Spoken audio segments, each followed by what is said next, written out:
Good evening. Greetings and hello. Welcome back to Warhammer 40k Rogue Trader, where today we're going to be doing some stuff on Footfall, which there's quite a lot of stuff we have to do here, actually. Currently, we're in the Shadow Quarter, and we just had a level up we needed to do, so we're going to start with a level up. But there's several quests down here. We have some investigations into the Ambers we have to do. We have our companion quest for Argenta we have to do, and then we have a couple other things we have to do, and then we're gonna eventually get back to our ship so we can do some of the other quests. So, but because we're level 16, this means we now get to unlock our next level of class, or, well, archetype in this game. So, I'm not actually sure what I want to use here, because I kind of want Master Tactician for somebody. Because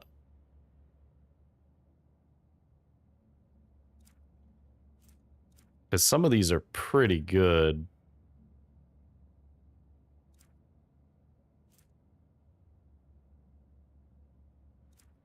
Okay. I don't think that that's for me. I think that's probably going to be a Cassia thing. Arch Militant might be an option. Because being able to do an extra attack is pretty nice, and then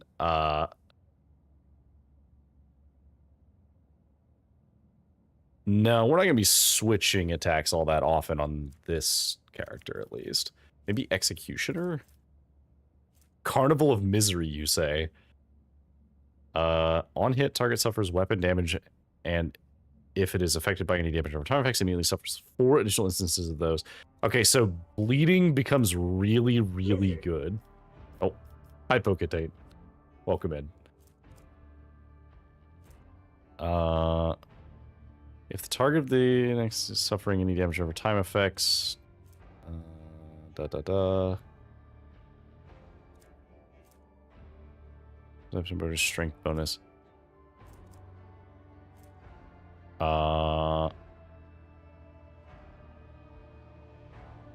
Ooh, actually, wait.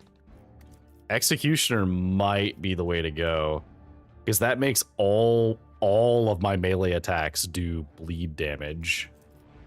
And then I can basically just stack up a bunch of things, and then between myself and Kibella, we could absolutely wreck somebody with a bunch of bleed effects. Yeah, I think Executioner might be the way to go. Let me just read this one real quick.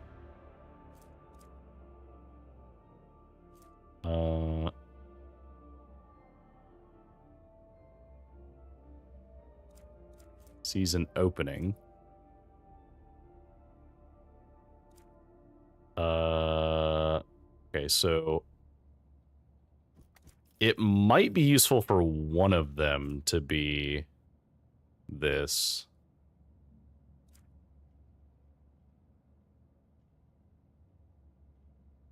And then agility perception. Whereas this one is strength, intelligence, and weapon skill.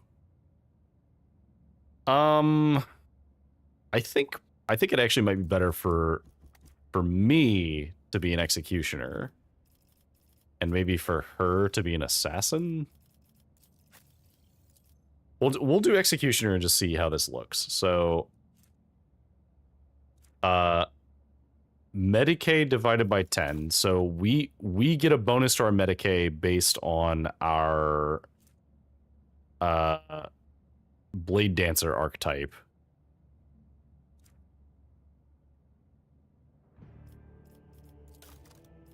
So I do think we want this. So now Melee attacks inflict 8 levels of bleed on all targets hit each time it is applied.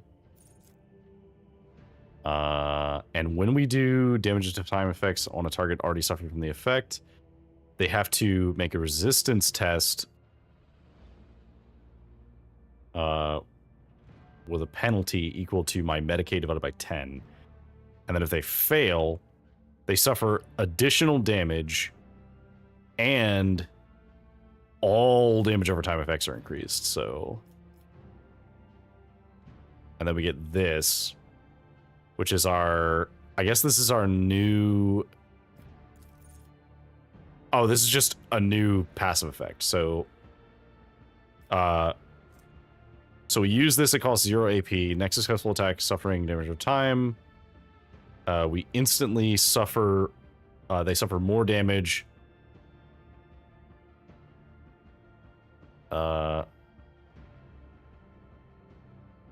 Ooh.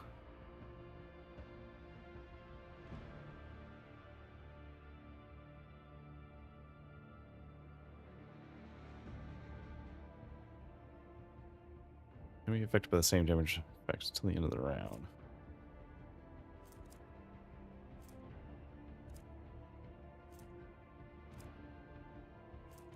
Okay, yeah. So I think we just use Executioner on myself, and then on her we'll take Assassin, which makes sense. So for you, I think we use, okay, so Bounty Hunter, you can mark someone as prey.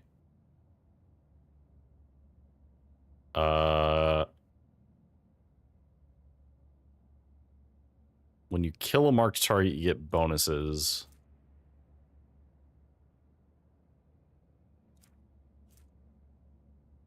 So 3 charges at the start of combat, and then you gain, I guess you gain your charges back by killing the target, so you can only ever have 3 active.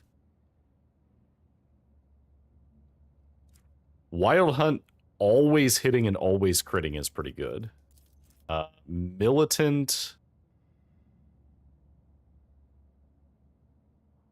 I think we take Arch Militant, because Arch Militant gives bonuses to alternating our shots, so we can do a burst fire and then follow it up with a single shot. And then until end of combat, Arch Militant can make 1 additional attack each turn. First attack after using this ability each turn afterward costs 0 AP. Okay, so this is crazy good. And it goes with the rest of her hit. So I do think we take Arch Militant here. Cassia. So, all right, so Vanguard is defensive support. Probably not for you, because you're not frontline. Grand Strategist. First round of combat, all 3 areas can be created in 1 turn. In the following rounds, only 1 of them can be created per turn. All areas can be moved with the corresponding abilities. 1 per turn cannot overlap. Okay, so basically we can designate frontline, backline, and rear, and then we can apply buffs based on who is in the front line, the back line, and the rear. Which seems pretty good. Grand Strategist chooses 1 combat tactics area. Every ally inside that area except the Grand Strategist gains an extra turn. For every enemy that was killed in the selected area, this AP is increased by +1. MP increased by +2 up to max 6. That's pretty good. I do like that. What else you got? Press the advantage. Empowers their next attack to deal 4% additional damage for every stack of tactical advantage they has, loses half of their stacks. Special tactical advantage effect that allows them to empower their attacks. They gain +1 stack. Means combat with a number of tactical advantage stacks equal to their fellowship bonus. Orchestrated Firestorm. That could be good. But it's Fellowship and Ballistic Skill, which we really don't need her to do. And then Persuasion and Medicae, which she doesn't really need. Okay, so Grand Strategist gets... Fellowship Intelligence might actually be better. And Persuasion, I guess Lore Imperium is fine. And then Overseer... Oh, Overseer is the Cyber Mastiff, like the, a pet class. So you get, like, the Cyber Raven or Servo Skulls. I don't need her to have a pet. I think that you can just be Grand Strategist. Just work out of that. Okay. Abelard. You might actually be worth using Vanguard. I think we might actually make you a Vanguard.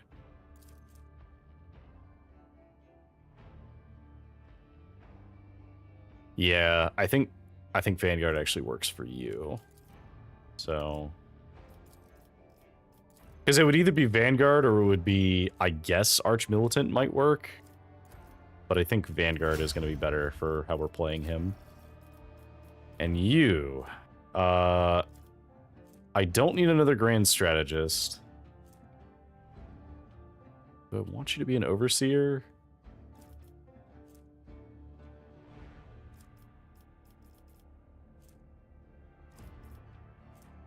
I could also see... Bounty Hunter might be good, actually. Also, his parry chance is insanely good.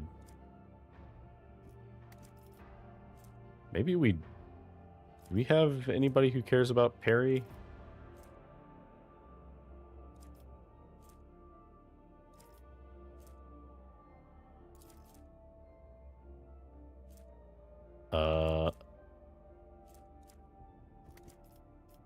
Maybe we actually do make him... Maybe we do make him an Overseer and we just give him a Servo Skull. That might actually be pretty cool.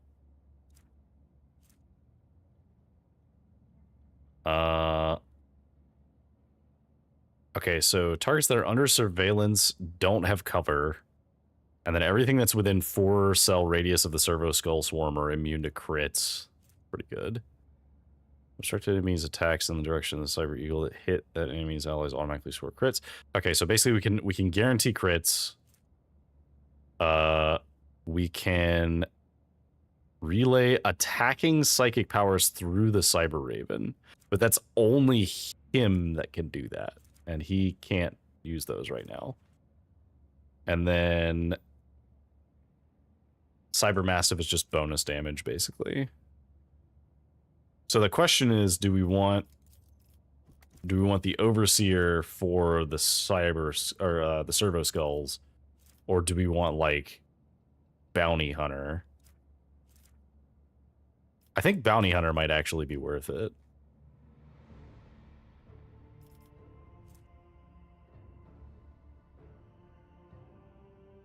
Executioner could also work for him, though.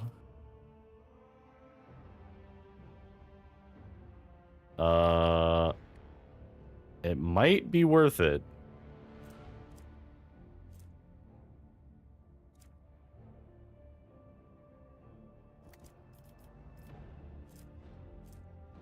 No, let's have him do Bounty Hunter, because then we can make him like take down larger targets with his high parry bonus to be safe. And we'll just start having him do more melee stuff. He's kind of split too. That's what makes him kind of weird. Now we have second tier archetypes. Okay. Let's see. So let me check this body. Yep. Just send that to cargo. All right. Let's be careful. What's our formation? Yep, fine.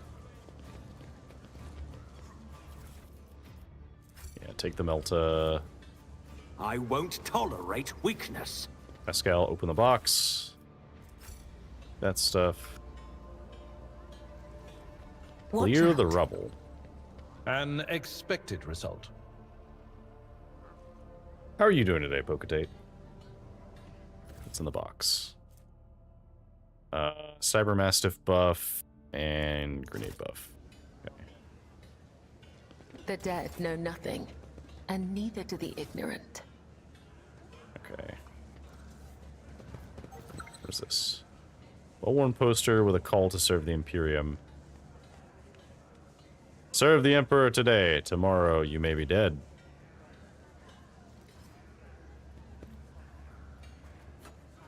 Okay. Yet more leaflets that we can toss in the garbage. Follow my lead. Wastewater, unsafe for drinking, even after purification, and now being used for laundering. Unsafe for drinking, but safe for laundering. Horrifying.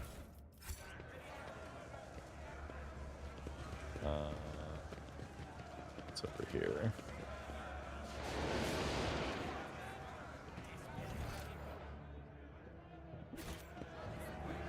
Good check this way, I guess. There's a bunch of traps over there. Victory awaits.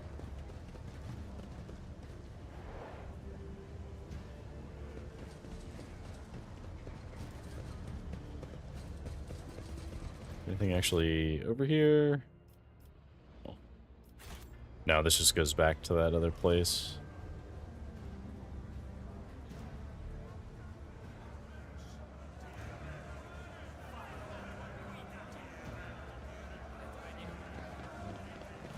Nothing escapes my sight. Ooh. What have we here?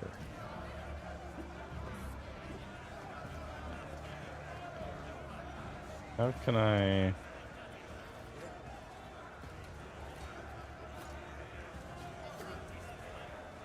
There's something in there, but I can't get it.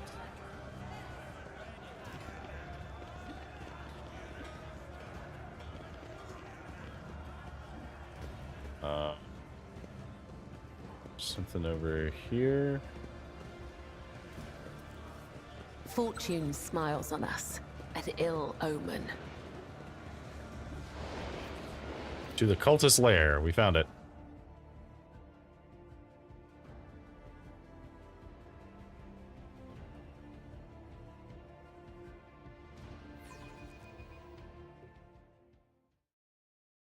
Something of interest.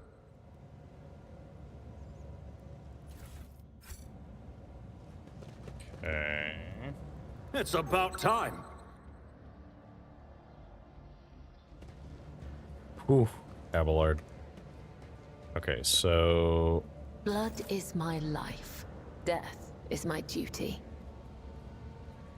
Data meditation is terminated. Can you sneak past this and turn this off? You can. Alright, cool. Cast your eye there. Duty prevails. Alright, Argento, just Emperor turn all of favors me those today. off. Grab the goods. I'll lay claim to the stars. Alright. Everybody in. Uh-oh.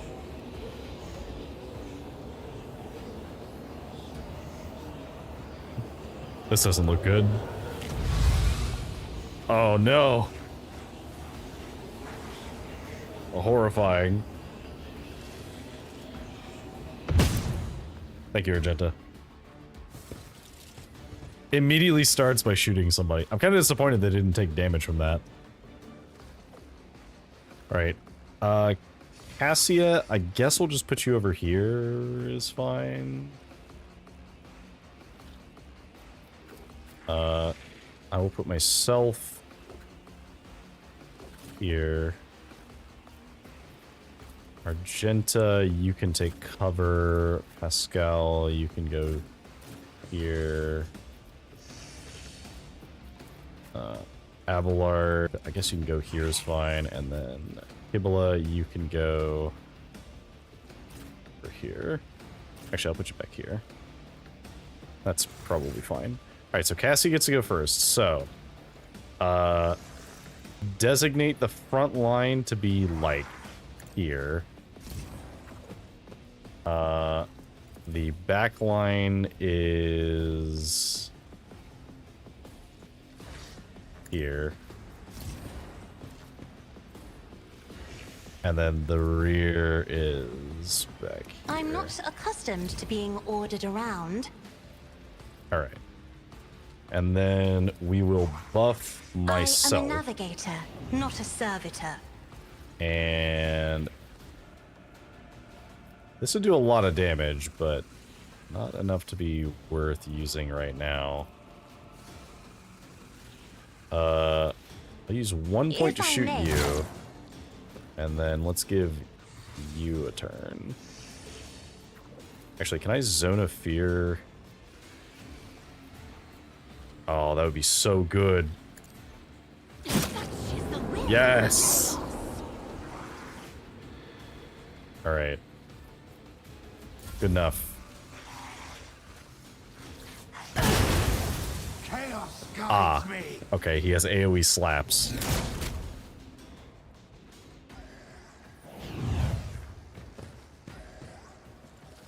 Less good.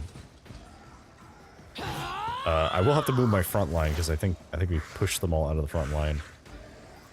All right. I guess we'll just do a big giant AoE here. Scriptural prognosis is favorable. We will analyze you.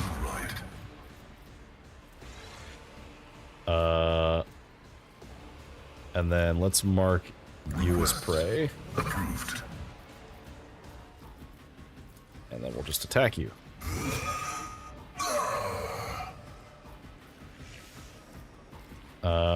Do we want to use this on anybody else?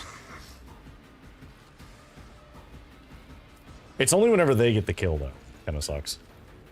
Good enough.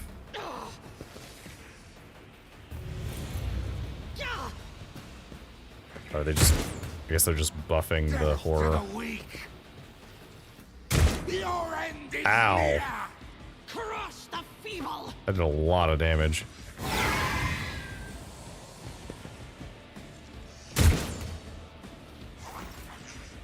Alright, Argenta. What can we do here?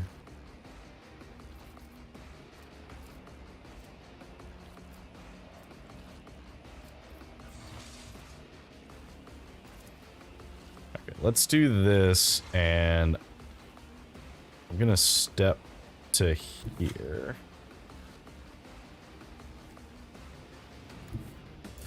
No! Oh! Unbelievers. Did not mean to hit space. I serve the ruinous powers. I serve the ruinous powers. Good job, Abelard. You just keep doing your thing. Okay, so I think for you... So do we get a bonus attacking... Okay, so we get a bonus attacking from the direction of the weak point. So... let's leap to over here. And then do this. Die. And then, where's your weak point? Your weak point is all the way over there. Not great.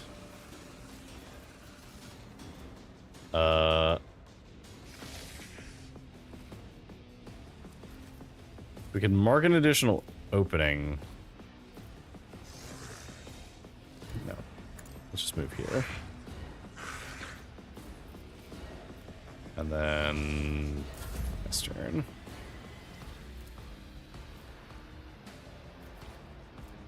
Okay, let's blade dance you.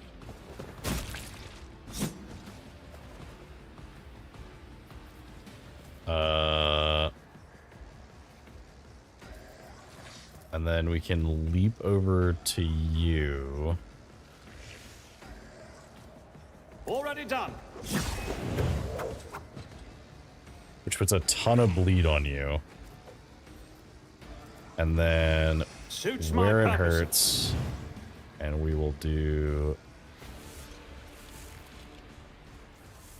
Oh, this. too easy. Which puts a bunch of damage on you.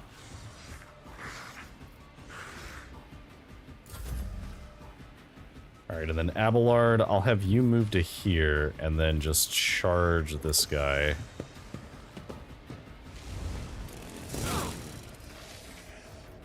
And then...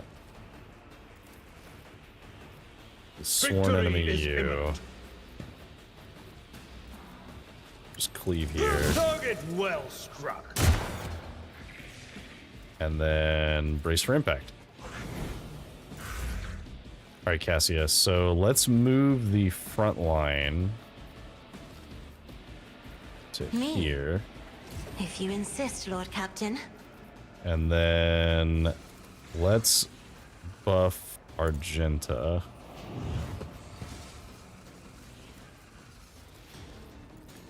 We'll give... I guess we'll give... Do not dare Oh, you're too far away. ask. I guess we'll give myself an extra turn.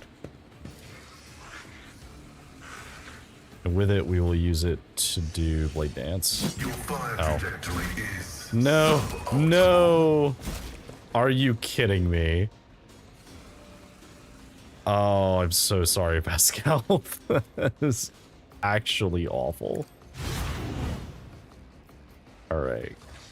Cool. Suits my purposes. Another clean strike. All right. Sick.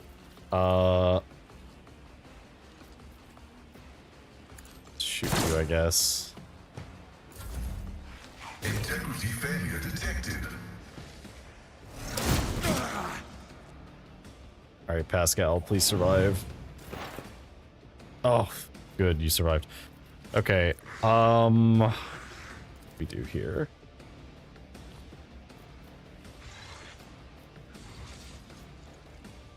No, that would just kill me. Okay, let's build more exploits on you.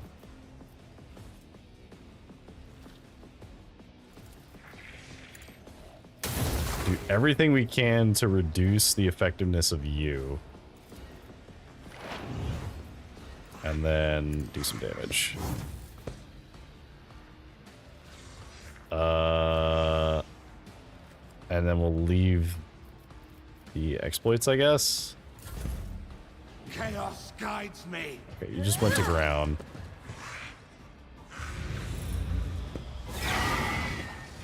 Okay, Twisting Path did nothing. Alright, Argenta. What do we do here? We can't do that because that'll kill our friends. Controlled shot won't work here. Okay, let's do Faith this. without deeds is worthless.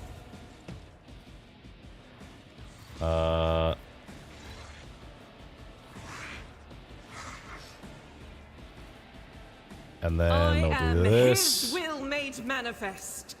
This is why I was chosen. We have to do single shots because we cannot afford to do any As multi-shot. the Emperor commands, I act.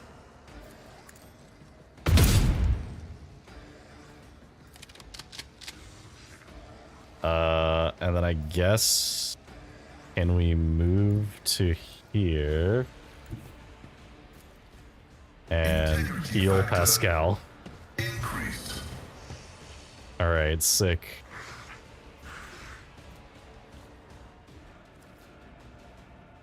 And then I think that's all we can do here. Yeah, okay. Alright, Kibula, do the thing. I don't know what they're doing. I can't get to your weak point. So, what I think we'll do here is... Can we leap to you? We could leap to you.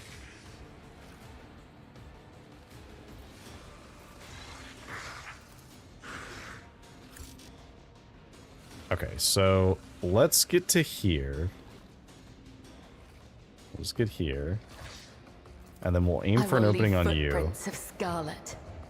Please give me a location I can attack. Excellent. Okay, cool. So now we'll blade dance As you. honor ordains. And then we will do a regular attack, Killing which will kill brings you. me no pleasure. And then I we shall will not fail. flip over here. And As flip honor here. ordained, death is a blessing. No. then we'll flip back here. And we can flip The one more shadows time will here. see it done.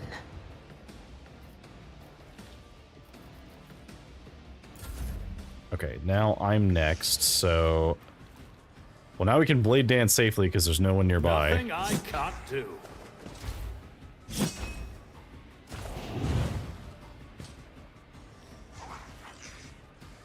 Okay.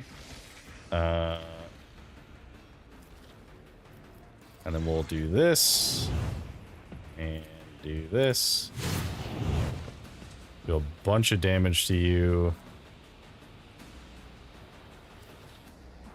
And then I guess we'll pass. Alright. Abelard, kill this man. Okay, or don't. That's fine, I guess. Sure, we'll do that. Cassia, move our front line to That is foolishness. here. And then give me an extra turn. And then we'll just blade Suits my dance. purposes. There's many debuffs on you as possible. And then I guess... buff Pascal. And then shoot you.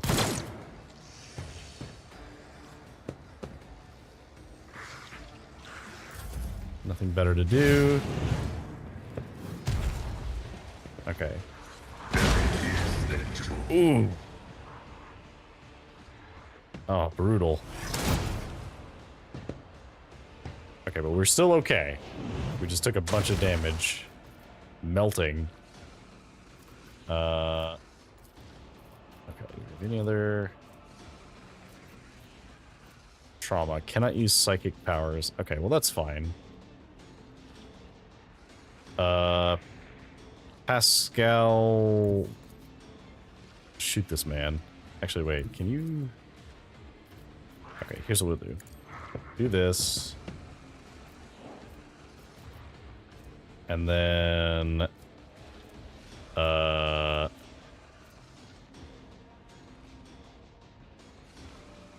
so this would lower... Can I put this? No, it's already on you. So, let's see. It's the most likely to kill you. Let's lower your armor. Binary override. And will this kill you? Vital function successfully terminated.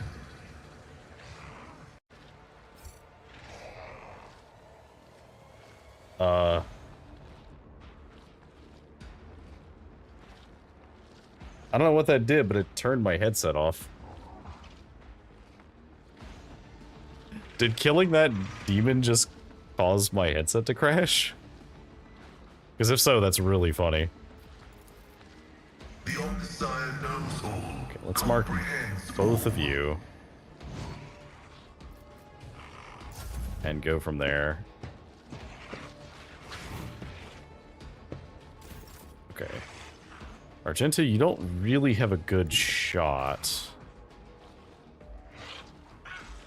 We move here. No. Rejoice in Let's do battle. this.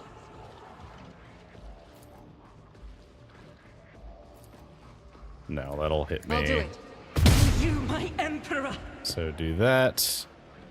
And then do that again. And I guess we'll just do this. We'll pass the turn.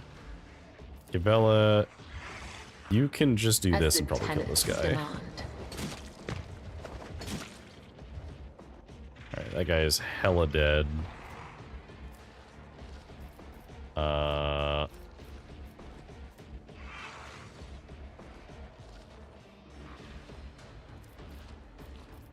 That's all we need. Ooh, Pascal. My friend. You're having a hard time there. I could move to here and do this. My frail organics required it. Okay. And then do I risk? No. I did not risk blade dancing my friend to death. All too easy. Oh my god, I have so much damage buff. Alright, and then I think that's all I can do. Abelard, kill this I will man. do my duty. Reduced to dust. We did it.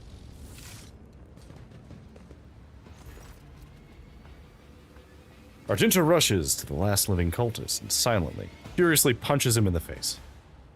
Blaspheming heretic, who are you praying to? I know those words that call to a lore. Argenta doesn't get to finish. The cultist, having dropped to his knees, interrupts her with a grating, rasping laughter. Of course you know them. I recognize you too, lackey to the corpse on the throne. Haven't you already experienced the power of the true God? Didn't you flee from us, shedding tears? Argenta recoils as if from a blow, but then steps forward, grabs the cultist by the scruff of his neck, and makes him look into her eyes, burning like embers.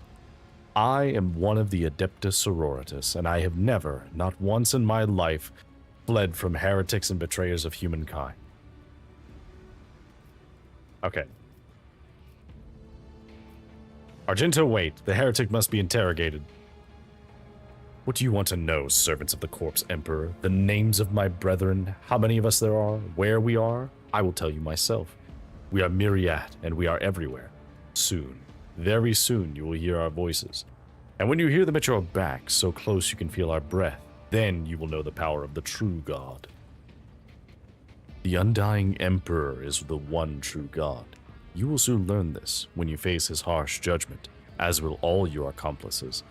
Kibbla's voice is filled with cold implacability. Implacability? Implacability? It's implacability. Just how many of you vermin are there? First Ricab Minoris and now here. Pascal pulls a number of instruments out of his robe. You would bet your life that the purpose of these instruments...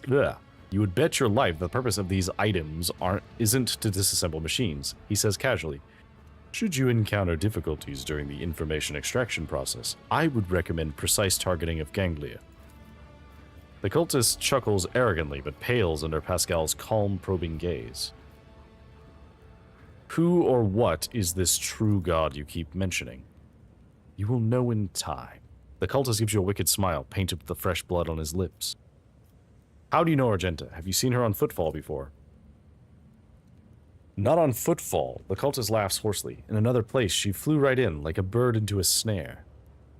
Argenta is staring at the cultist, her eyes wide. As if against her will, she whispers two words. Salus Prime. Argenta, what is he talking about? She snaps out of it as if emerging from a reverie. A planet. A place. It doesn't matter. I know these heretics. I fought them and was gravely wounded. But I swear, I never turned from them and ran. She turns to the cultist, her eyes filled with cold fury. If you truly have seen me on Salus Prime, someone among you must know a way to get there. Do you have your own ship? A navigator? Answer me. Ships and maps, roads and doors. We have them all, but our paths are not for you. The true god spins his web, and you are but a fly caught in it. But where is the spider? The cultist's eyes fill with madness. I need something more coherent. Rogue trader, we won't get anything from this madman. As for my part in the story, I will tell it, but not here, not in his presence. End him. You can kill me, servants of the Corpse Emperor, but you can't stop the victory of the true god. The edge of daybreak is nigh. The hour of his triumph approaches. Silence hangs for a minute. Then Argenta turns to you and shrugs, nonchalantly. That's it. We fulfilled Reverend Hieronymus's request, which means I am now free. I can continue my travels with you, rogue trader. Before we leave this den, let us round up what remains of these blasphemers. I would like to cleanse this place with purifying flames, but perhaps we can find clues that might tell us where these heretics came from, or if they have any more associates. Argenta lowers her head wearily. We need to talk, but it can wait. Let's meet on the ship when it's time to depart Footfall. Okay. Pascal did unfortunately get a crippled arm due to being really, really bad at dice, shall we say. Heavy leather armor. We don't need any of these, I don't think. It's better than any of your guns. Stub carbine may actually be better than the bolter. Although it only has single shot. It doesn't have burst fire, which kind of sucks.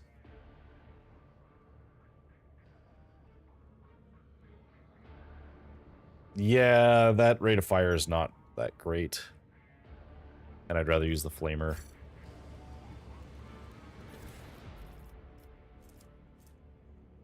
Another plasma pistol.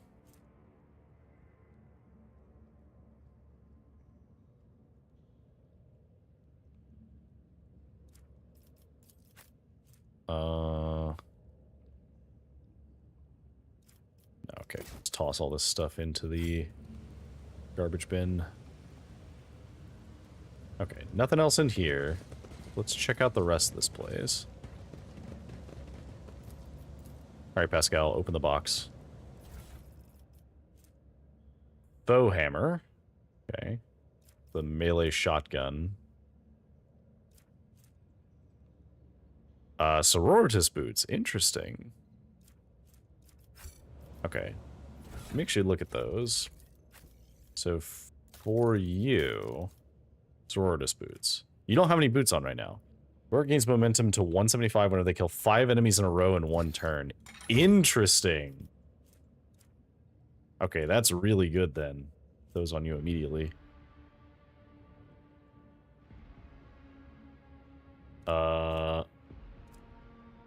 Okay, and then we also got... So this casing chest plate is what we already have, so this can go to cargo.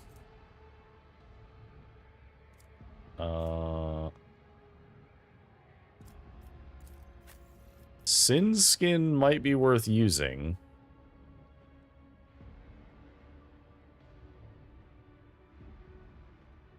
Oh, well, actually no. So our dodge chance is pretty high.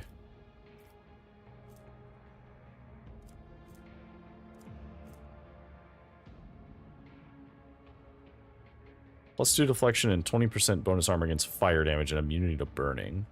Ooh. That could be useful in the future. Do we have anything we can give you? Oh, you can actually wear these boots now. Boots double the resolve bonus that the allies gain from the unyielding beacon ability.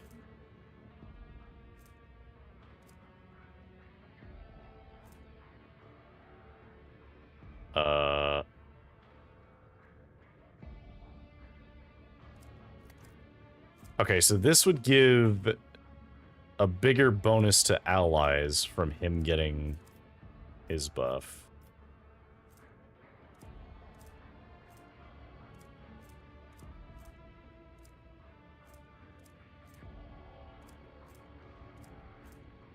It's tempting.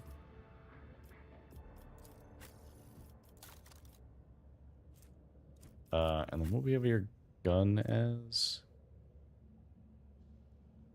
Okay, this is a better version of your revolver, by the looks of it. Is the Deadshot revolver is, yeah, less damage. Oh, but has a slightly higher hit chance, I think. Oh wait, no. Okay, so the average damage is the same, but the range is higher.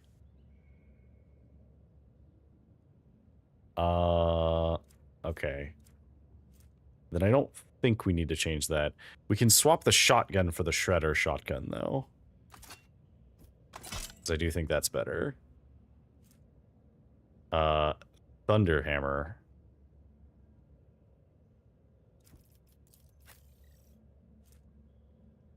No.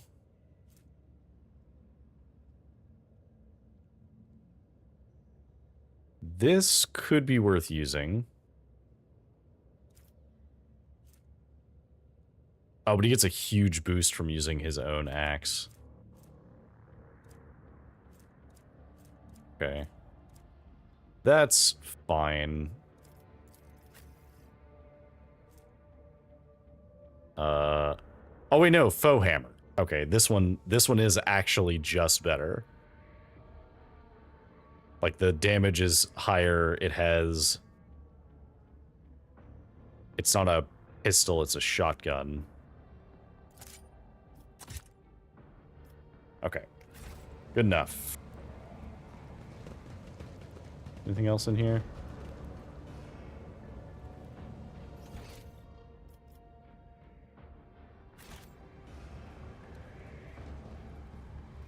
None shall stand in my way. Seems like there's nothing else in here. So we can just leave, I guess? Yeah, because we checked in here. Checked over here.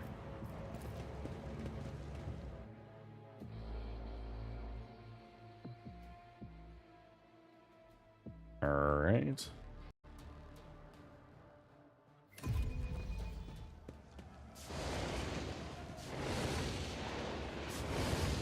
Alright, Pascal's a little wounded, but he'll get over it. I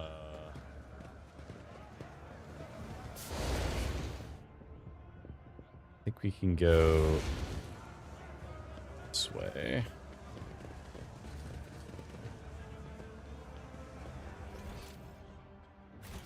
Having no, like, camera orientation direction is kind of annoying.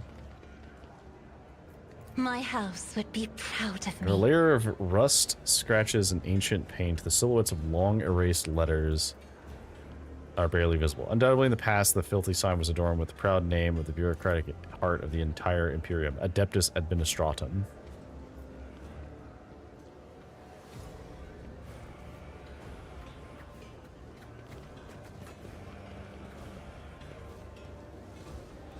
Okay.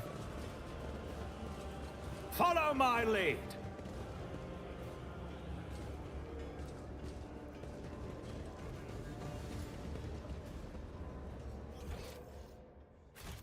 Okay, so what is this?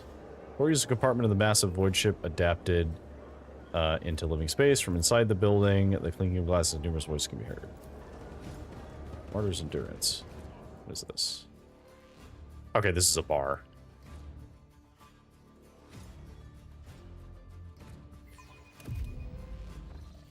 Sure, why not? Come up here. Tech use that. This place has so many Before you colors. see the remains of the void ship's life Every support system. shade I can imagine is floating in the air. Seems whoever dismantled the vessel decided just to leave it in place.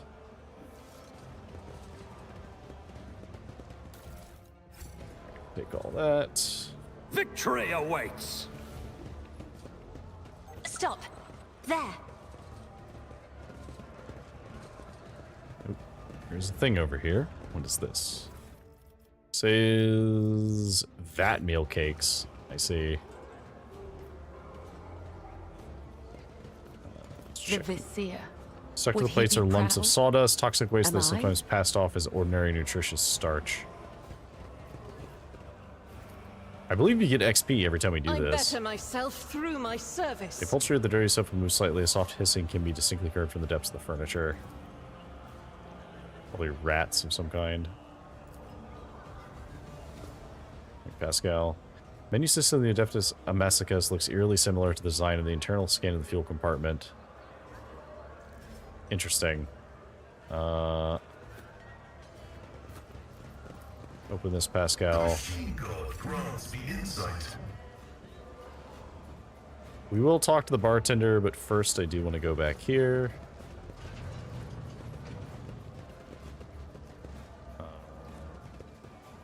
Oh, hello.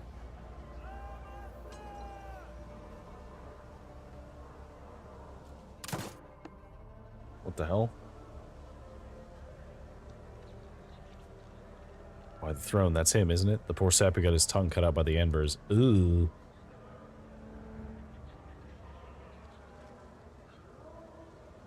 That's the one. I think he was from the Casbalica. Well, his troubles are over now.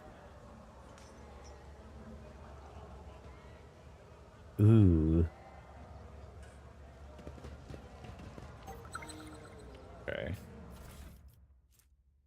Mastercrafted power maul.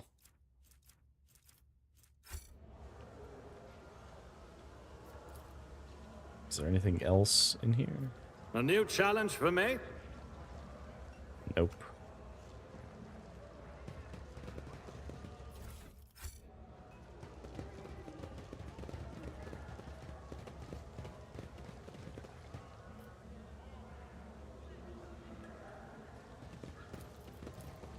Pascal, open the box.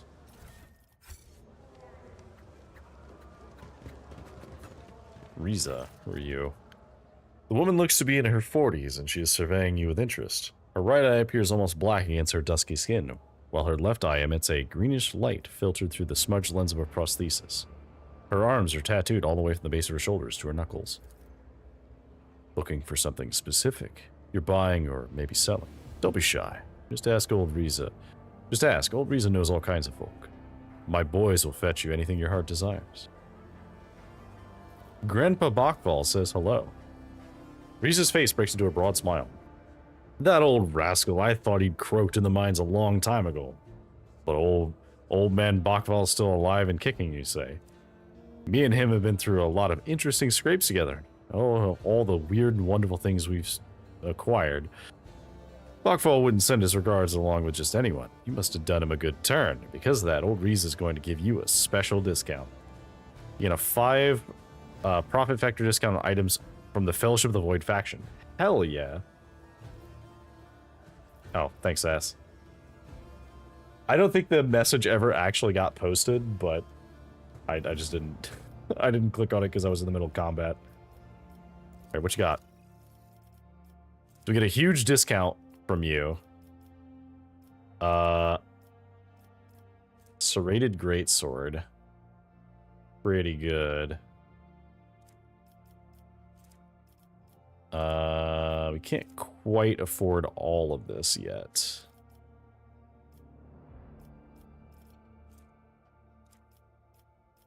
Pirate chainmail. Alright, we'll just buy everything that we can.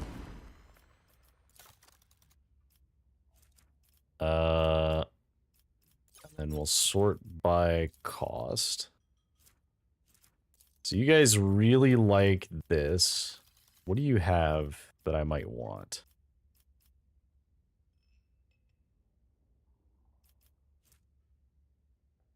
You've got a chain axe. You got an Eldari sniper.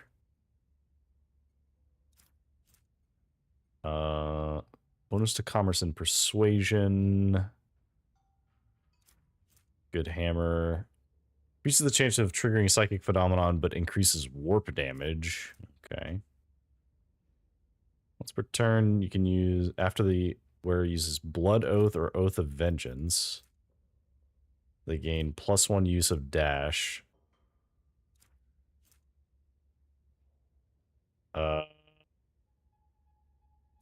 I don't think we have that ability, but that would have been useful.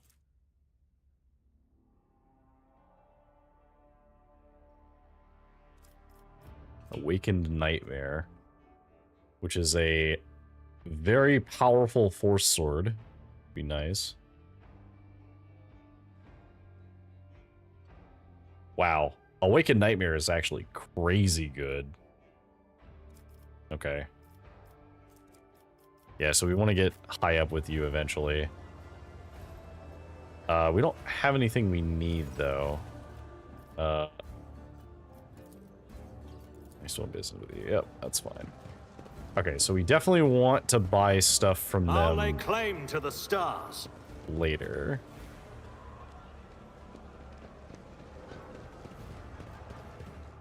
Oh. Cutscene. Rough day. Oh, this was the, I have no idea. this is Jay. I just might. That's the second bottle you've downed. Jai Hidari. Falco sends his regards. And what does that unholy scion of a Grox and a Brahan want from me this time? Oh, wait, I don't really care. My sole plans for tonight are drowning my grief in a sea of Amasak. We'll give you grief, all right. Get out!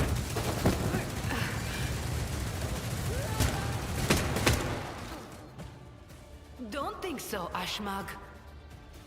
And tell Falco to come himself next time. Dari, I am tired of your mess. Out! Get some sleep. We'll talk about settling up later. Okti Shireen, light of my eyes. Can't you see my soul is full of sadness? Have you no heart at all? Let go of your material concerns and let me grieve in peace. Have we met somewhere before? The woman looks at you with glassy eyes of a drunk, and you notice the 2 empty bottles that had been keeping her company before you arrived. She looks completely out of place in this dingy, smoky bar. The fancy attire, the abundance of jewelry, the implants plated with precious metals. Her appearance not only screams wealth, but also audacity, for only an audacious person would flaunt their wealth in a place like this. Greetings, Shireen. With whom do I have the honor of speaking? She smiles somewhat groggily as she examines you over the glass that is raised to her lips. Rogue trader Deckard von Valencius. Von Valancius. My deepest, humblest regards, your lordship. I never would have imagined I'd be standing at the bar, in the Amasekus, next to an honest-to-God Emperor Rogue trader. Okay, so she was not expecting that, so she choked on her drink. All right. Jai Hidari at your service. Professional trader, shrewd commercial broker, and, may he steal my tongue if I'm lying, the most honest dealer on Footfall. Nonetheless, we all have our problems, and at times even one's many merits aren't enough to solve them. Perhaps it would be no trouble for a person with your kind of power and standing to assist someone with my kind of predicament. Okay. I have heard a great deal about how open-minded the members of the von Valancius dynasty are, and Lady Theodora especially. What kind of cargo was stolen from you? Goods of incredible rarity, Shireen. But it's not just that. 24 of my people lost their lives in the impenetrable emptiness of the void to acquire them. I cannot leave their families with nothing. Okay. Ordinary smugglers do not dress so ostentatiously or behave so brazenly, and they are unlikely to spoil the mood of the Liege of Footfall with their mere appearance. This woman lost many people to obtain these rarest goods, and to get them back, she turned to Vladimir Tokara, the patron of all cold trade in the Expanse. Her cargo can be nothing other than Xeno artifacts, creations of the enemies of humanity branded with heresy.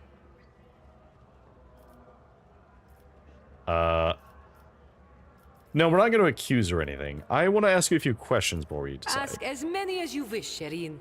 Trust is the key to a successful endeavor. What do you need help with? You see, Shireen, there's one cardinal rule on Footfall.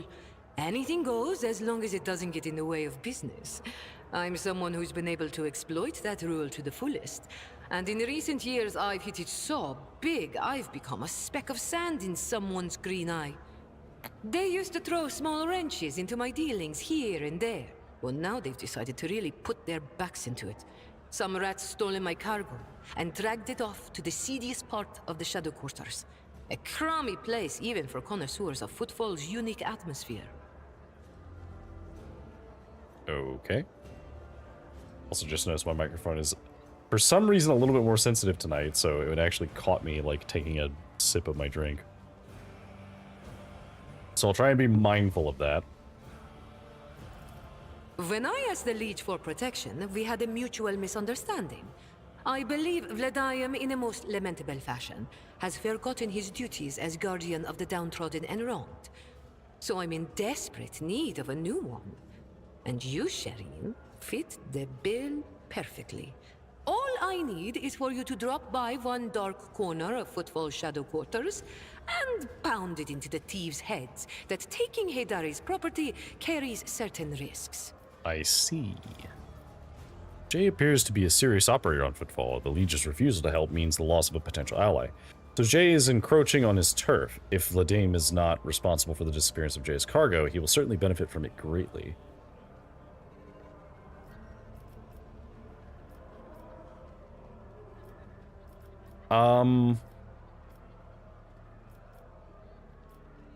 Yeah, I suspect that Vladim wants to keep the cargo out of your hands, and I want to put him in his place. May the Exalted One bless you and your progeny. Then here's what we'll do. We shouldn't be seen together before we make it to the safe house. I'll head there first. I'll take my own special route, so I won't be spotted. Right. Here, that's where those ashmags are keeping the stolen cargo. Out the bar, over the bridge, and to the left. There, in the depths, you'll find a small courtyard, through which you can get to the place. I'll be waiting nearby. You can come when it suits you, but the sooner you do, the better. I'll see you then, Shireen. Okay. So we leave the bar. Oh, hang on. There was an item somewhere. First of all, carouse. Compared to naval service, that was barely a challenge. A decanter used to contain a cheap amasec, which for the sake of attractiveness has obviously been enriched with deodorizing agent. Okay, where is this loot? There it is. It's about time. So one of the things I like about Rogue Trader, and this isn't unique to the game itself, but it also works in the tabletop. I really like the idea that, like, your wealth is such that you don't have physical coin. Like, that's not a thing that you have. Instead, you have influence, and you can, like, have anything that you want up to the level that your influence allows you to buy. Because it is a good representation of how wealth at this level would work, is if you tell someone, like, hey, I will send you shipments of cargo from my planets, and they know you have them, and you are good on your word, then they'll just be like, okay, yeah, take whatever you want, and I await those shipments. All right, back to the Shadow Quarter.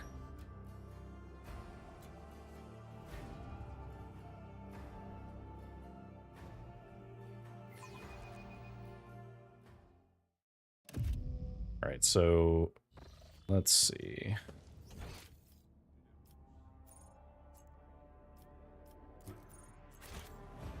So is this what we're looking for? No. It said to the left, so I'm going to assume that it's over here. Follow my lead.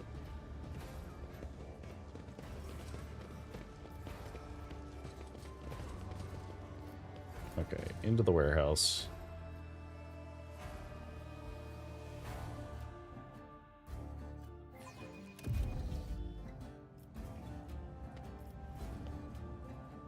Okay, Jay is having a time over here.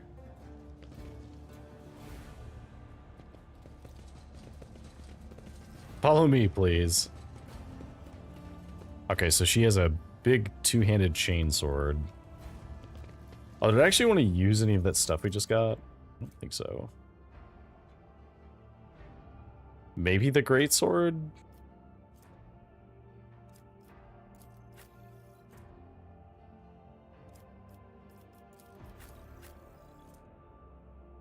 No, it's Silent Verdict is better than the greatsword. Okay,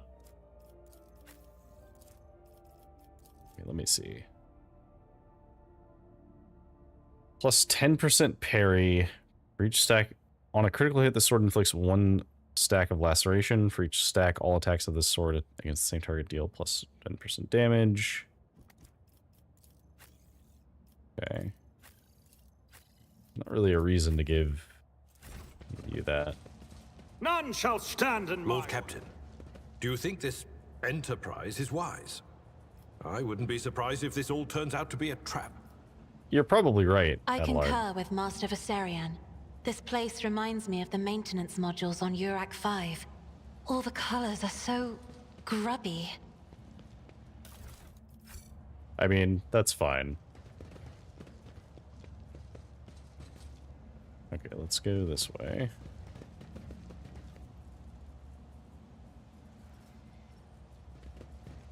I won't heed your cries of mercy. Spare none of them! All right. Cassia, you can hang out, like, here.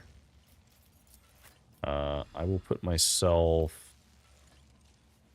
There's a combat servitor. There's a bunch of servitors over here. Put ourselves over here. Adelard, you can go here. Jump you here. Ibla, you can go here.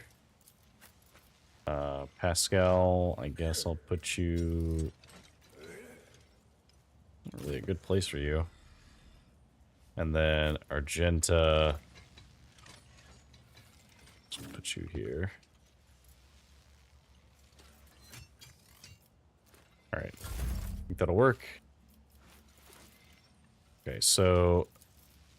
Front lines we will designate as over here. Back line we will designate as here.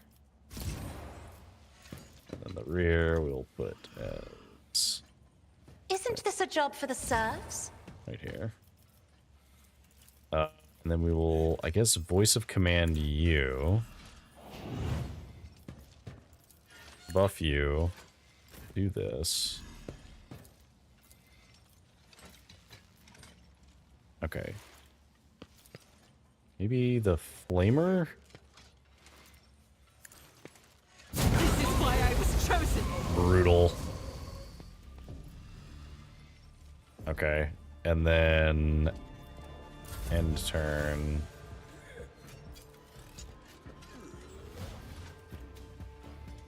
Can I hit this? I'm not accustomed to being ordered Yeah, we around. can. This battlefield air is good for my lungs.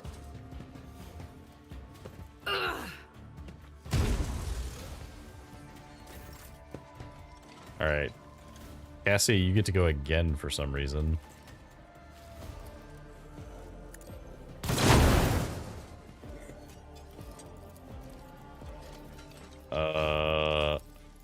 I guess we'll buff you.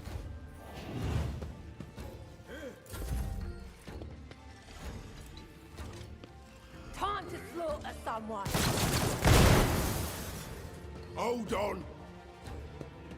I see. Alright, Argenta.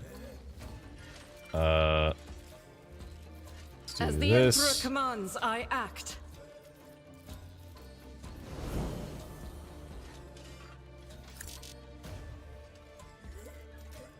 Faith without deeds is none can escape the Emperor's judgment. Alright.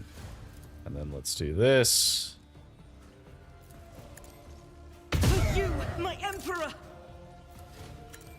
This is why I was chosen. Die. Once more. Die. Strike is a prayer.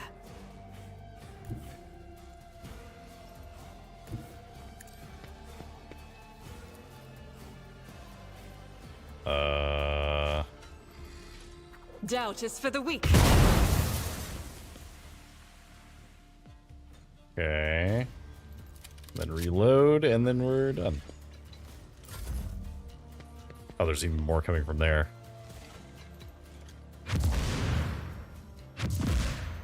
So rude.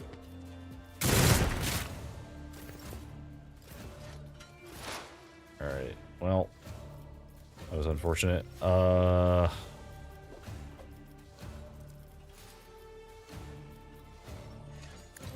We put a marker on you. The scriptural prognosis. I probably should have marked multiple people. That's fine. I guess we'll just put this on you. And Request approved. that on you. Running binaric override. Buffs to everybody. Turn. Scared yet? I feel nothing. Fear nothing. quick. Oh god.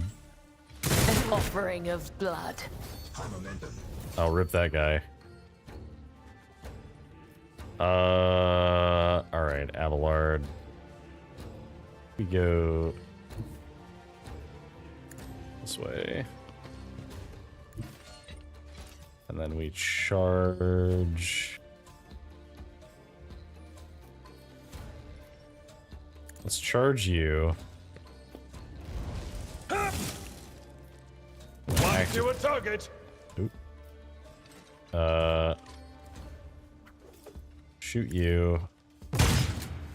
No. Alright, well. Do this. Kill you.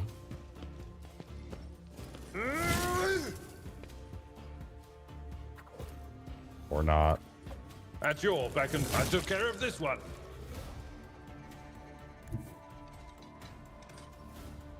Alright, let me get in melee range and do My this. place is at the fore. An exemplary strike. Oh, we get a shot on both of them. Nice. And then we'll just stand here. Let's get to it. Alright. Let's get to it.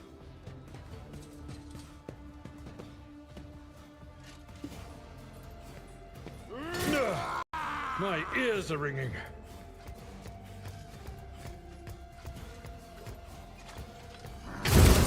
Shall become like fire. I'm here, maggot.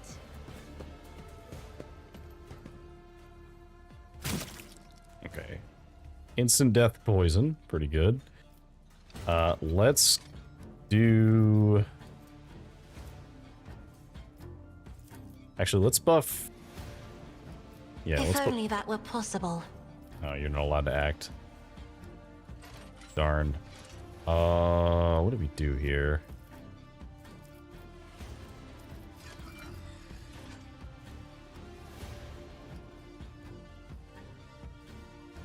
Guess we could move to here and then chuck a grenade? Not very far, though. What if we were to do this thing? Alright, that's poison. Can't give you an extra turn. Oh, I'm still stunned. Wait, no, hang on. I can literally just remove the stun.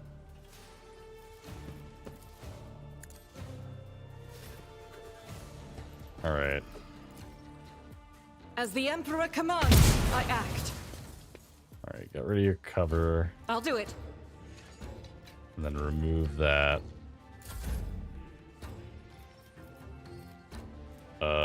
Front line. I guess we'll put it to... Oh, I can't do that because it's not line of sight. Darn. Front line to here Me? then. If you insist, Lord Captain. And then that's it. A moving target lives longer. Oh, you are playing a dangerous game. Oh, never mind. Okay, you're fine. Blessed Emperor, protect your daughter. Argento went down. Great. Sick. Unfortunately, I can't afford to have you go anywhere near the poison.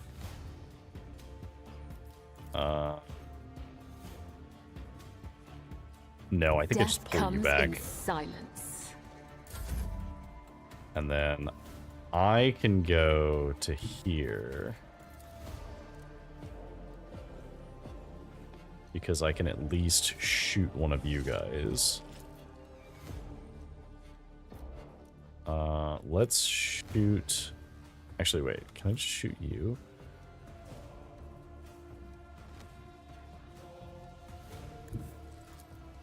Yeah, let's just do this. I shall not fear. No, it didn't work. Darn. Alright, in which case, I don't have time for this. just buff myself, I guess. Alright, Pascal. Exploit you.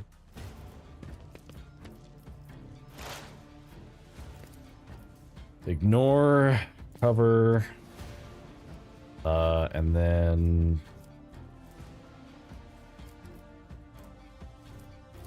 Yeah, there we go. A bunch of damage to you. Do you have any exploits left?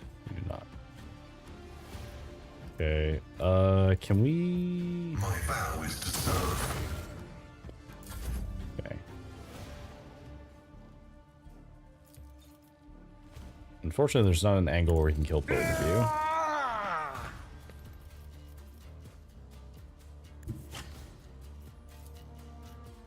I'd rather not. Follow my lead. Brace yourself, Avalon. All right. One fewer target. Okay, so the charge is what we needed for that. So, I don't think there's anybody else back here. I guess now we just move back. Indeed. Just reload. Here we go. Don't go into the poison, you guys. Let's get to it. Guys. Guys. Come on.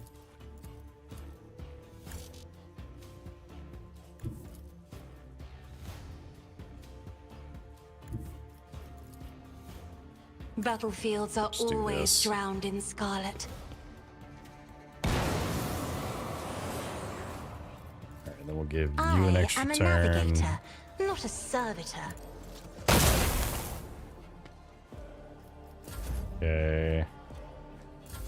Living on the edge. Guys, stop walking into the You're poison. not fun.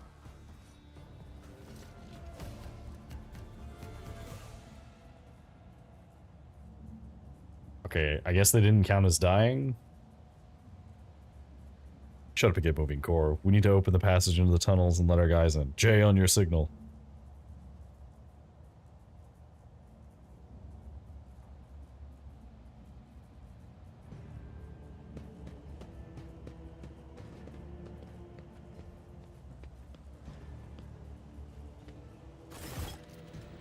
Two, 3, 5. Thank the Exalted One. Those ash mags didn't have time to make off with anything yet. Jay carefully inspects the containers and blazes with markings from some unknown freight operator, then smiles and touches the comm bead in her ear. Give me 2 minutes, Sheridan. I'll send the coordinates to my loyal crew who will deliver my property somewhere safe. And done. Jay removes her hand from her ear and turns to you. We're good. Now, how about we relocate to a more pleasant and private space to discuss the details of our deal, specifically payment for your efforts. Let's go.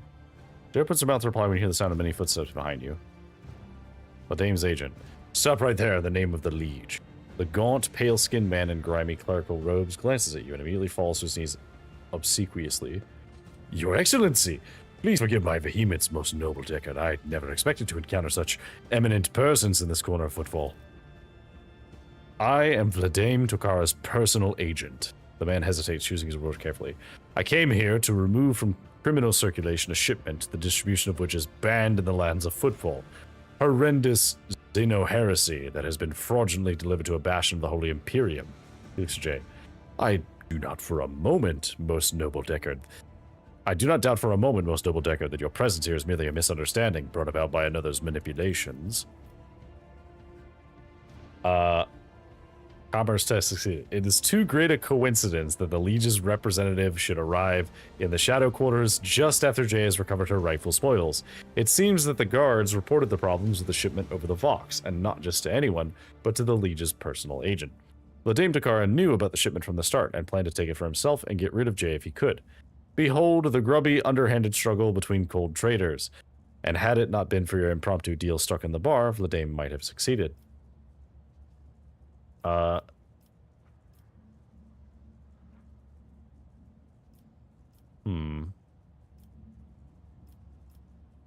Yeah, I'm gonna boast here. This cargo belongs to the von Valencius dynasty.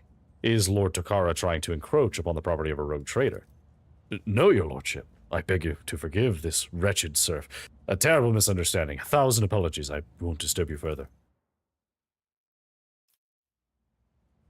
Jay watches him hurry away, then looks at you. I wish I could see Ladame's face when he finds out he almost stepped on the toes of one of the most powerful people in the Expanse. Listen, I'm genuinely sorry about this confusion. Ladame and I had our difficulties, but I never thought he'd want to clean me out and do away with me in some dark corner. At least, not so soon. If you hadn't agreed to our deal, Shireen, Yang and I would already be floating in orbit around one of Footfall's asteroids.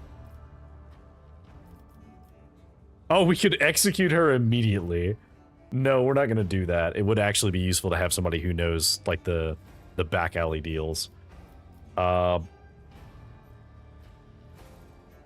see. Tell me about your business on Footfall. The truth of it. And don't leave anything out. Alright then. This isn't my first year in the Expanse. It's not my first year in business either. I've sat at negotiating tables with all sorts, not just loot hunters and smugglers either, but with Xenos once intelligent enough to believe that mutual benefit was a better outcome of our meeting than mutual destruction. I know what the Ecclesiarchy has to say about that, but, speaking from the bottom of my heart, I know where the line is between an ordinary deal and a betrayal of humanity, and I never cross it.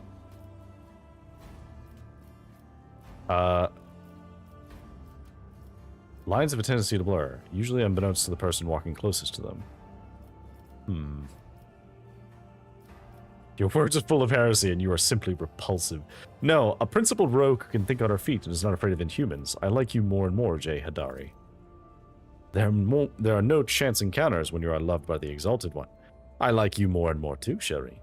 Jay winks and flashes you a captivating smile. A rogue trader could use someone with your talents and connections, Jay. I would like to see you in my retinue. Exalted One bless you and your entire dynasty. I wouldn't say no to marking the occasion properly. It's not every day you embark on a brilliant new business partnership. Domin Deckard, if it is indeed your wish to let this heretic into your retinue, then allow me to carve a vow of silence into her tongue. Let the pain prevent her from uttering words of deceit and remind her of obedience. Don't even think about it, you crazed Kashka. Unless you want me to add a few extra bits of lead to the metal adornments on that sulky mug of yours. You sully the von Valencius name by inviting people like her into your retinue, Lord Captain. The decision is yours, but do not be surprised if unsavory rumors start to spread on Footfall. Argenta regards Jay. It is a strange circle you're forming around yourself, rogue trader. Sister Argenta, Jay gives her an almost lecherous once-over. I've heard all about your deeds on Footfall, but I never would have guessed there was an angelic beauty behind all the idle gossip. Oh, I do like her. She is like a rogue and a bard combined. Either way, I'm entirely willing to join your retinue. From now on, my knowledge and experience are entirely at your disposal. Oh, and one more thing.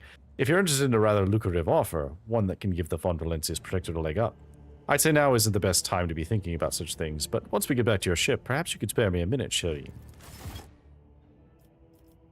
Who would we get rid of for you right now? We'll get rid of Pascal for now, just to see what you are. So you are an officer.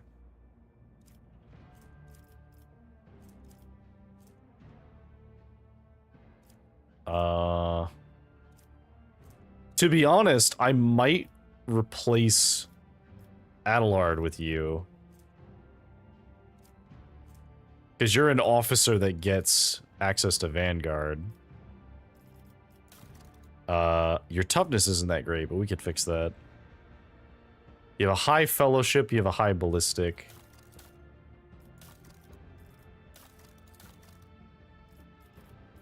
Okay.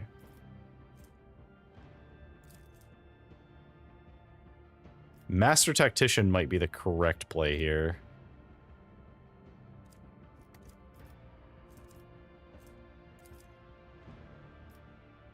Yeah.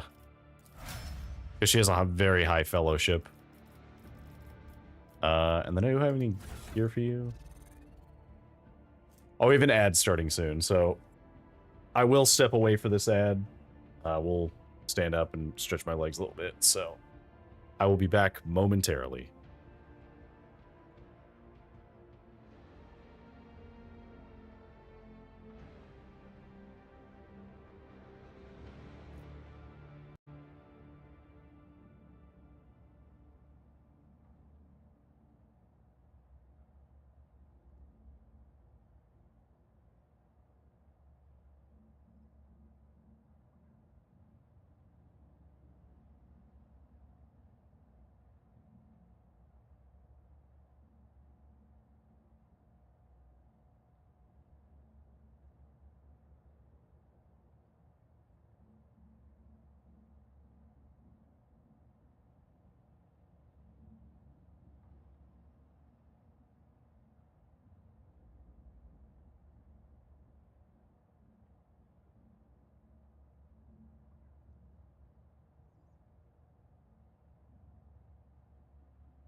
And we're back.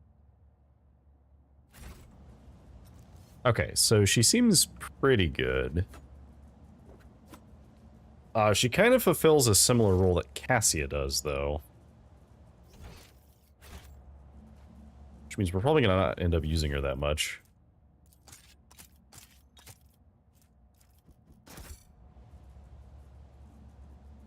Okay, let's loot all the things.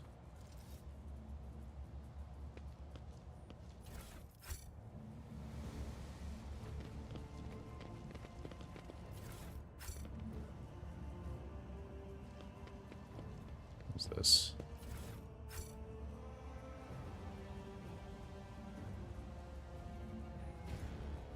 Okay, is there any other goods over here?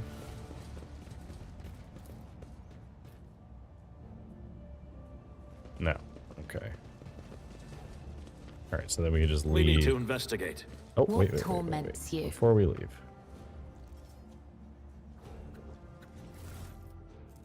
Okay, now we can leave.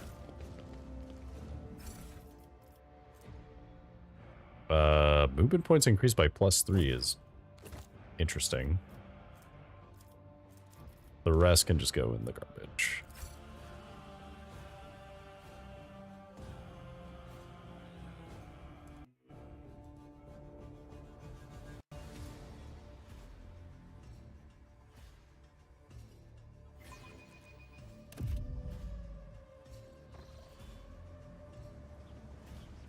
Okay. Let's go down here then.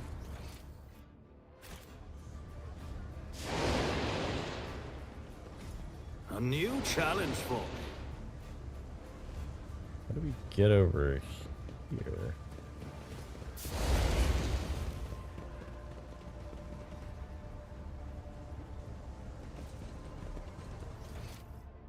Okay, so clearly we can't get down there yet. That or we're supposed to go this way?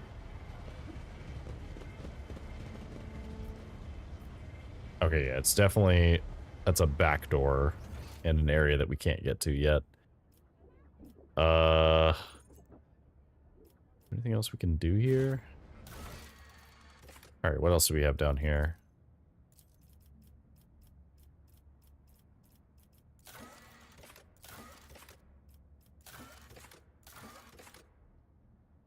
Somewhere in Sector 2 in the shadows, the turn off the entrance can be seen from... Be enough to find the place.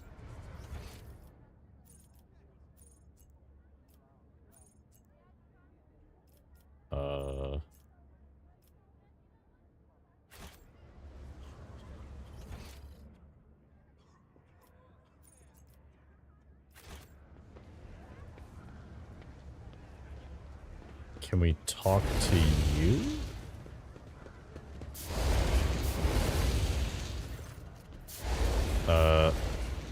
Your lordship, what an honor. The whole of Footfall is talking about the new head of Footfall and Valencius.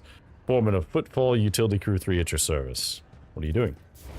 Just burning rats and some trash and parasites of other sorts. The district's under quarantine, you see. Got hit by something nasty. A disease, or maybe it isn't a disease, just some bugs and worms that crawled out of some ship or other. It is a bit odd that it happened here and not at the docks, I'll grant you. Things like that usually start there. They even spray the place with some gunk to kill all the bugs and worms. But I guess something slipped through. 2 families in the block way over there snuffed it. And the Liege wasted no time getting the district surrounded so that nobody could leave. How exactly did they die? Who knows? They found them in their hovels already dead. Blue sores on their bodies, they stank something awful, which is why the lot that found them didn't even risk looting the corpses. Good on them, I guess. Doesn't mean we let them out, of course. So you don't know anything exactly about what happened? Disease bugs or something else? 1,000 apologies, your lordship, but no, we don't. And we'd rather not find out. Who in the right mind would want to get closer to whatever it is? We've contained the foulness, and that's enough if you ask me. What measures have been taken to deal with the problem? You're looking at them. We stand here, burn the foulness, and we've got people standing guard so that no one escapes. Put some mines down, a whole load of them for the same reasons. The water to the sewer is all blocked off to stop any communication getting out. The air is open, I suppose, but the foulness doesn't seem to be airborne. Haven't been any strange deaths outside of the district. Are they being... are the people inside the quarantine being provided any aid? Of course not. I mean, I heard Reverend Harmonious was praying for their souls, which sounded more like retribution fell upon them, and rightly so. That's the most they can hope for. I want to enter the quarantine zone. Your lordship, have mercy. I can't say no to you, but the danger is just as real to you as it is to the whole station. We'll clear the way for you, but it'll take time. A lot of time. It won't be easy to break down the barricades and disarm the mines. He gives you a long look, likely hoping that you will reconsider, but after receiving no reaction, he gives the order to his assistants. We must wait for the crew to remove the barriers. Okay.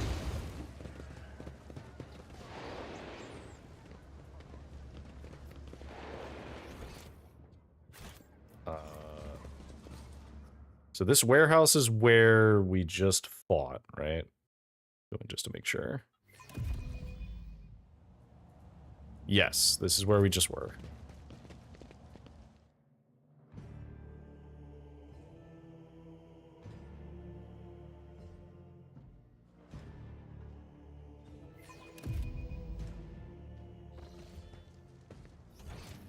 All right.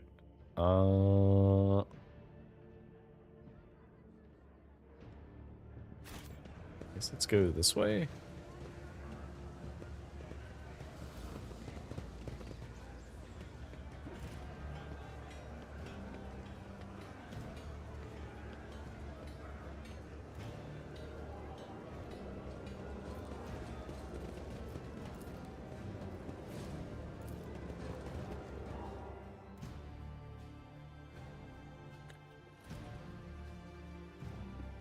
We'll see if the entrance can be found over here.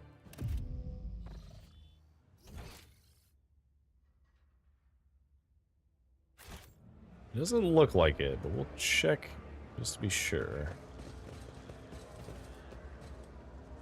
Can we get in this way?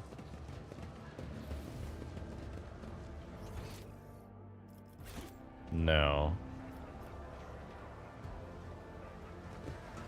I won't tolerate weakness. Got a bunch of wounds on our people, unfortunately.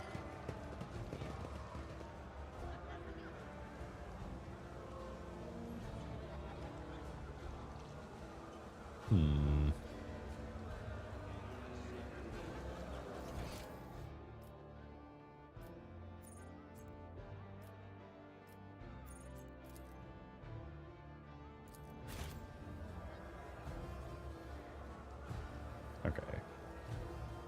Well, in which case, we'll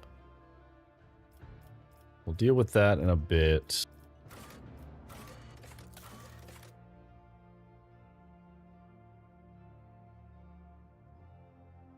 We can determine who Fidelio is.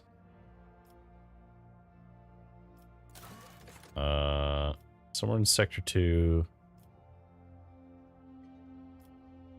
Turn off to the entrance can be seen from the Adeptus Massacus. Should be enough to find the place.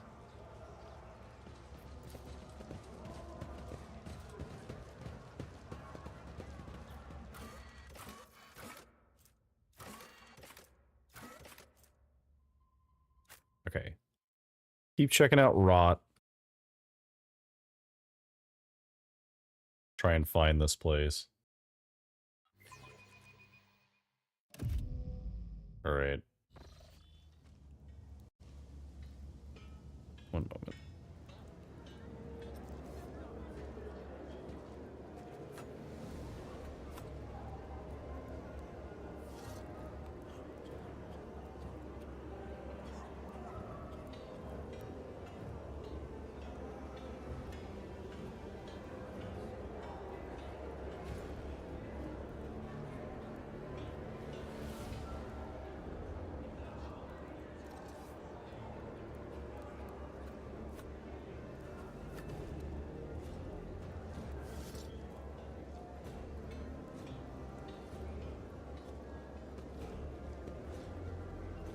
Okay.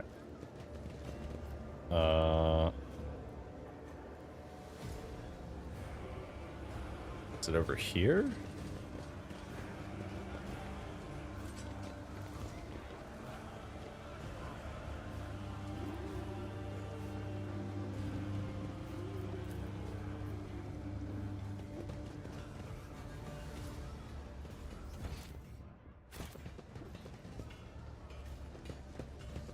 Hmm.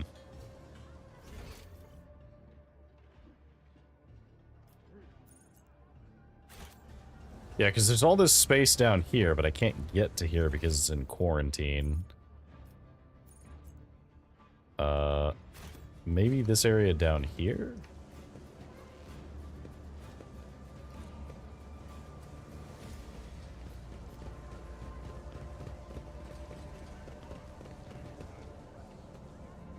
Hmm.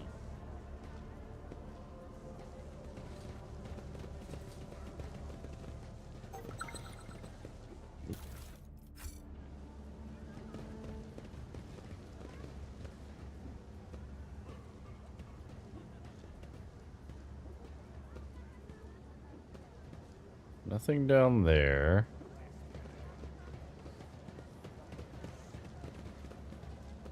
Hmm.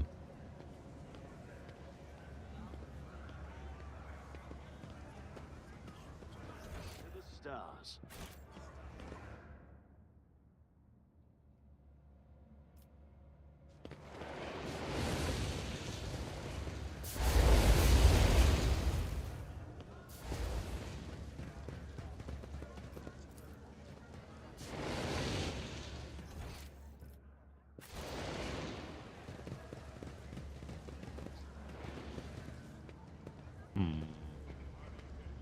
I'm gonna check in here one more time and see if there's another exit. But I don't think there is. I think it's just this one.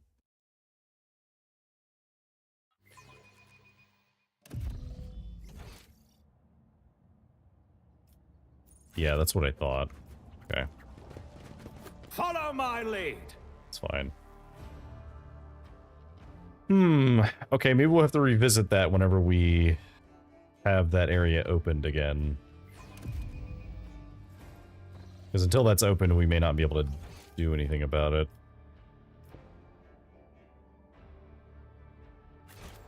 Because it's implying that the area is open, but it's really not.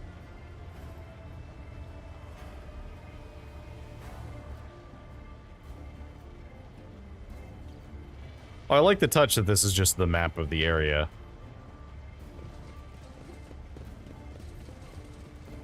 Okay. This is... Nope, that just goes back. Okay. In which case, let's see. So... we've progressed as far as we can for this. The turnoff is visible from the bar's entrance. Actually, wait, hang on. So is this an instance of a thing?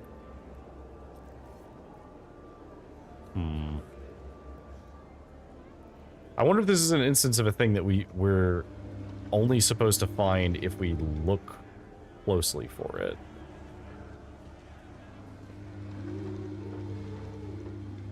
Because I do see a thing here.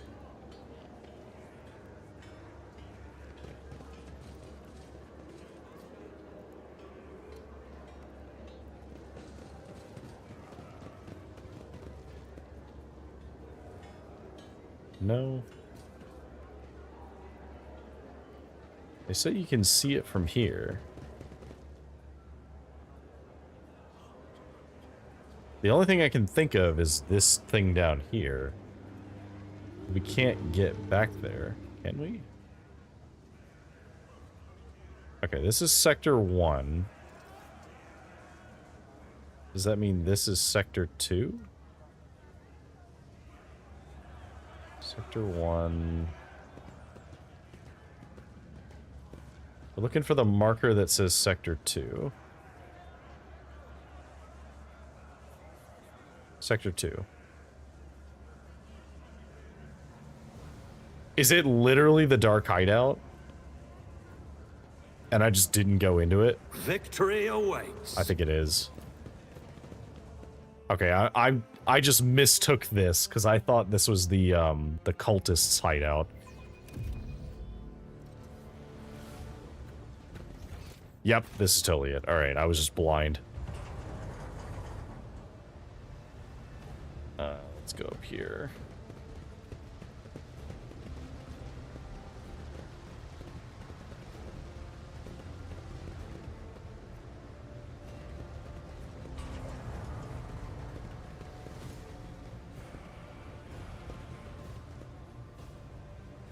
Anything in here? No. Halt. I noticed something. It's about time. Yeah, take that stuff. Anver Kingpin, the man with a shaggy mop of dark hair, is dressed and armed about as well as everyone else in here, and yet he is unmistakably the leader. He takes a step towards you. He chuckles. He spreads his arms wide in a welcoming gesture. My guests, what a joy it is to see you in my humble refuge. I see you've come here to be introduced to the truth. Which will you choose then? Words or fire and metal? You already know the answer, heretic. Argenta grasps her weapon.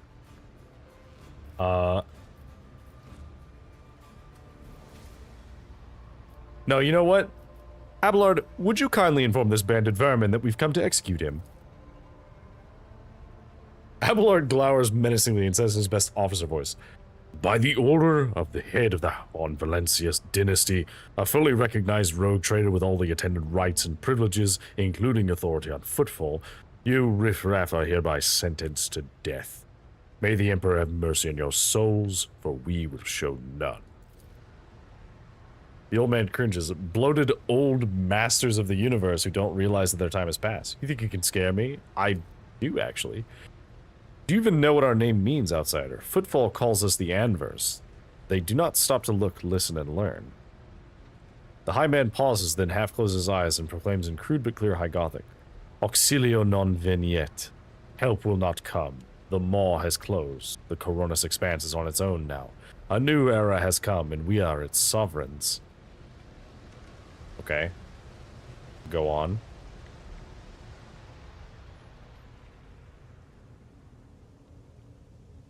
Submit, and you'll die quickly. Crush them.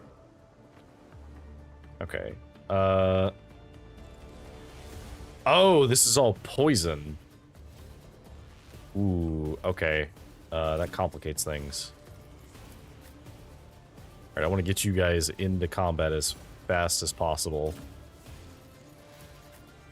You can be here.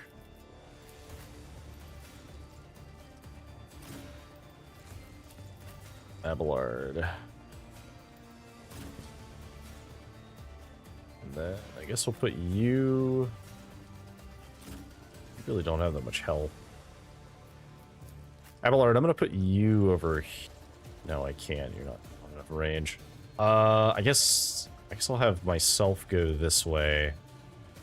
And these guys go this way. And then we have to turn on ventilation. Alright. Cassia, front line is here for now.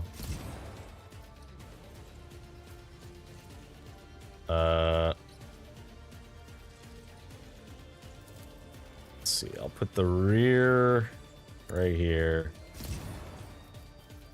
And then I'll put this. Let's see, I need somewhere that has good cover. Which is unfortunately not a lot. Fine. I'm afraid not. So If just I put this one may. here. Alright. So we could do this.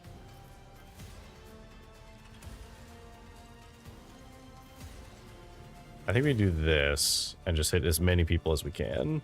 Me? If you insist, Lord Captain. Alright, and then we will give Kibala... Oh, you're too far away. Darn. In which case, let's buff you. And then drop a Isn't fear this a job here. for the serfs?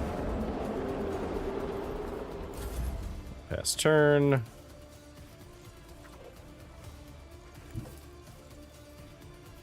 All right. Let's Guided by faith. run and gun. This is unacceptable. Do this. And then switch to single fire. Reload. Aim for the heart next time. So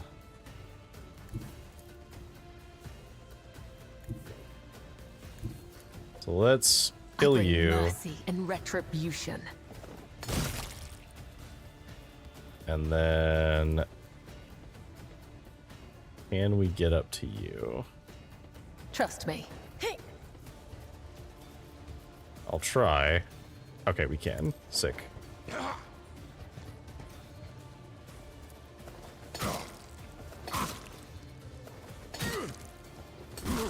Alright, we'll just do as much damage as we can to you. And then I guess we'll just do this. Time to slaughter someone.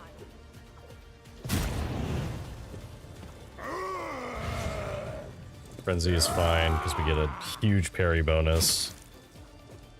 Okay, so for me, I'm gonna buff Abelard. Absolutely not. No, okay, guess I can't do that. Then let's do this, and then we'll buff Abelard.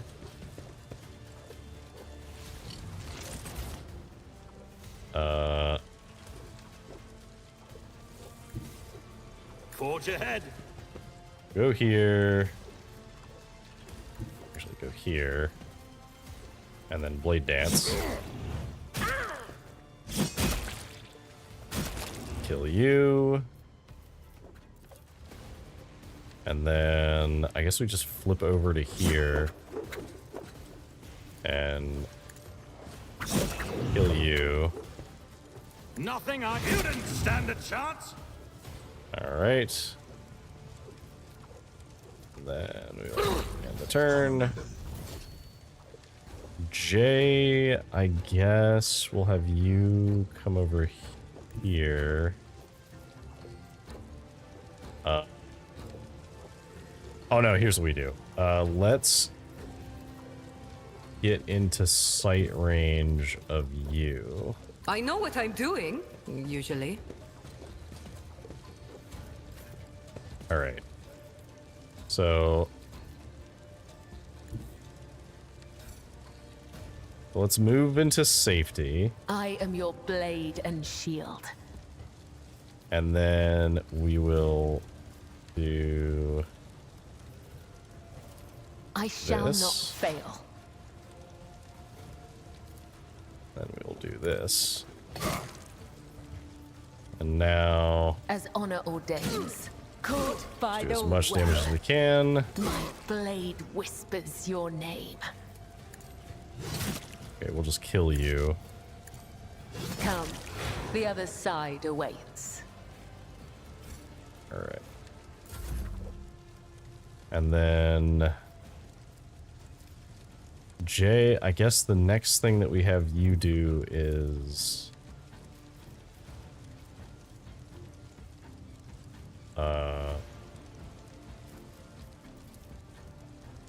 Tell me, and it is buff done. you again.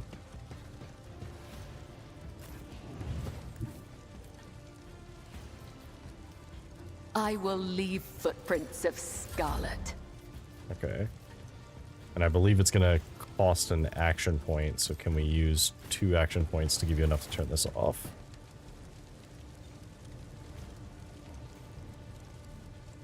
Alright, so ventilation's back on, so this should hopefully clear up.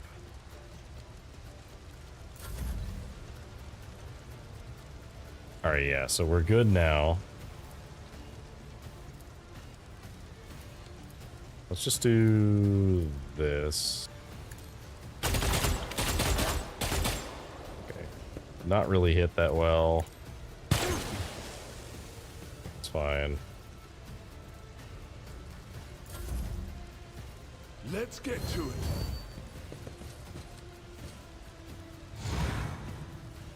Okay. Abelard. Do the thing. Alright. And then I guess...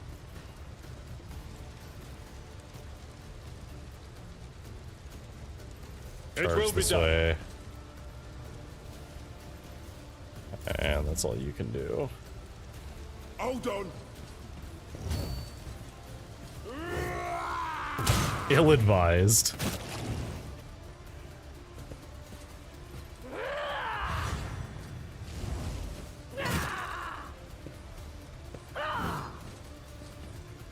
Nice try.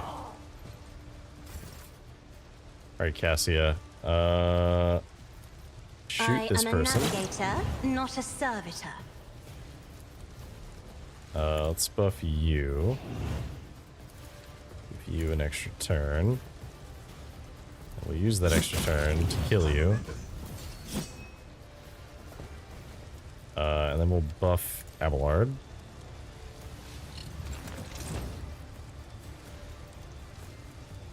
Unfortunately, we're not in range to do anything else, so I guess we just pass. And then we'll move the front line to, like, here.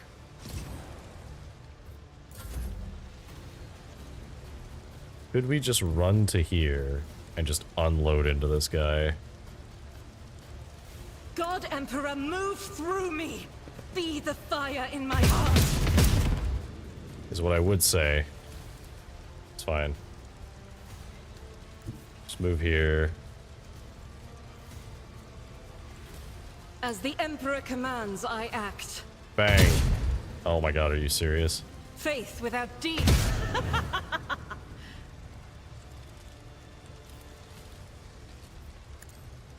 None can escape Works for the me. Emperor's judgment.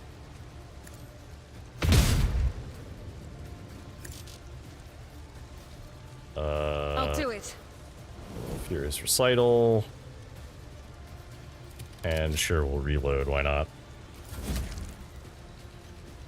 Alright, Kibla, do your thing. Death comes in silence.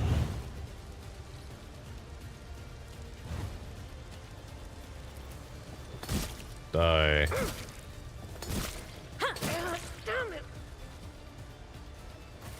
Alright, that's all of combat.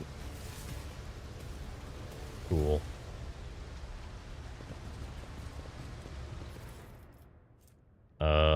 Start of the turn, they gained plus 20. Ooh, okay. That's interesting.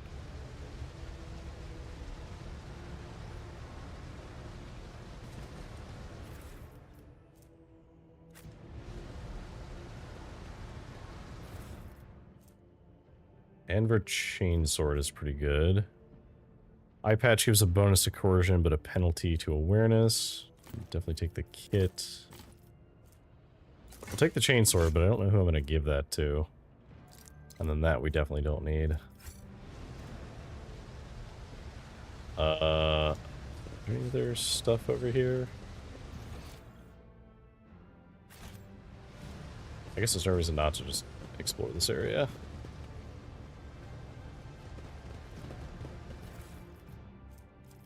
Multi-key. Bunch of cargo.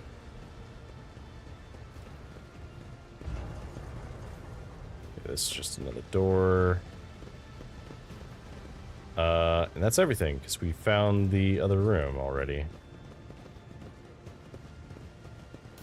Was that, rot dealt with?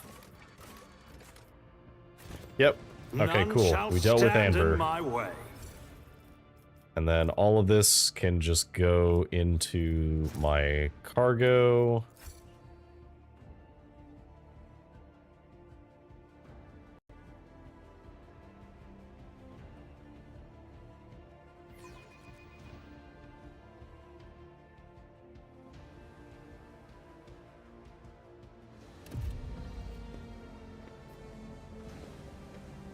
Okay. So that's been dealt with, so now we can leave. For now. Oh, my bot actually worked. I was wondering when it was going to actually post that message. Okay, so we have some stuff in the atrium.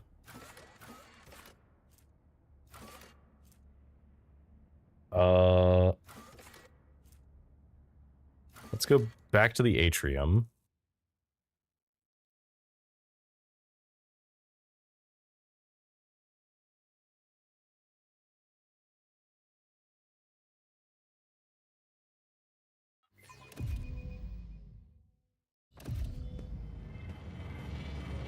A new challenge for me?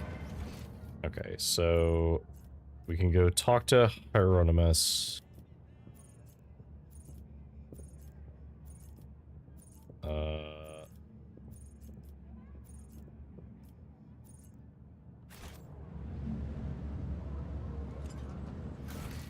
Okay, so then what is this one?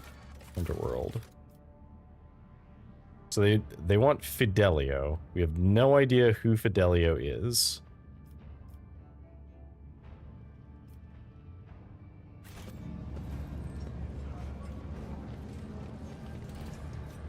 Let's go and talk to Hieronymus. The Emperor protects. Your request has been fulfilled. The cultist den in the Shadow Quarters has been cleared out. A grim smile brightens his features, and he makes the sign of the Aquila.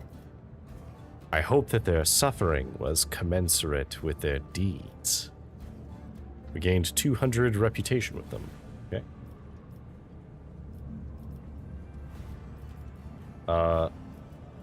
Is it true that the pirate Dens Belaro was your parishioner? And that he endowed the Drusians with donations? It is. Over the course of his life, that reprobate had burdened his soul with his many vile and egregious acts. His confessions were akin to a grand catechism listing humankind's eminent vices and enormities. Excuse me. It was all the more painful for him to realize that, of all the heinous acts he had committed, not one had been forgotten by the Emperor. Dens Belaro was afraid of death, and that which would await him after. He hoped to atone for his misdeeds, yearned to convince, if not the Emperor, then himself at least, that he had been more than a conscious speck of malignant mold his entire life.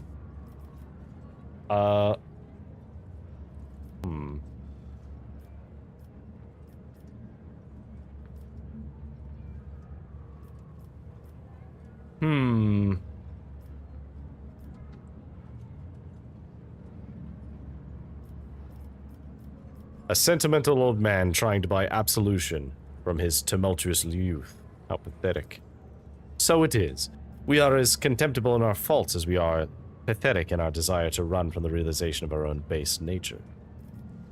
Okay. Emperor protects. Okay, so I don't think we need to do the other stuff that's around here, although I do want this loot. There's some loot over here. What is it?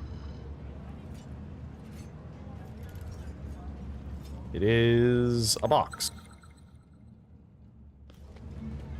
Disarm the trap, please.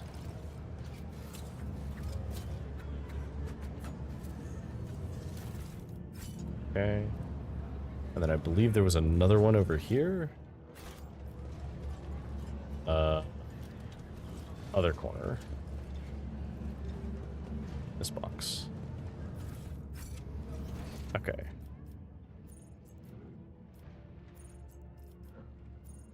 I guess we could talk to the chaplain.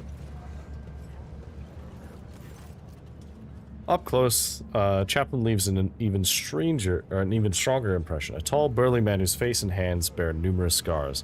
His entire visage seems to tell the story of many heretics who met their end upon their encounter with his adept true faith. Chaplain gives you a respectful nod. May St. Drusus protect you from illness and misfortune. I'm surprised to see a noble figure such as yourself here. Did you know Dens? I mean, Master Bellardo. Persuasion. 100%. Thank you, Cassia. Lie. Yes, I did know him. Interesting. I knew he kept secrets even from me, his friend and confessor. Then again, meeting you is not the only secret I've discovered. I still don't know who this Fidelio is, the person who Dens made his heir.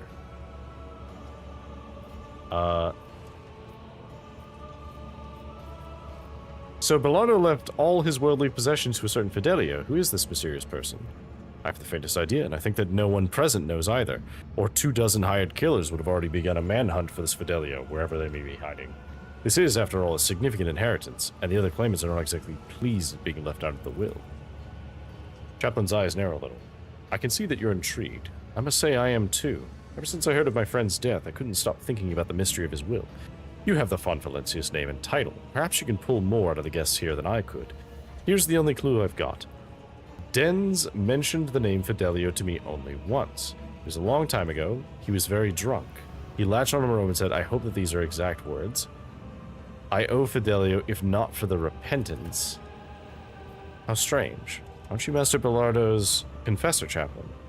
How could anyone other than you have told him to repent? I didn't, that's for sure. I can't imagine what he meant by it.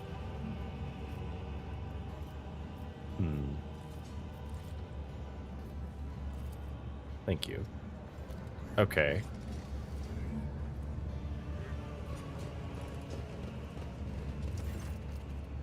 Who are you and what are you doing here?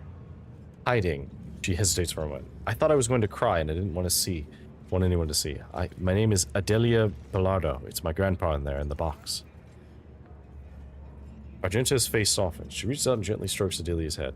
The tears will pass, Adelia. The tears will pass. The strength will return, and your courage will never leave you. Adelia tries to smile, then just nods seriously. If you do not wish to be parted from your forefather, then sever his head, embalm it, and put it in your bed. Cabilla's voice sounds mundane, like she is explaining the most basic thing. Speak to him before you go to sleep and after you wake up, and that way he will stay with you. Cabilla, that's a little bit dark for someone who just lost their grandfather. What? Adelia shrinks away fearfully, looking to you for protection. Did your grandfather ever mention the word repentance to you? He did. That word kept appearing in our house and nobody knew who wrote it. It used to make Grandpa happy when I was little. He always smiled when he saw it, but then later, when I was a little bigger and Grandpa was already old, it stopped making him happy. He was sad. He would just sit there and stare at nothing. And after that, when he got sick, he stops, her big eyes glistening with tears. When he got sick, the writing started to scare him. More and more of it appeared. Repentance, repentance, repentance. Even in his bedroom. One time he pointed at that word and said something very weird about dead eyes and about cobras going to class. What did you say? Abelard, who was looking at her with sympathy, narrows his eyes. Cobras going to class. Are you sure this is what your grandfather said? Of course I'm sure. When Grandpa was ill, I sat with him, and this one time he started talking about cobras. I was sad, but it was also a little funny. Cobra, get to class, he said. Abelard strokes his beard. Perhaps this old Navy officer heard me talking. I am almost certain he wasn't talking about a snake, but a Cobra-class destroyer. Cobra going to class, you see. Maybe. Okay.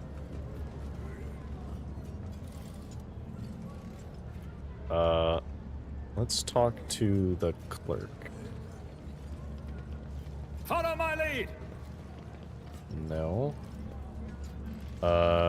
First meet Dagon. This is an honor, your lordship. Such an honor. Spare a minute of your time. Request to make. Did Bellardo ever mention repentance to you? No, but I know what you're talking about. The scribbles in his home, right? Yeah, it happened all right. That writing just appeared out of nowhere on the walls, the mirrors, always the same word. Repentance. I told him to get a psyker to check his house for sorcery, but he said no. Too pricey, I guess. He said something about that, how he had already paid too much for repentance. Not a lot of psychers around, and a single one of them will cost you as much as a team of top-notch bruisers. That Amasek that you ordered your servitor removed was poisoned. What a fascinating coincidence. He looks you in the eye. Poisoned? No, it can't be. It must have just been a bad batch. How did Bellardo die? Badly. He went downhill real fast. Just a year ago, he was still living it up, storming the slum asteroids to shoot riffraff and mutants, and then all of a sudden he was done. His old wounds had caught up with him, and he had plenty of those, both from the old days and more recent ones, like when somebody tried to bump him off. 12 years back, I think it was. Yeah, you never introduced yourself. Dagonotheo, his first mate on Denz's ship. I mean, Master Bellardo. Given the deceased's former occupation, I have a good idea what role you played under his command. Dagon smiles. They used to call me Torch. He's Jerrycan, I'm Torch. Those were the days. Must take my leave. Alright, Cass. Cass Bellardo. Good Sir House von Valencius, I'm ever so glad to see at least one decent person in this crowd. Can we talk? Support from an envoy of an esteemed dynasty could be very helpful to prevent a terrible injustice from happening. Did your father ever talk to you about repentance? Ha ha, that's hilarious. Even good old Chaplain doesn't tell me to repent. He gave up on me long ago, and my old dad, he gave up on me long before that. He laughs nervously. Wait, you mean that repentance? Those stupid ghosts or whatever it was. I'm pretty sure my father did it himself, the senile old kook. Or maybe it was my daughter messing around. Where else would those words have come from? What words are you talking about? Oh, you don't know. Out of the blue. Writing started appearing on a wall in our house. Just one word. Repentance. Big sprawling scribbles like a child's handwriting. The first one appeared about 10 or so years back. The help kept whispering about it being the work of ghosts. Ooh. But for some reason the old man didn't want to do anything about it. He told me not to. The writing amused him somehow. Whenever he'd see repentance scratched on the wall, he'd just grin. Okay. Do we know where his house is?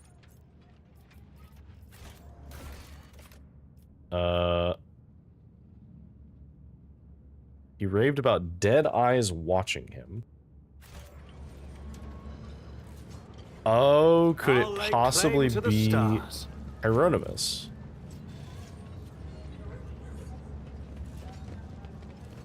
Is he talking about you?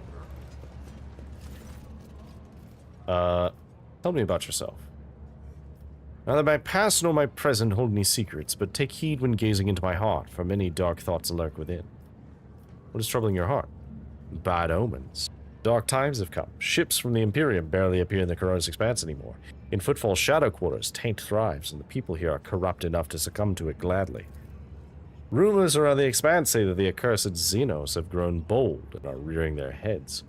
They attack ships and settlements, walk under the suns of Imperium worlds like kings instead of cowering in the shadows. What next? What adversities await us if such disgrace is already happening? There's more and more talk about poorly things are going in the Expanse. Some days it seems like I can't take 2 steps without hearing some peasant pontificating on the matter. Even if it is as dire as they say, the Von Valencius realm will not crumble under the blows of fate, no matter how devastating. Chin up, Lord Captain. This is no time to lose heart and lament your lot.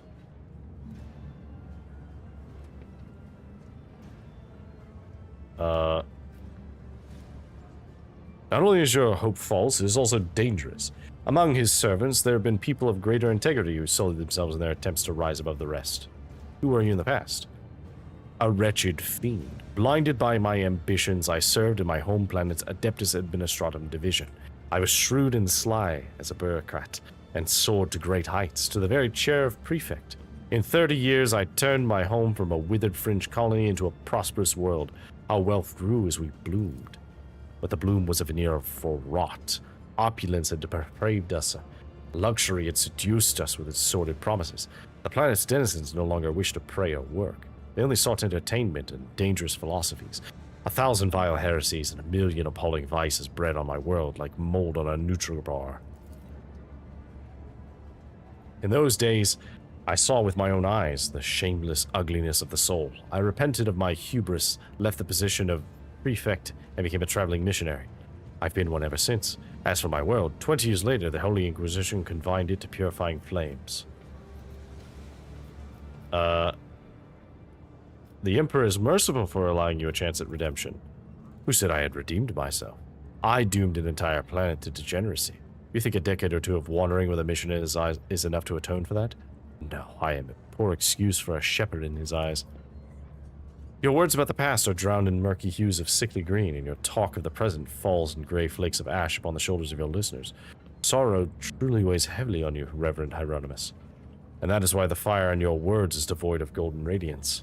The faded flickers of teaching leave nothing but black soot on their souls. I'm surprised you had any to begin with. Okay, maybe you're not.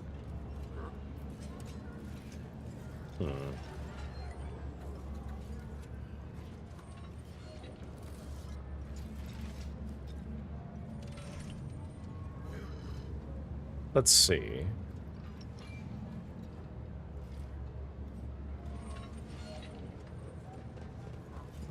Is there anyone else to talk to?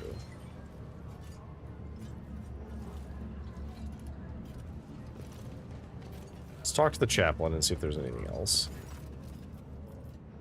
I'd like to discuss with you what I've been able to uncover in regard to the mysterious Fidelio. Listening. Dens mentioned Fidelia and repentance. Oh, whoops. Not long before his death, Dens mentioned something about dead eyes looking at him. That's strange. Who could have looked at him like that in his own home? Some errant servo skull that was passing by? Maybe it was nothing more than a dying man's delusion. Was it a servitor? Dens mentioned Fidelio and repentance. What could it mean? I think I might know the answer. Was a master of a craft. Dens always was a hardy fellow, and that's what saved him.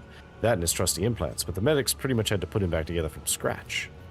When he finally emerged from the hands of the Sawbones, months after the attempted assassination, he kept chuckling about her being a sharp one, and that she was real angry with him for burning her father or husband, I don't recall, and he was a ship captain.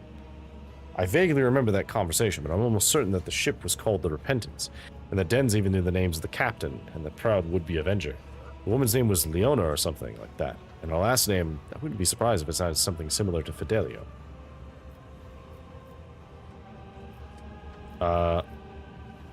What happened to the woman? She got away after the attempt, but I know that Dens sent mercenaries after her almost immediately. Whether he found her or not, that I do not know. It seems unlikely he did, because if he had settled the score with her, he wouldn't let him go and put her in his will, would he? You think this is our Fidelio? It's my best guess. Let me remind you what he said. I owe Fidelio, if not for the repentance. Who else could he have been indebted to if not a vengeful daughter, or lover, or whoever she was, of a captain he'd killed? It'd be a very Dens thing to do, to leave all the money not to his wimp of a son, not to his idiot first mate, but to the cunning lass who almost killed him. It looks like we cleared up the repentance part. All that's left is Fidelio and the will. I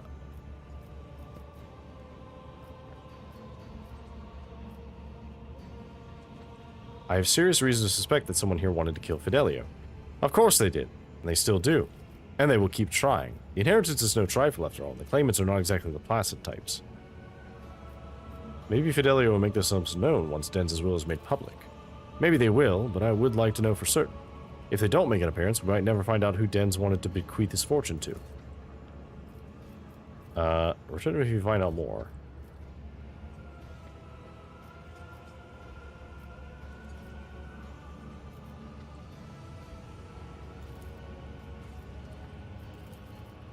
Okay, so that's all we've learned so far.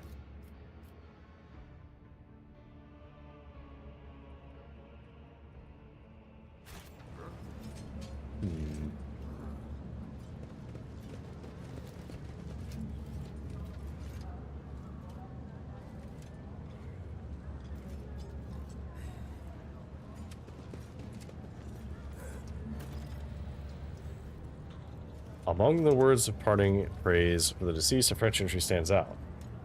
Repentance with a singular entry feed. The letters are crabbed and barely legible. Ooh, okay. Is there anything else around here? Odd smell of this emissac as though it was poison. Yep, we knew that. We did find out that whoever it was is here. There's an entry in the Book of Remembrance about repentance. The writing looks fresh. Could Fidelio have left it?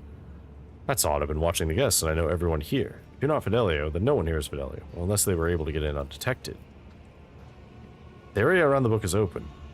If Chaplain is telling the truth, and he really does know all the guests by sight, then the words could have only been left by someone with free run of the courtyard, someone who wouldn't have attracted attention. Let's go over everything that we know. Dens supposedly left his possessions to Fidelio, a woman who wanted to take revenge on him for killing the captain of the ship Repentance. The word Repentance is written in the Book of Remembrance, and the entry is new.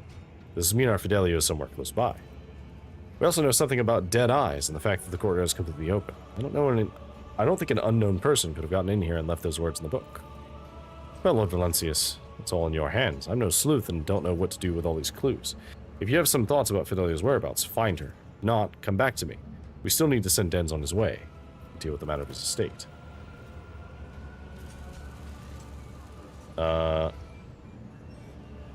Okay, so I don't imagine it's a servitor, right?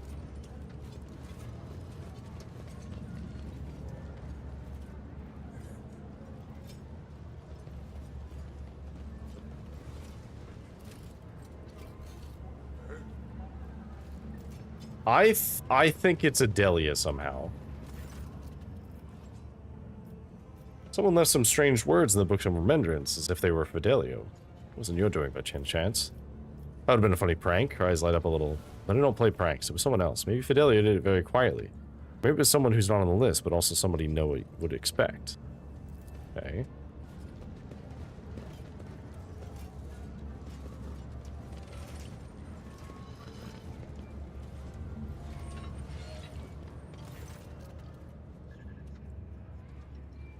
If you didn't know what to look for, it would have been easy to overlook the servitor, which may have once been a woman. The servitor's implants, the mechanical nature of his movements, the empty gaze, it's all there. But are you Fidelio? Silence. The servitor's eyelids flutter slightly, its gaze staring off into space. Deep inside its single human eye, dark as well, a spark seems to flicker, or is it just your imagination? Repentance.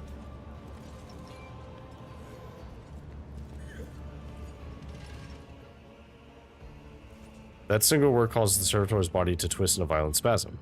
Something akin to a sob or a growl builds up in its throat, and its mechanical appendages jerk convulsively. Kaplan's tall figure gestures next to you.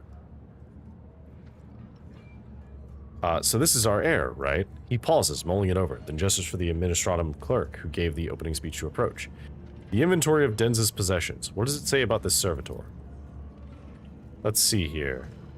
Section B1740, personal defects of the deceased, subsection servitors. Here it is. Oh, this is a rare one-of-a-kind unit. Commissioned personally by Master Bellardo 12 years ago. The main function of this servitor is cleaning the house, bedrooms, vestibules, bathrooms in accordance with Master Bellardo's wishes. Its free will was completely eradicated, and the parts of its brain that regulated pleasure responses were destroyed. But to a large extent, its memory and awareness were preserved. Is everything clear to you now, Chaplain? I believe so. Didn't I tell you that Denz, after he survived the assassination attempt, sent a whole squad of berserkers to hunt down the woman who tried to kill him? Looks like he found her. She was allowed to keep her memory and some semblance of awareness, so I suppose the mysterious writing of repentance, both here in the book and back in Denz's home, was done by her. The question that remains, of course, is why would Denz decide to make a servitor his heir? This is either his last and cruelest joke, or an incredibly ham-fisted attempt to make amends on his deathbed. I'd like to believe that it's the former. Can a servitor even inherit?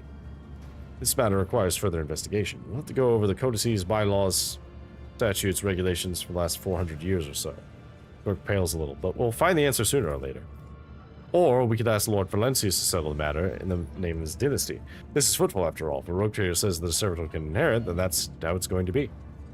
Summon everyone. It's time to decide the fate of Bellardo's estate and that of the heirs. As you wish, your lordship. This ought to be good. Okay. I would ask the esteemed guests to stay a moment longer. I was going to announce Denz's last will and testament after he was delivered into the flames, but the circumstances dictated otherwise. And so, according to the deceased's will, all of Bellardo's fortune goes not to his worthless son Cass, not to his brainless mate Dagon, but to Fidelio, mysterious new heir. However, I believe a certain party would like to intervene in this process.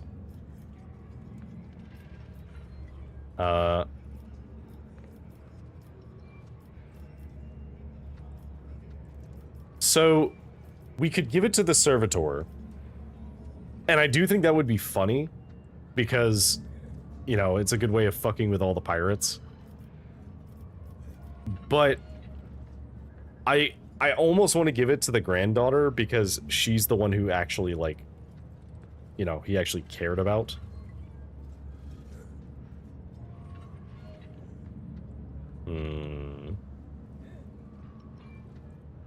So we could do the servitor, or we could do... I keep wanting to call her Fidelio. Adelia or Fidelio.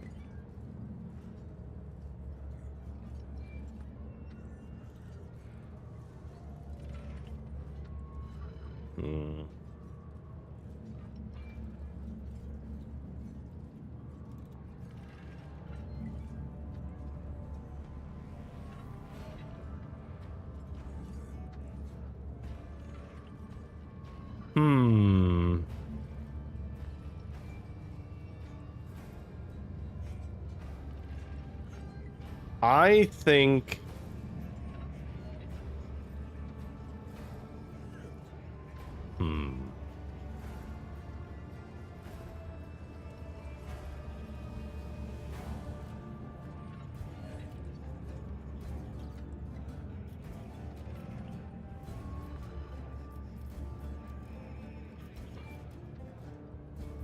So I could confiscate his... I could confiscate the will too. I didn't even notice that one. I was so busy looking at these two, I didn't even read this one.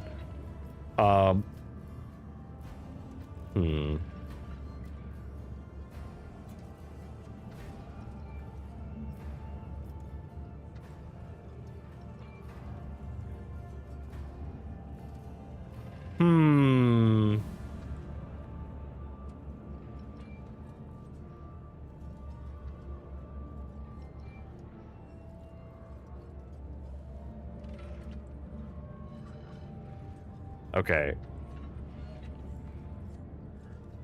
I do think...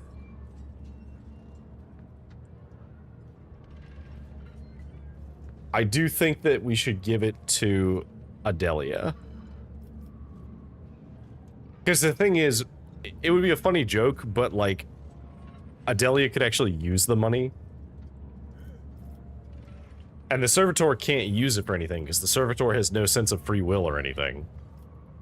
Like, they could never use it. So, we are going to give it to Adelia. So, the only one here who truly loved Den's granddaughter, Adelia Bilardo. She inherits his fortune. The name on the will is Fidelio, but Chaplin pulls a hefty scroll out of his bag and tears it to shreds. All his life, Den spat on laws. I think he'd understand. Ha, the old man sure as Throne didn't expect this. The money is mine. Don't worry, sweetheart. Daddy will put your grandpa's riches to good use. Cass, have you finally gone deaf after all that drinking? The inheritance is Adelia's, not yours. If you make any attempt to coerce her, I, as Den's executor, will be forced to take steps. Chaplin puts a hand on the handle of his hammer. Oh, I see. All of you have it in for old Cass, eh? Well, afraid you leave me no choice. Oh no, don't.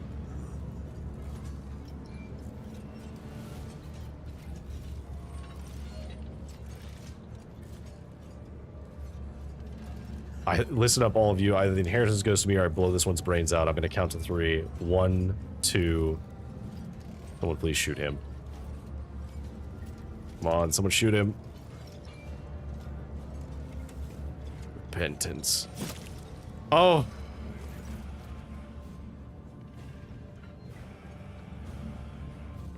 Oh no! Oh, sobbing and crying her eyes out, Adelia smelled with her father's blood is shaking Cass's lifeless body. Daddy, get up. I'll give you the inheritance. Oh no. Demons take you, Cass. Threatening to murder your own daughter at your old man's funeral was a new low for you. You always were a useless waste, even in your final moments. Examine the Inservitor. The servitor that was once a woman is kneeling, motionless, and showing no signs of life. There are 2 charred holes where the eyes once were. Some malfunction must have burned its brain from the inside. Its face bears a peaceful smile. What happens to the girl now? Chaplin sighs heavily as he looks to the weeping child. She's got no one left. Her mother ran off to the edge of the galaxy, and her father, well, you saw it yourself. His brows furrow. After a pause, he curses under his breath and nods. I'll look after her until she's grown up. I don't think I need to spell it out for you. A little girl with a tremendous fortune, might as well paint a target on her forehead. If I take Adelia in, no one will dare to hurt her. Courtesy of the reputation that my turbulent past has earned me, and if they do dare... He casts a meaningful sidelong glance at Cass's body. While I'm at it, I'll also help her not to squander her whole fortune, maybe even earn something extra both for herself and you. I think the best investment would be a merchant ship. I'll teach her the basics of voidfaring, find some reliable suppliers, pull a few strings in the administratum, and just like that she'll have a decent enterprise. I'll venture a guess and assume you wouldn't say no to a supply network that is robust and loyal to none but House von Valencias. Leave the paperwork and other formalities to me. I'll contact your subordinates myself. Okay, well, that's very sad, but that's probably the best ending that she could get, because if I gave it to him, he would absolutely squander it.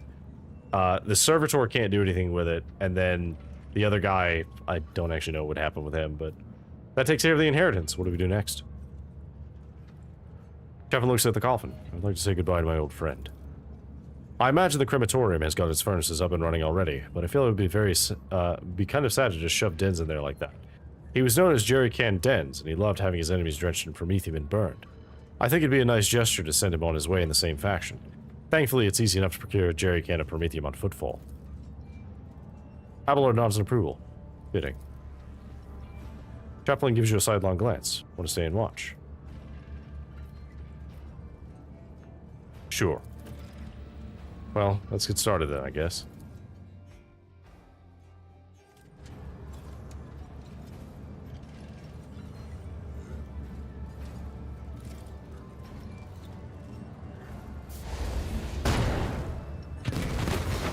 Wow. I guess that's one way to do it. And that was a level up too. Alright. Our first actual level up as this. So we get to choose an ability. Nothing recommended. Ooh, we can actually pick... We can pick real abilities.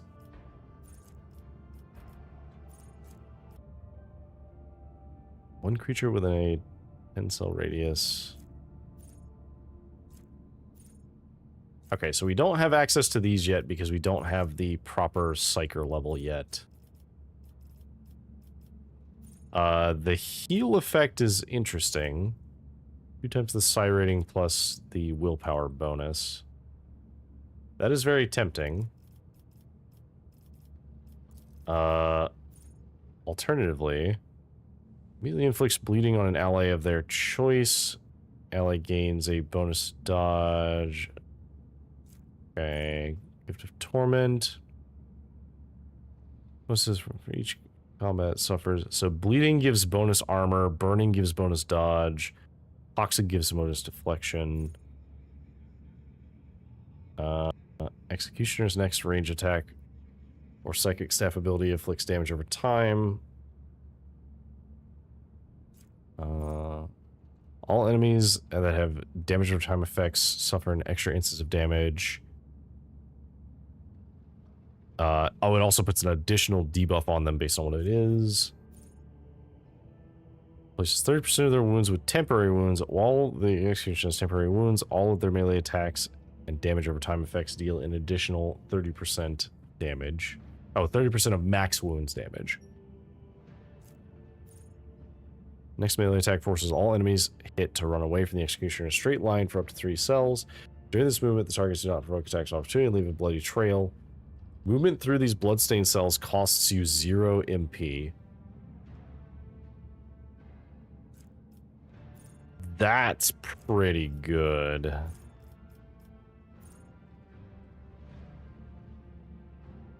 Because it costs nothing and that gives us extra movement and is an...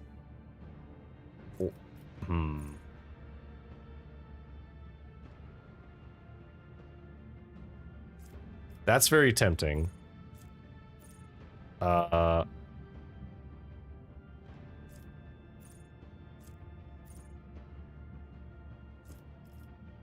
actually think we're going to take the heal effect here, though.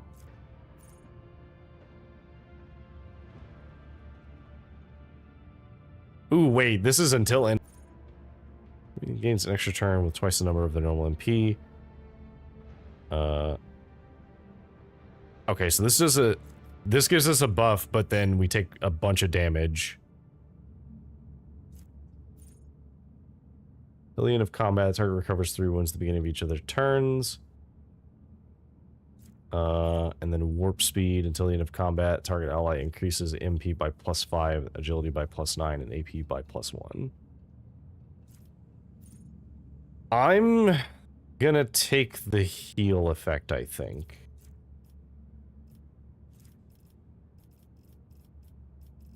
I think we do that.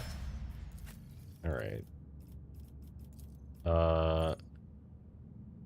So the next attack that hits forces a toughness resistance check.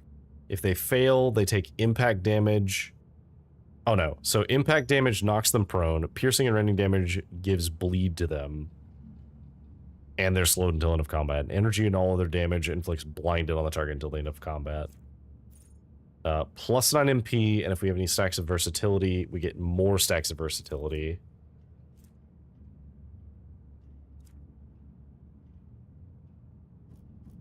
That's pretty big.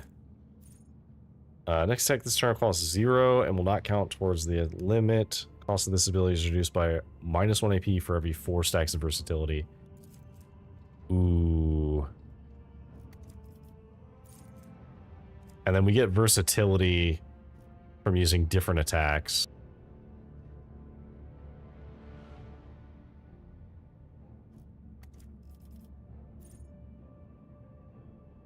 I do like that.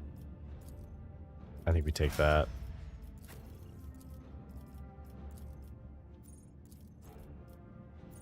Kill zone stratagem. Choose one of the combat tactics areas for 1 round. All enemies are forced to reroll successful dodges and parries against attacks. Enemies that suffer damage and are left with less than 18 wounds immediately die. Wow. That's really good, actually. For 1 round, all attacks by allies in that area inflict the overwhelmed effect. What does overwhelmed do? Creature suffers a penalty to ballistic skill, rate of fire, and weapon skill. And their MP is lowered, and ranged characters try and get behind cover. Creature counts as melee. Nope. Okay, that's fine. And then strong arm for 1 round. Allies in the combat tactics area gain armor, cannot be overpenetrated, immunity to prone, and deflection, and do not suffer injuries for receiving damage. All of those seem pretty good. We could take another Psyker ability.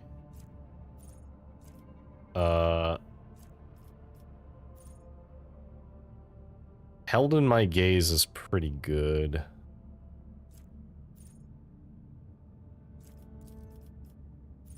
I think we do Kill Zone Stratagem, actually. That's crazy good. Alright. So for you, Death Whisper.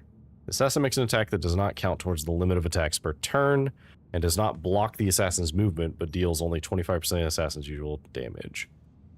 And they get a hemorrhage effect, deals lethality, divided by 10 rending damage, that ignores armor and deflection at the beginning of each target's turns.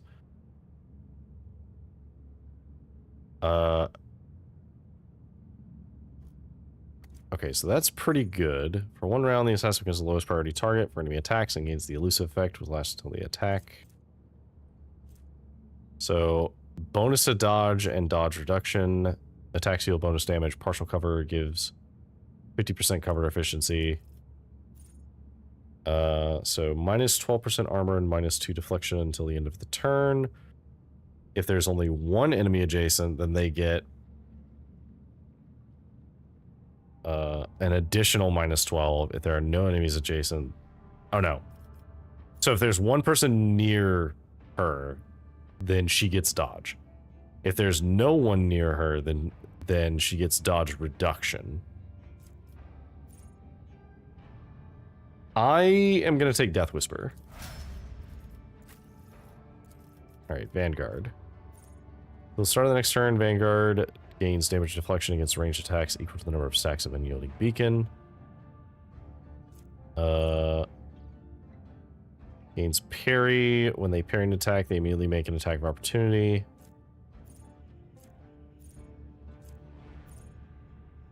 Vanguard and their allies gain temporary wounds. All allies suffer 50% less damage to the next attack. Wall of Rockcrete is pretty good. I think we do defensive stance, though.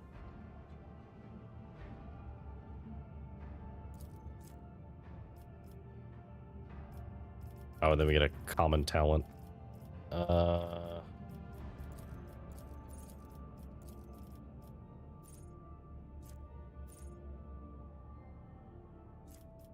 you have a thing that, like, forces them to hit us?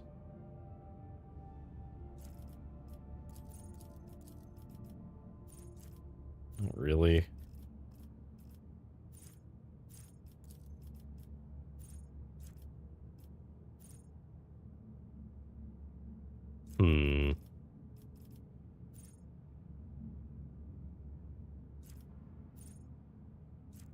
An even higher bonus to parry seems pretty good.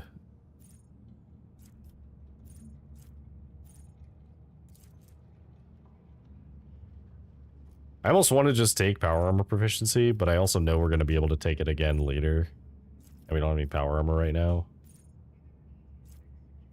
Let's just take dueling mastery. We'll take the bonus to parry.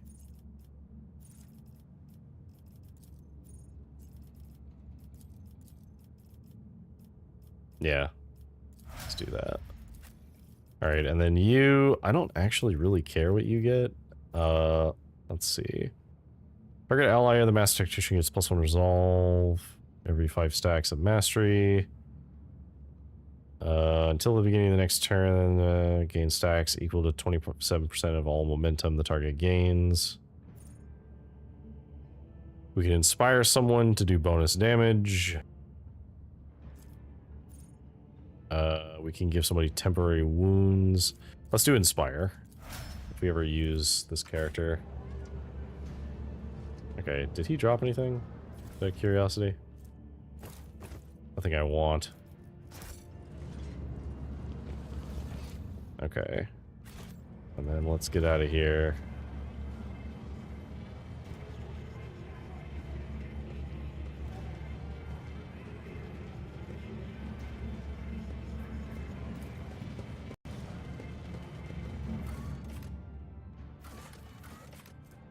Okay, so where the shadows are deepest of all, is this area open yet?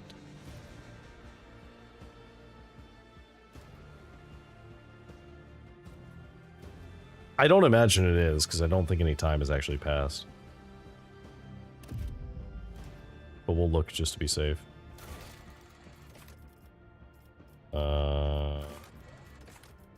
Deepest shadows.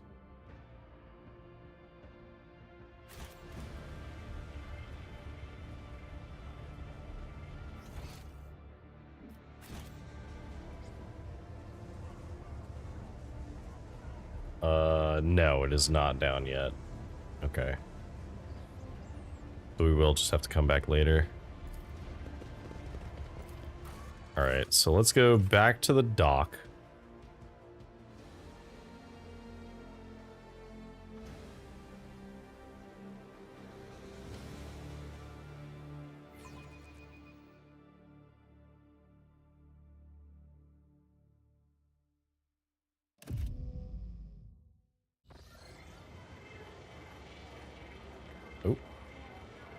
Identify unit Opticon 22 extends his official greetings and invites you to a synchronous communication.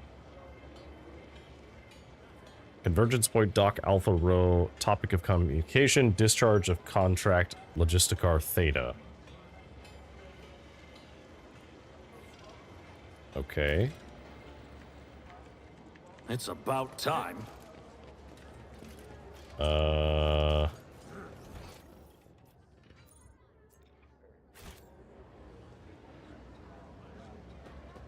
Okay, Opticon 22, what do you want?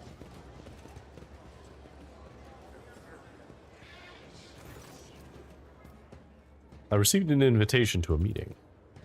Confirmed. I wish to discharge, reciprocally validate the mutual contractual obligation designated Logisticar Theta. Under the contractual obligation in question, 34.761 Terran years ago, the Explorator Cognizance fleet received from representatives authorized units of the Von Valencius dynasty a volume of high-grade promethium equal to the fuel capacity of 6 Tantalian void tankers. Received it and then didn't pay. Compensate. Remunerate. Settle accounts. Should I go on or is that enough synonyms? The stipulated payment reciprocal offering from the Cognizance fleet can be made to Von Valencius assets at the current time, after which the contractual obligation will be fulfilled, archived. Confirm your status regarding acceptance of the payment reciprocal offering.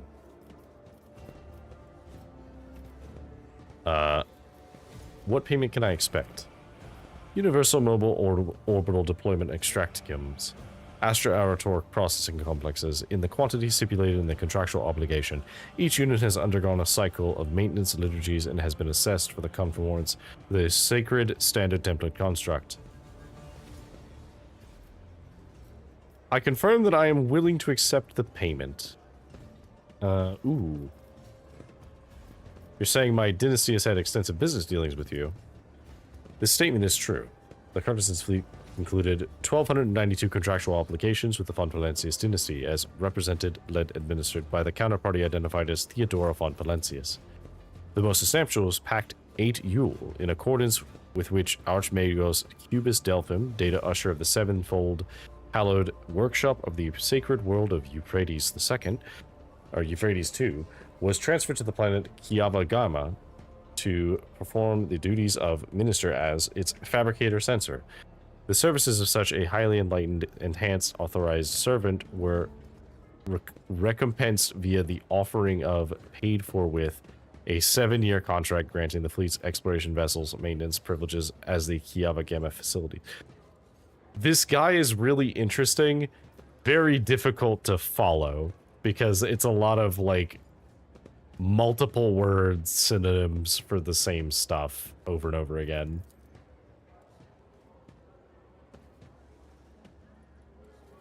That is true. In the last couple of decades, Lady Theodora took pains to form a strong relationship with the Cognizance fleet. She turned down a dozen candidates looking for the right tech monitor to watch over Kiava Gamma. You waited 30 years to pay up?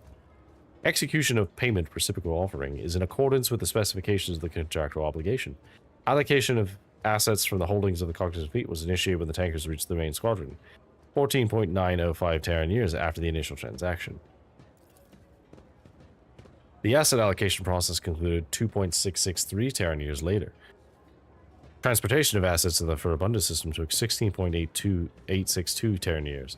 Final delivery of assets to Footfall took 0.331 Terran years.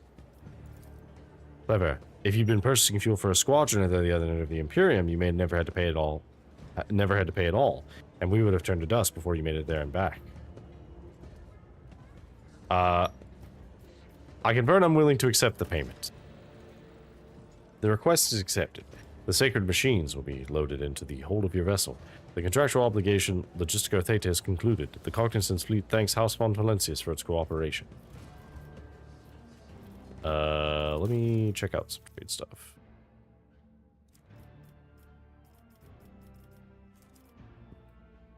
I could potentially get some stuff.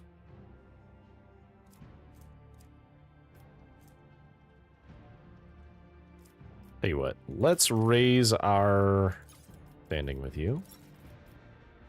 Let's do that. And why not? We'll do 1,000.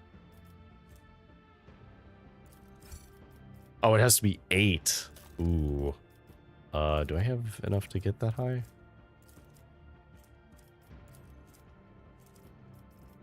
No, I do not. Not even close. We'll give you these anyway. But we don't have enough to get you any higher.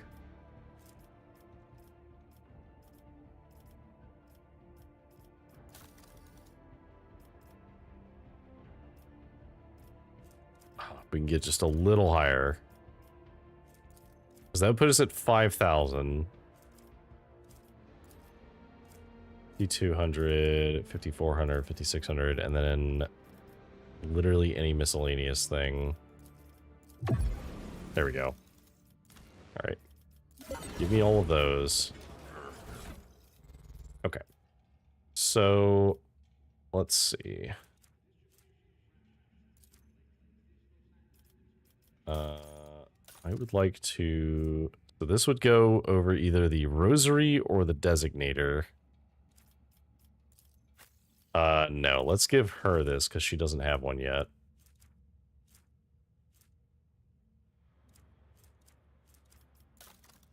And then the Bolter, let's see if it's worth giving it to you. Yeah, that's just an upgrade of my current Bolter, so give her a better Bolter.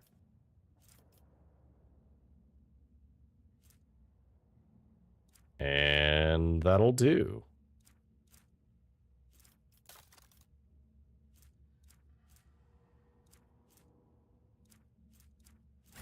Okay.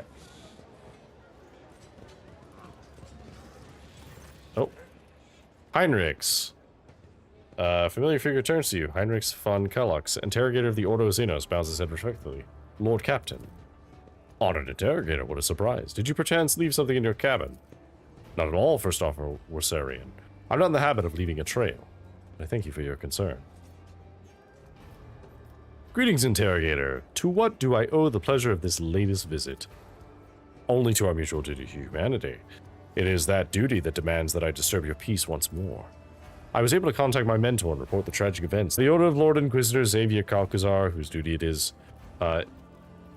is to stand sentinel over the Coronus Expanse. The rogue trader of House von Valencius is to take on board the agent of the Most Holy Inquisition and provide escort and support in deeds great and small that serve to safeguard the territories of the Imperium, blah blah blah, against its enemies, blah blah blah. This decree is effective immediately upon announcement and remains in effect until decided otherwise by His Excellency Calcazar. What exactly caused this need to rejoin my crew? The cause is the activity of humanity's enemies, including the cult of the Final Dawn. In my absence, the situation in the Coronus Expanse has changed. I've received an exhaustive report from my agents. This heresy has taken root in the region where the Von Valencius worlds lie. You probably already know about the fate of the industrial world Kiavagama. If not, then I will share the details that I know, but not here. Better talk on board where we will not be overheard.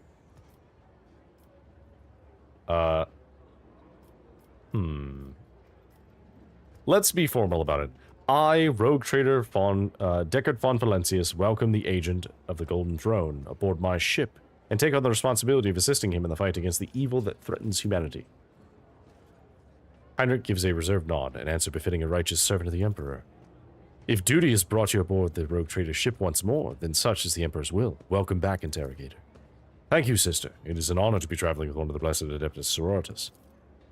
The Inquisition? Deckard, you never mentioned you socialize with such distinguished servants of the Emperor. I'll bet it takes someone truly remarkable to warrant such eminent and close attention.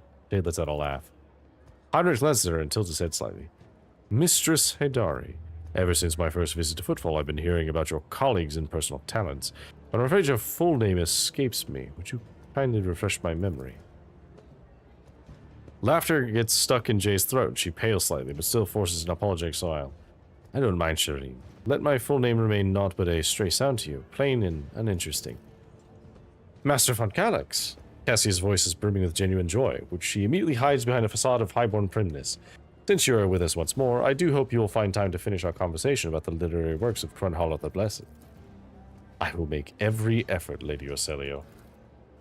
I must also deliver this to you.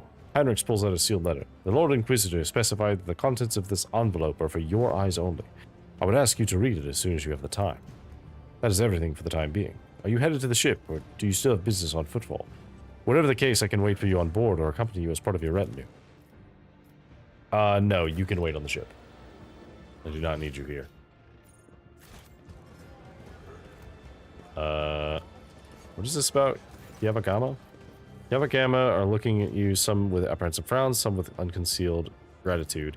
Your lordship, comes the discordant chorus of voices. I need information. What happened to Kiavagama, and how did you end up here?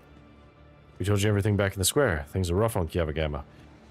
Maybe there isn't even a Kiavagama anymore. The planet was attacked by a horde of heretics. They shouted unholy prayers and cut people down left and right. We heard everything from orbit, listening to one Voxcast after another. We realized there wasn't anyone left to save, so we thought we'd run.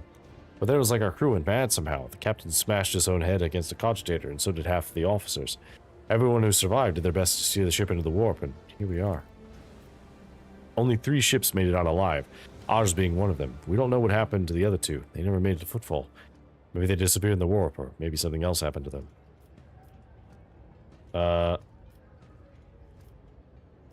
What became of the ship that you used to get here? It is the property of the Von Valencius dynasty.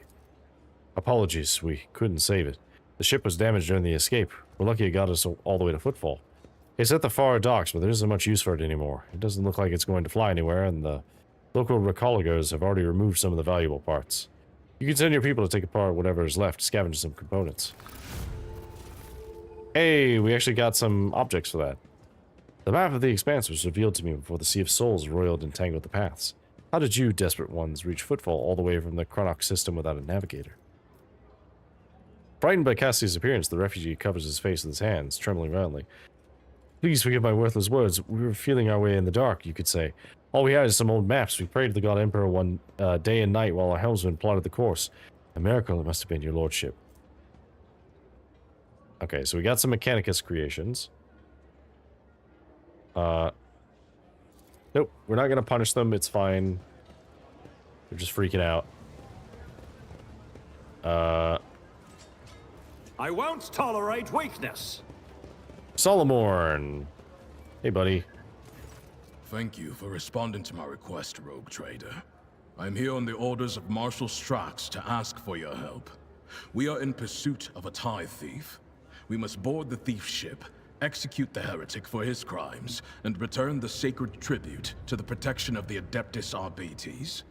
The reward for your assistance in this matter will be the thief's frigate, the Heartless, which we will capture in the course of the mission. See. It's a pleasure to see you again, Solomorn. And you, Glyto. Glyto, speak! Not every cybermastiff receives a personal greeting from a rogue trader. Such an honor warrants a response.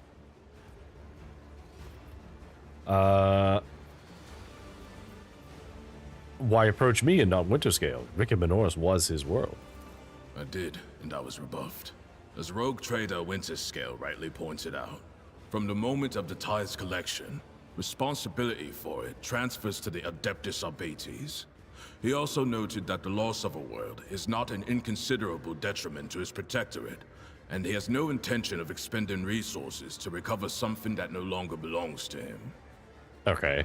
I guess that's fair, but also kind of rude. Under similar circumstances in the past, our arrangement would have obliged us to turn to Lady Theodora. She was a key figure in supporting the Lex Imperialis in the Coronis Expanse. I will say it is poor form for a rogue trader to refuse to help the servants of the law. It is not for me to judge the Emperor's anointed, not least when I cannot fault his reasoning. I guess that's fair. I will help the Adeptus Arbites. What is the plan? Captain Sargona and his flagship, the Heartless, are concealed in Mundus Nullius. The exact location can only be determined with your ship's augurs when we enter the system. The Heartless is escorted by a small flotilla. You'll need to neutralize it in order to capture the frigate. Our BT strike teams will land on the upper deck, while your boarding party handles the remaining bays. My squad of arbitrators will take on the most difficult and dangerous part of the operation. The ultimate goal is to capture the captain's bridge and interrogate and execute Sargona. Any tactical recommendations for the assault? The task is relatively simple. Kill all enemies we encounter, and not let them kill us. Sargona must be taken alive for questioning, but I and my team will handle that. There is one other thing. The following call signs will be used for Vox communication during the mission. You will be RT1, and I will be DX1. I also request you use RBT sign language throughout. Non-verbal commands are faster than speaking, and will allow us to catch our target unawares. Here is a short list. Okay, let's study the data slate. There are 24 basic commands from head nods to combinations of hand gestures. Everything you need to quickly and efficiently communicate any position, numbers, and even coordinate joint attacks. A roach here needs something grand. Emperor's Eagle, for example. No, you have a deal. Good. Do you have any further questions? I may have other matters to attend to en route to Mundus Nullius. Will you be able to accompany me? No. I'm still on mission, and in your absence, my subordinates and I will be checking weapons and finalizing tactics for the assault. In other words, we will be wholly occupied with preparations. Do you have any other information about the thief? Stein, transfer the latest data. Bryce, hologram. This one has the complete file. Study the file. Guido Sargona, specialty pyromancy, formerly sanctioned, abandoned his post on a privateer ship, joined the pirates. Confirmed links: Hispalica, Xenos, alleged heretical cults, also implicated in at least 15 attacks on trading vessels. Status: alive. The image quality leaves something to be desired, but you can make out the criminal's surfeit of augments and sumptuous clothing. There's something haughty, almost maniacal in his bearing, like the tyrants who sooner or later proclaim themselves gods. That will do. As you wish. Tell me more of the ship you're promising me. The Heartless is the enemy flagship. It has been corrupted with inhuman technology, but you have the necessary resources to purge it of Xenos filth and make it serve the Imperium once more. Even if you don't wish to own a ship previously crewed by pirates, you will have prospective buyers lining up to take it off your hands. I'm no expert on ships, but when I questioned the captains on Footfall about the Heartless, they were almost salivating as they listed its virtues. I see. We'll take it. We are taking it, aren't we, Shireen? It's a whole extra flagship and practically for free. She makes a good point. Doing the Imperium a service is worth more than satisfying any personal desire. Especially one as undignified as yours, Jai.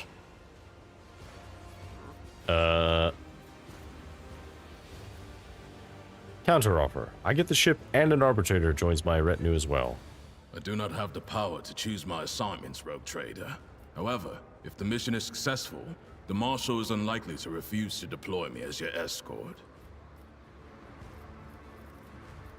I see. I have no further questions. Board the flagship and await my command. Acknowledged. Sargona is already dead. He just doesn't know it yet. Alright. Excellent. So I believe that is everything that we can do on the station right now.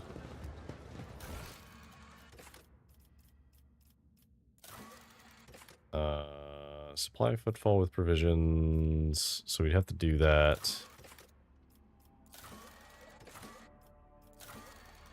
What are the next steps? Okay, yeah, so that's everything that we can do on Footfall for now. Go back to our ship.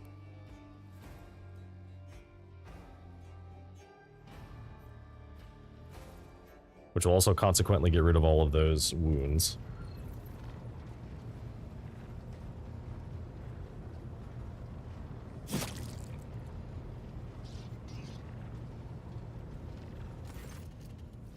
Lord Captain, the inspection of the ship's systems is complete. The tech priests are reporting the machine spirits are calm and satisfied. Everything is ready for onward travel, except there is an issue you must be made aware of. Cassia makes a quick, nervous gesture, adjusting the adornment over her third eye. I've been studying the records left by the vessel's previous navigator. I wanted to double-check the route to Dargonis and discovered that it does not match the one recorded in the Atlas. It is more than a minor warp fluctuation. The route has been wiped out. It can no longer be used for travel. To make matters worse, I started checking the paths from the Atlas, one after the other, and saw the same thing everywhere. The warp is roiling with an ominous storm, bursting with vivid and screaming colors. It will not hinder our movement, but all previous knowledge is now utterly useless. Okay. Well then, that's not great. Continue.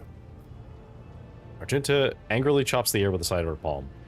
Warp storms are our enemies, just like heretics and daemons. It's a shame they can't be dispersed with a flamer or a bolter. Now we can be certain the problem with the astropathic communication in the Coronis Expanse is no coincidence. There's a warp disturbance in your way, Lord Captain. It is swallowing messages and disrupting familiar routes. This means you need to locate the key worlds of the Von Valencia's Protectorate as soon as possible. I'm talking about Janus, Dargonis, and Kiava Gamma. Charting new routes so they can be reached and restoring control will be a necessary next step. Tell me of Janus. The surface of Janus was altered extensively so the planet could be designated an agri-world. It is a powerful food base, capable of supplying the burgeoning Protectorate and exporting provisions to the outer worlds at the same time. Janus owes much of its prosperity to the Governor House of Yat. Under its leadership, the world has grown ever more prosperous year after year, securing shipments and taxes while keeping the workforce tightly controlled. What of Kiava Gamma? Industrial world Kiava Gamma is being managed by the Governor House of Gaprak and supplies your Protectorate with rare mineral resources. Additionally, the planet features an Adeptus Mechanicus Manufactorum that processes materials and prepares them for shipment. I testify that Kiava Gamma is a world marked by the Omniscia's patronage. By his grace, the manufactorums of the colony are inhabited by committed and industrious machine spirits. Heinrichs coughs quietly. Mistress Solomon neglected to mention that the Kieva Gamma Manufactorum also supplies heavy machinery, from forage harvesters to vessel systems and components. Abelard turns his hard eyes on Heinrichs. You display commendable knowledge of our world's manufacturing capabilities, von Kallax. Pleased to be of service. And what of Dargonis? Dargonis is the heart and soul of your protectorate. It is where the main administrative resources and storage facilities are. So is the von Valencia's palace. If you'd like to know, this is where you will publicly accept the title of Rogue Trader. Dargonis is a major administrative hub that runs the cargo fleet and keeps track of finances. Abelard, what is your opinion? Where should we go first? Abelard strokes his beard for a few seconds before giving a hesitant reply. Rediscovering the agri-world will supply your protectorate with something none of your servants can do without. Sustenance. The importance of basic supplies should not be underestimated. Just look at Footfall in its current pitiful state. On the other hand, I am concerned by the rumors concerning Kieva Gamma. Wow. Whew. There have been no problems on Janus for many years, but something is very wrong with the industrial world right now. Delay may cost us the entire planet. I trust I do not have to explain the capital world. Losing it would make us the laughingstock of the other dynasties. Besides, the loss of chronicles and ledgers would spell a bureaucratic catastrophe. So all three systems are equally vital in the Protectorate. It falls to you to decide which should be brought into the fold before the rest, Lord Captain. And what consequences will we have losing these worlds? A world deprived of connection to its neighboring systems in the Coronis Expanse's infrastructure can only rely on itself, and their capabilities are often limited. For example, Janus does not have a fleet of its own. Pirates, cultists, heretics, Xenos, anyone could prey on the helpless planet. The loss of communication is a threat to your position. A rogue trader with no protectorate to back them is one that just grows weaker by the day. The Voxmaster is entirely correct. Your rogue trader Deckard von Valencius, the successor to Theodora von Valencius, one of the most influential women this side of them all. But you're also new to the business of governing. Many will doubt your competence and try to carve up your protectorate so they can snatch a piece for themselves. It's important to show your potential allies and foes that you are in control of the situation, which is why the sooner we reclaim these lost worlds, the better. A faint smile appears on Kibbles' lips. If the Faithless decide that your worlds are easy prey, that is good. We will find enough enemies in your domains then we will kill them. The Undying One will look upon us with approval. Very well, our course is clear. Do my officers have any other issues that require immediate attention? That is all, Lord Captain. The vessel and the crew await your instructions and are ready to depart Footfall immediately, should you so desire. Okay.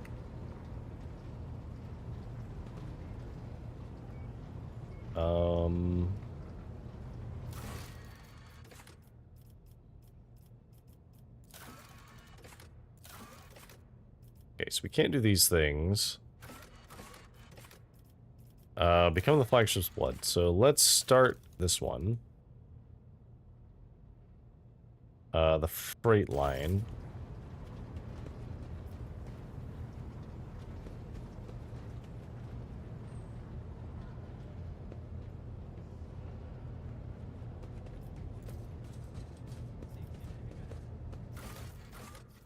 All right, freight line. And we will take Pascal.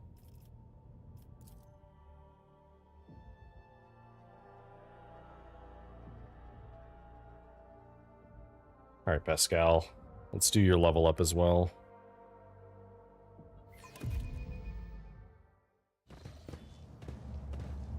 Oh.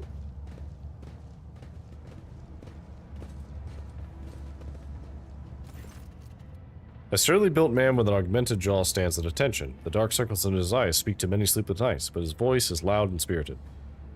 Welcome to Freight Hub LD-987A14, Lord Captain. I'm Edek Frenso, Captain of the Enforcers in Lower Deck Bay LDA-14. The Master-at-Arms has assigned me to be your liaison for the duration of your stay here. Lord Captain, would you like to inspect the control room or to be in your search for the Temple of the Bloodspun Web? He says the last part with obvious concern.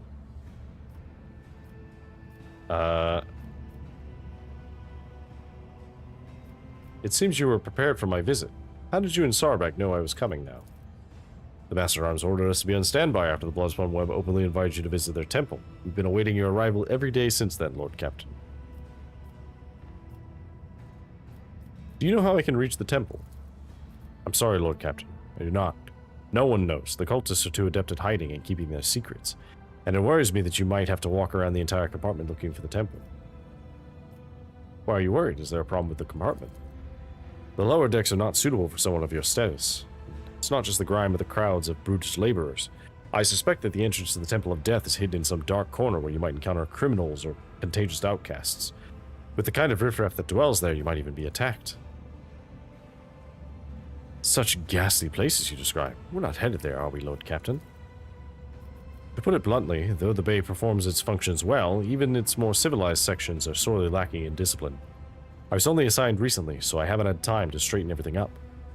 Since doing so will require making some serious changes, I'm not inventing excuses, Lord Captain. As the officer in charge, I accept full responsibility for what takes place in this compartment.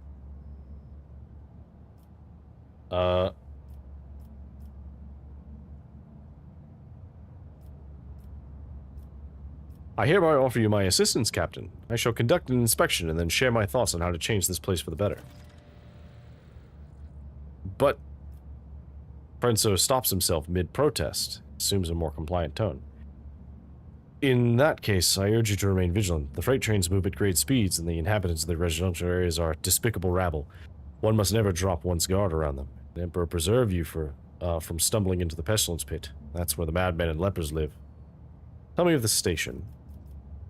Hub LD-987-A14 connects to the lower deck's freight, residential, and artillery bays. Our task is to monitor the flow of the labor force and prevent supply disruption between the bays.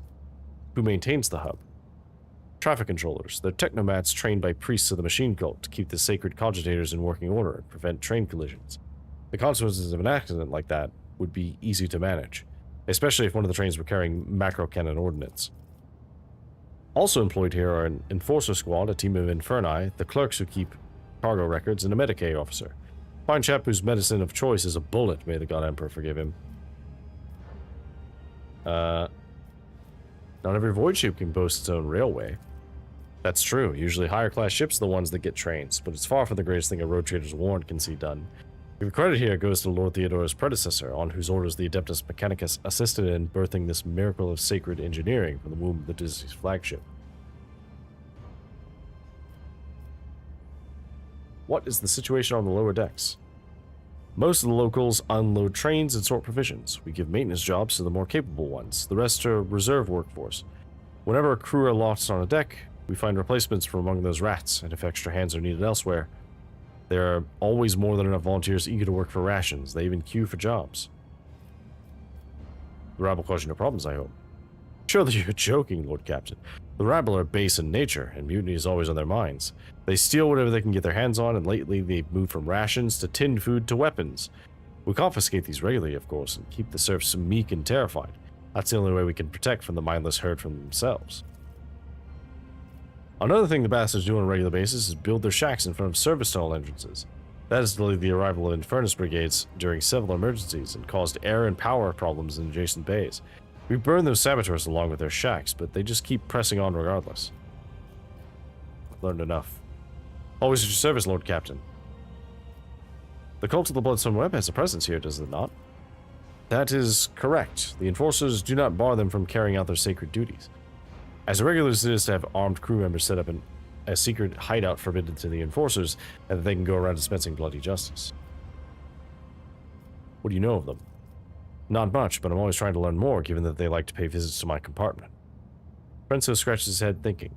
The Spinners honor the Emperor through death. They kill notorious reprobates and heretics. Sometimes they kill righteous folk, and other times even seemingly at random. Their rituals are morbid, and their prayers are strange. Anyone not initiated in their rites would struggle to make any sense of them. See. Captain grumbles sullenly under their breath. Be steadfast in your duty, Captain Prenso. The Emperor protects Lord Captain. Alright.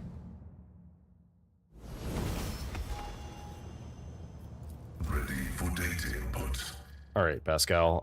Let's see. Cull the Bold. Next attack deals bonus damage. Has higher armor pen.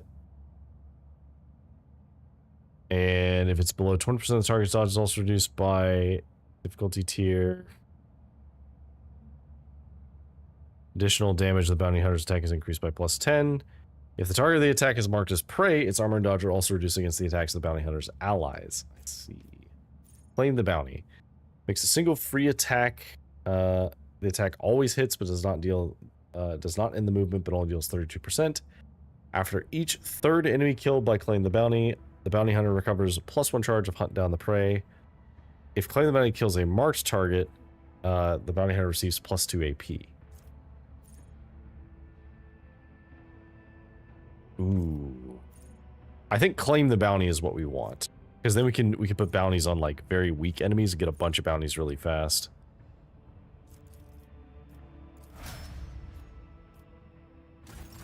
Okay. Litany of reconnaissance recited.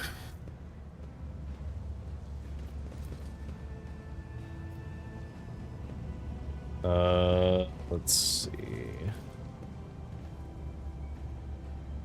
Nothing too important over here.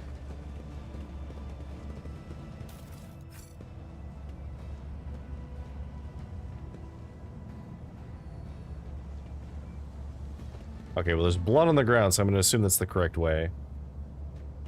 Is that blood?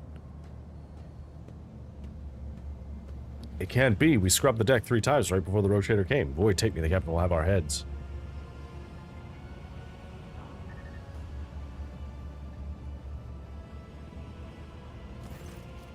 Is this the welcome you give the rogue trader? Abelard's nostrils flare in anger. Whoever had the audacity to leave this behind, this appalling symbol, I'll see to it that the Master Ours calls them to account herself. The corner of the captain's mouth twitches nervously as he mutters. Damn those. How did they even... Examine the mark. You've seen this sort of mark before. Death cultists carve bleeding marks like this into their own skin. People carves the same symbol on the back of her hand with a knife and whispers a prayer. Dom and Deckard, remember this sign. It is the beginning of your quest, the first blood trail.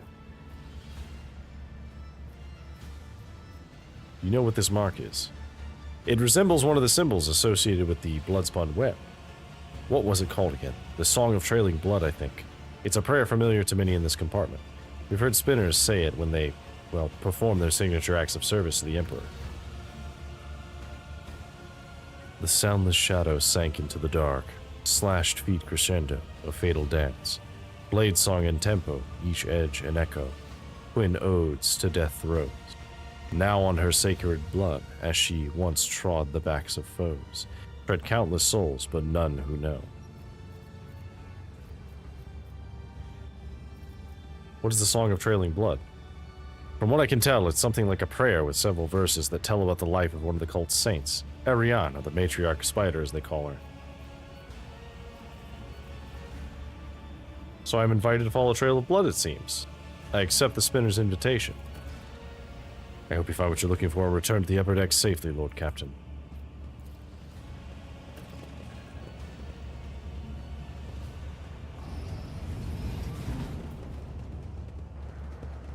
Do we truly have to be here? I am not even sure what is making me more nauseous. These horrid colors, or the smell.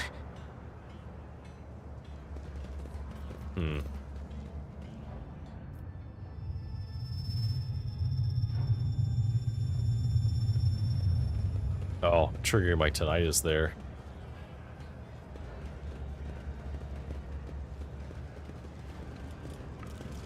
Oh. Mercy, please save me. The young man gasped for air through burnt lips, slipping in and out of delirium. His skin is dripping from his gaunt body like melted wax from a candle. His eyes, somehow intact, alive, clear, filled with pain, stare at you from under his caked eyelids.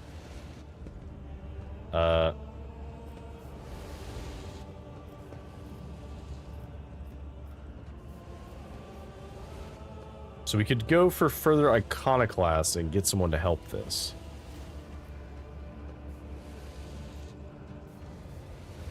Yeah, let's do it. Get some enforcers and Medicaid personnel in here now. There's a man in need of revival. Once he is recovered, assign him to the scribe's apprentice. He's too badly injured to go back to a worker's life.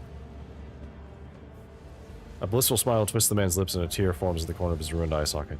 The God Emperor sent you to save me. You are his light. You are his grace. Thank you. Thank you for not leaving me here. Never forget the mercy that the Lord Captain has granted you.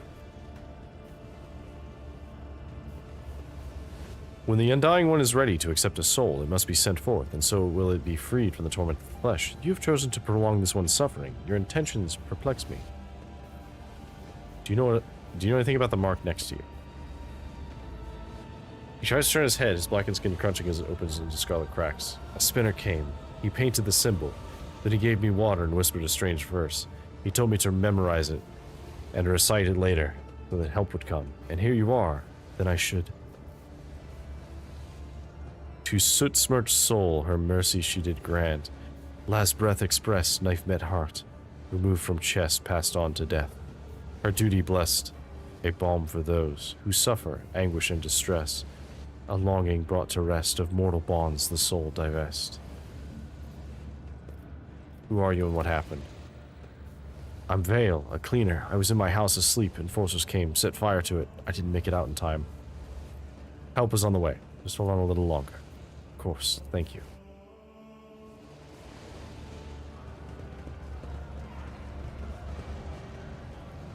Okay, so presumably it wants me to go this way.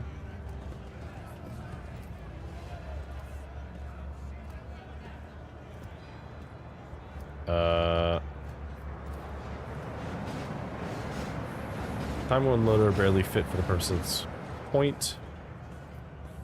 Okay.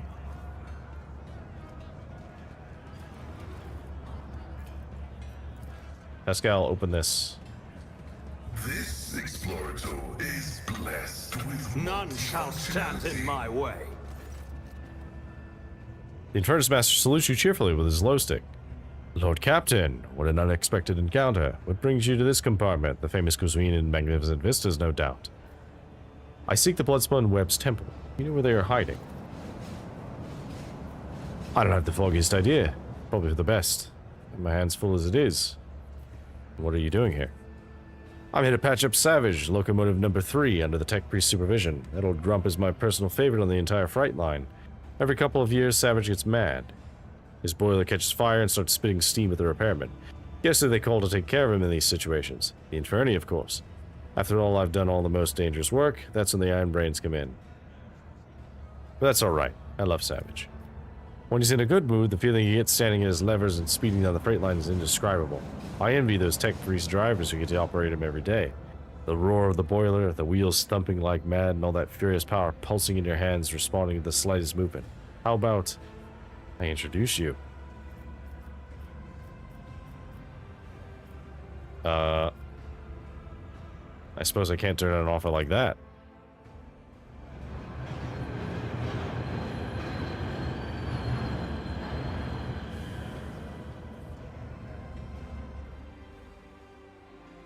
The panel before you is covered with technical runes, lumens, levers.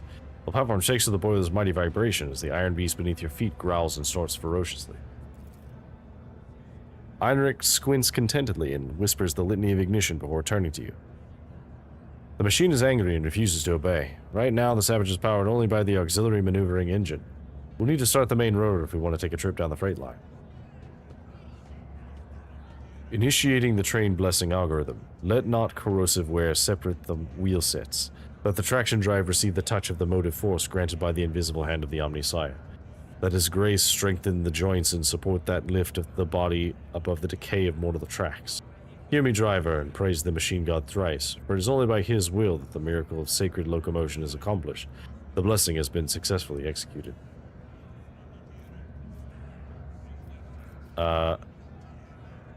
Listen to the rumbling noise coming from the boiler. The stubborn machine does indeed seem remarkably similar to a wild beast. The roar of the mechanism resembles hoarse growling. The scarlet glow of the lumens on the control panel makes you think of a malicious glare of a predator. The spirit of this machine is vicious, but strong and lively. Resolutely grab the biggest lever. A deafening clang resounds from the Savage's innards, and the train shudders underfoot as if preparing to leap forward. Whoa! Careful, your lordship. Don't let this monster smash us against the nearest wall. Put your hand on the big lever and give it a gentle pull. Very gently. Heinrich's face is focused, but his voice has not lost any of its playful cheer. Savage does not like being hassled. Grasp the lever gently grasp the lever and gently pull it towards you. A few erratic jolts shake the platform, and an indignant groan emanates from the depths of the machine. An intense shudder passes through the lever and into the palm of your hand. There's a strange feeling of emptiness in your stomach. Savage's fiery heart is stirring. Do you feel it? There's so much energy and defiance in him. This is a rocket, not a locomotive, unruly and enamored with speed, but quite willing to submit to a strong hand. There's almost a loving tenderness in Heinrich's voice. Pull the lever towards you, smoothly but firmly, then pump the fuel with this command room. Pull the lever and pump the fuel. A new explosion inside Savage shakes his iron body, causing your eyes to see double from the vibration. Now you're feeling his real power. He can run down the entire freight line in a minute, given the chance, and kill everyone who rides him at that speed. Now try to apply some thrust to the main rotor. Grab those paired levers and give them a firm tug. Thanks, Pascal, for your buff. Reach for the ornately carved levers and awaken the beast. A torrent of steam bursts from the slit in front of your face, but Heinrich definitely covers you with his shoulder. A moment later, you realize you cannot hear a thing. Or rather, you hear only one thing, the roar of the engine, triumphant and powerful. Looks like Savage has agreed not to kill us both. His tech priest guardians will be pleased. All hail the Lord Captain. You've subdued a mighty beast today. Now, I'm sure you have urgent business to attend to, and it's time for me to drive Savage down the line and see if he's feeling cranky.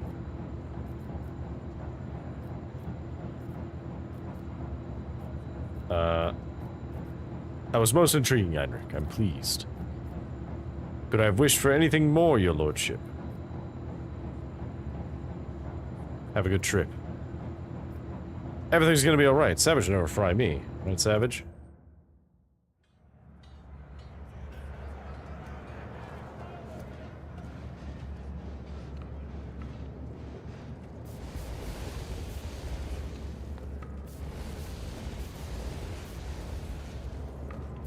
Okay, let's do this.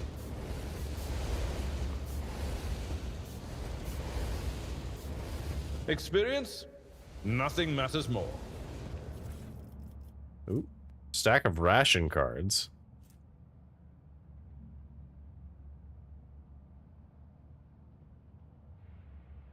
You barely make out a crudely scribbled, let's see, pass the marketplace, make sure the enforcers run the entire operation. On the tracks behind, you'll find a little gift for, give it to him and you'll see for yourself. Excellence matters.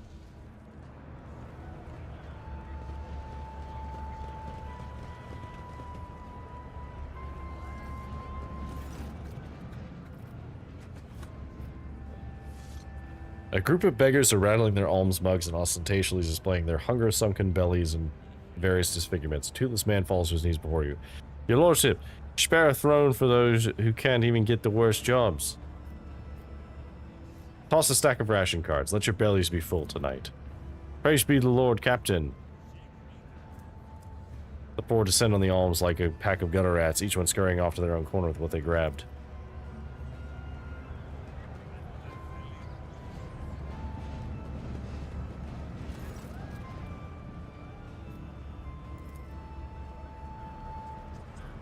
Oh. He's a little rat tamer. I love that.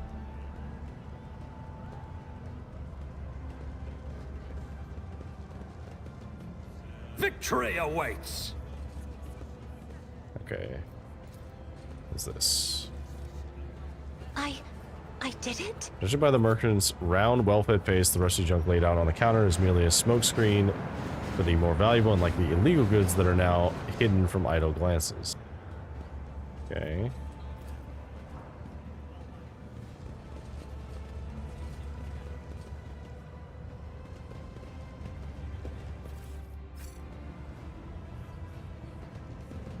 Dead man. A sinewy middle-aged man watches the bustle of the bay with a detached expression. Every so often, whenever his eyes linger on the blood mark inscribed nearby, his face changes strangely, his hands clench into his fists. Just as you begin to hear the rumble of an approaching train, the man's gaze turns towards the tracks. He leans forward. What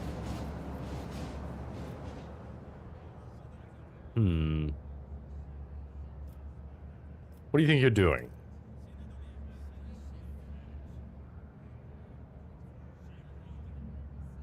What? I didn't...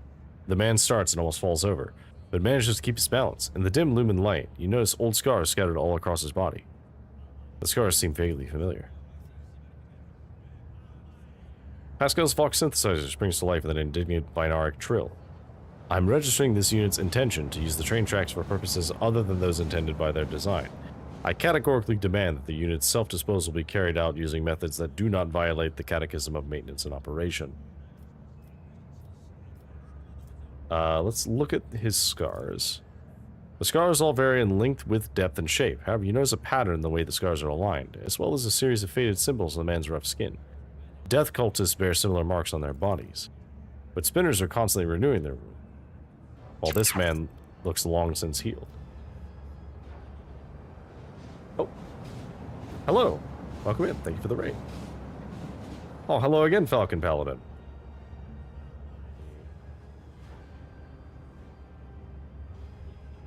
I don't have it set up to auto do this, so.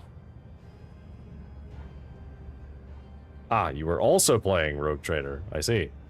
I imagine you are further along than I am. But hello, hello. Welcome in. How are you doing this evening? For those who do not know who I am, hi, I'm Tekun Eastwood. We play a lot of RPGs and challenge games here.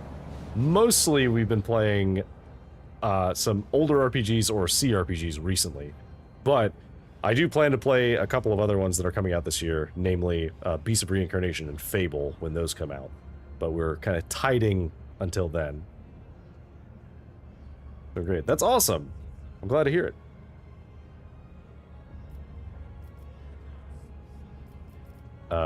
Let's see.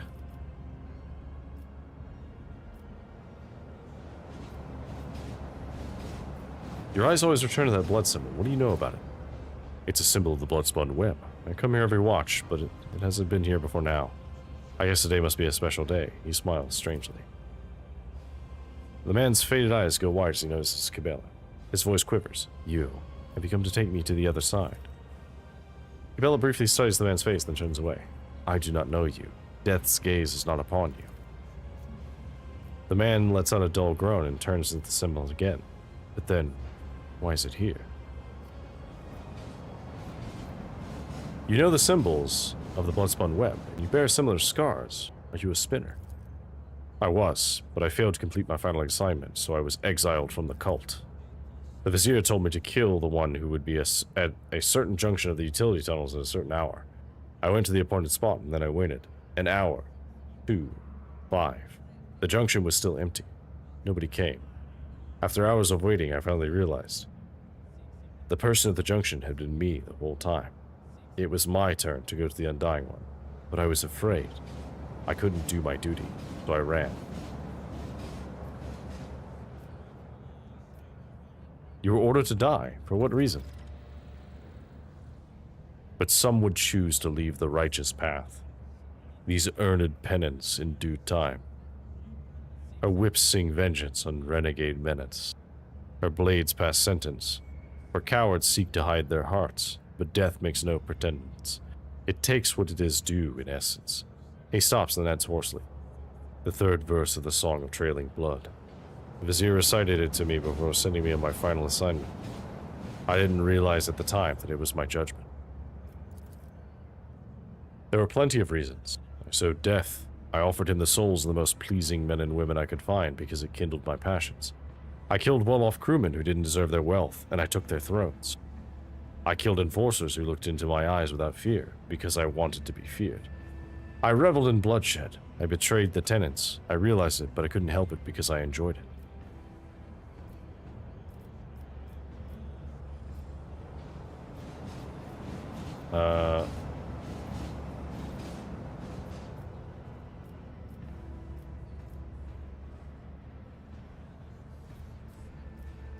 Yeah, he seems like he violated their tenets pretty heavily, so you are disgusting. I will not grant you the release you crave so much. May you live on in suffering, fearful of every shadow. No, what about the symbol, the portent? You were supposed to... The man's tired eyes fill with horror that quickly turns into hysteria. His knees buckle and he staggers heavily before falling onto the tracks with a pitiful cry. No, help!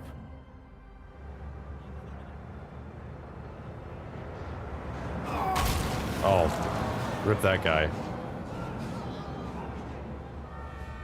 Kibboleth stares at the reins of he who was once her brother in service. Truly, it is better to die for him than to live for yourself. This he forgot.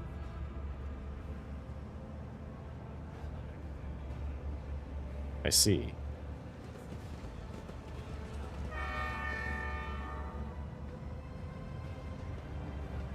We should deal with this.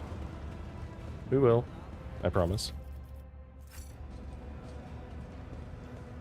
Let's keep going this way.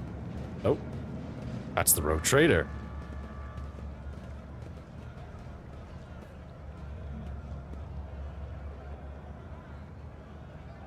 How many times do I need to tell you, ungrateful maggots? Mistakes must be paid for.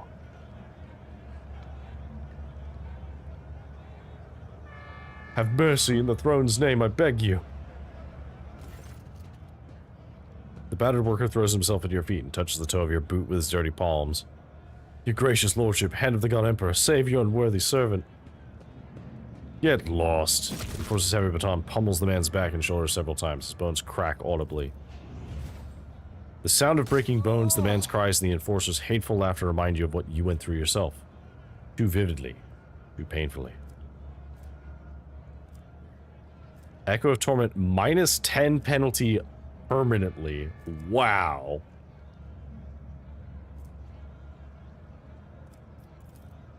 My sincerest apologies, Lord Captain. Your boot. Clean it right away. A murmur of discontent breaks out among the gawkers who've gathered around. None of the other workers dare come closer, but the anger on their faces is plain to see.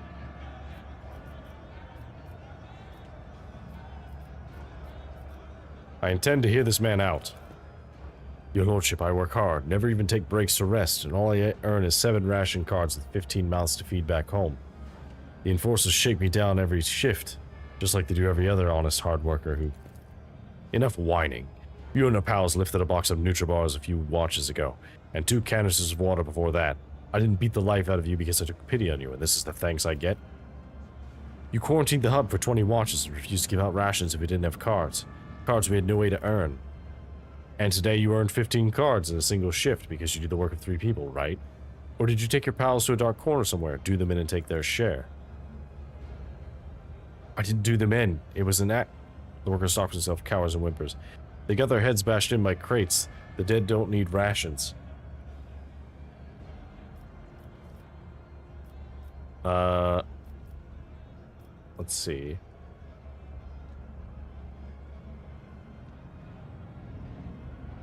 Society usually is much like a boot. Its toe proudly directs the foot of the Imperium forward, and yet it needs a soul to stand on. You're the soul, good people, and that you are down here choking under it without ever seeing a sliver of light is not the result of someone's ill will, but rather is the logical order of the world. I have to understand this fact will help you make peace with your destiny and free all of your spite. No, let's see. Am I to understand the enforcers are appropriating earnings from workers after their shifts? We appropriate nothing, we just monitor and redistribute. The enforcer mutters gloomily. The rabble are a lying and thieving lot. We have instructions to stay alert for people holding more than the standard amount of ration cards, to prevent supply embezzlement and famine. They do take our cards, your lordship, and then grow fat using them themselves. The worker's eyes squeeze shut tightly as he whispers his accusations. He seems unable to believe his stroke of luck.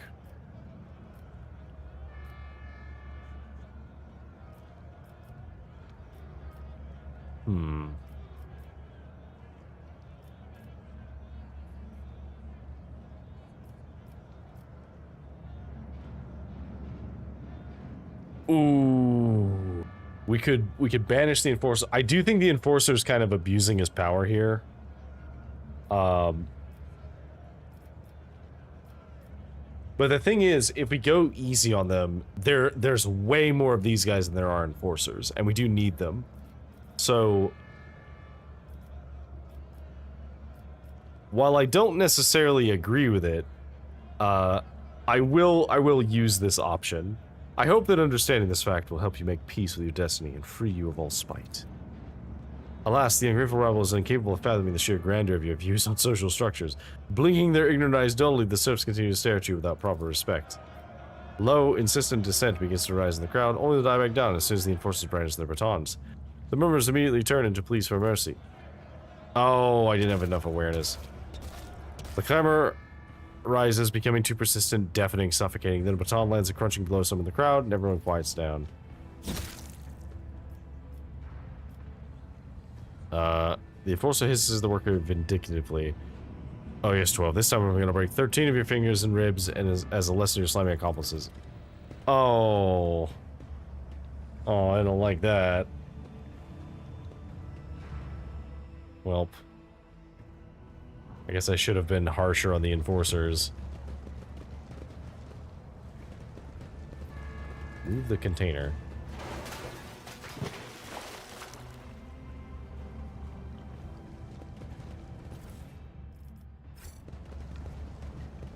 Follow my lead.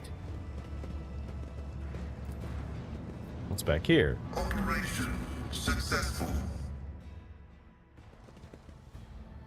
Auto-saving.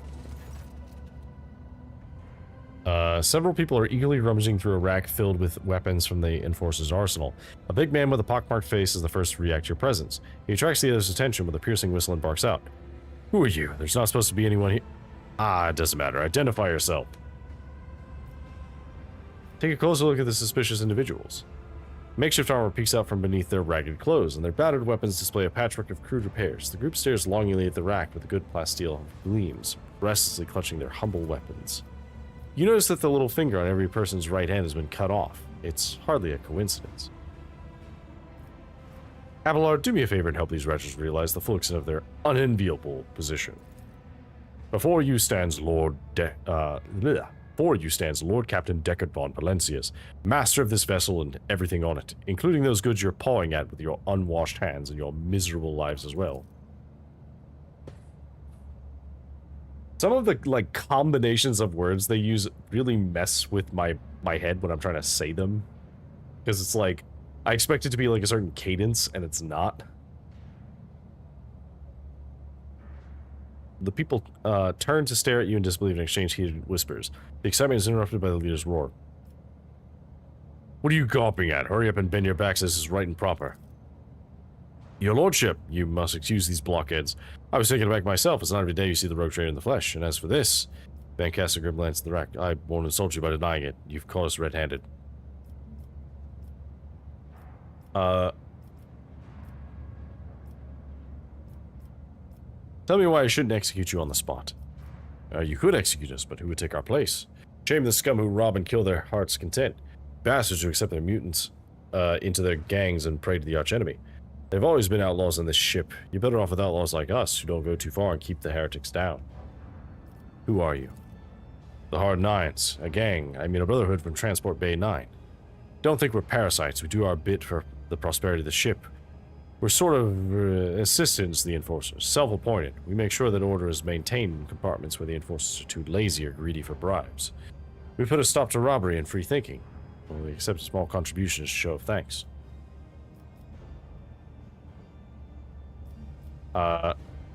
Why did you want my weapons? Are you going to rebel? To do business, the gang leader smiles ingratiatingly. We're no rebels. If anyone blasphemes against your lordship, we call the troublemakers to order. We shed blood for the flagship without fear. I suppose that makes us defenders of the ship. He raises his eyebrows questioningly and looks at you expectantly. Wow, he is really trying to ingratiate himself to us. You obviously did not expect anyone to be here. The Enforcers providing comfort for you. I wish. Prenso, the newly appointed captain, had our informant strung up. He's tightening the screws, damn it. We can barely breathe. Today's the last time we'll come to pick over this compartment. You all have your little fingers cut off. What does this mean? It's our gang's initiation rite, a fine tradition. By voluntarily removing a finger, the newcomer shows their determination and willingness to join us forever. It's also a badge of honor. He probably shows off the stump of his little finger.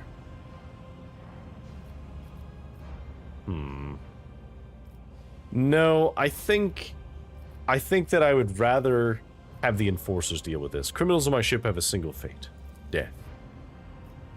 Leader spits on the ground in annoyance. What in the void have I been standing here making speeches for? I thought we had ourselves an all right Lord Captain, but no, he's the straight-laced type. Bring it on then, your lordliness. I'll see you terminated! I will level you! Okay. Pascal, I guess you can go here.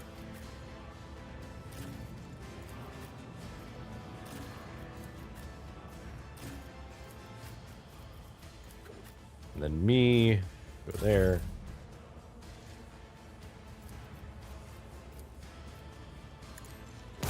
Bang.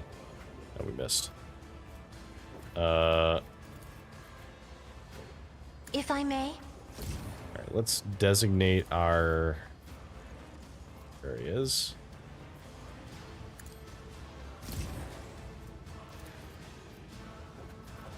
Me.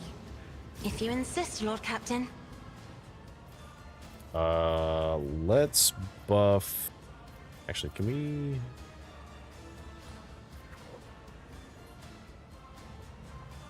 No.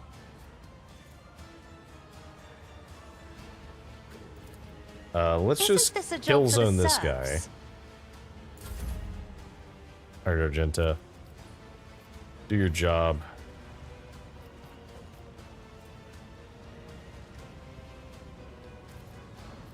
Let's do this.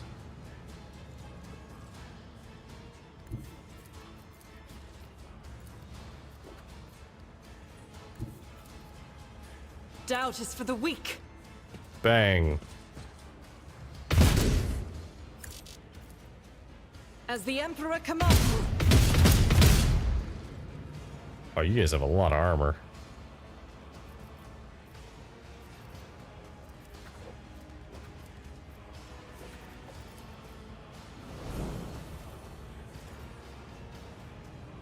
I'll do it.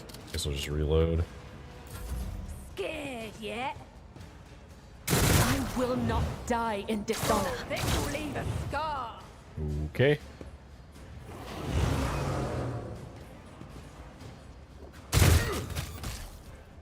Wow. That was a bunch of damage to her. Let's get to it. I will endure. Alright, Kibble, do your job. We can't quite get between these two. Let's go here and then use Blade Dance. Let your soul be purged. Okay.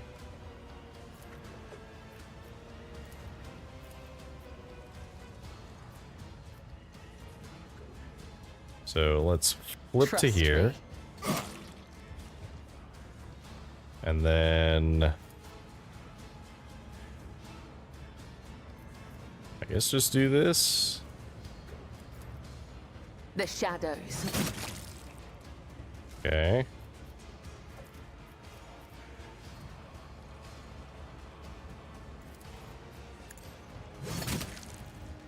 Break that off.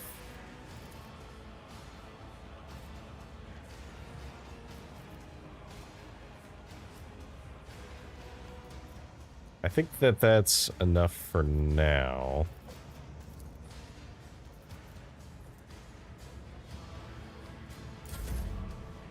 Alright, so then I will run as far up here as I can. Let's see how they respond to this. Buff Not myself. a problem for me. Let's heal you. And then do this. Okay, so they just get a buff that, like, absorbs their... Nothing of value has been lost. It, like, absorbs a certain number of hits? What's that?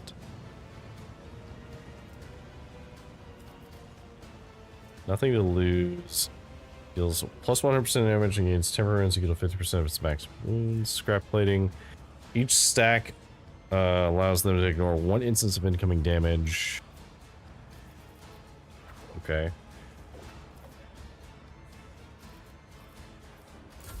That's fine. Alright, Abelard. Charge this guy.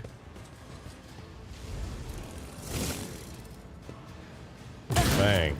Oh. A waste of blood. Yeah, I would have preferred you not do that, actually.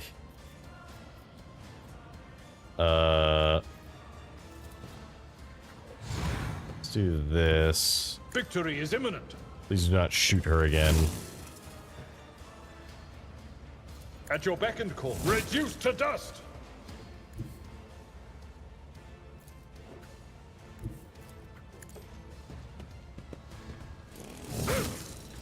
Let's just get rid of this. Indeed. Get rid of all those stacks. And then brace for impact. Alright, Pascal, can you do anything about this guy? Request approved.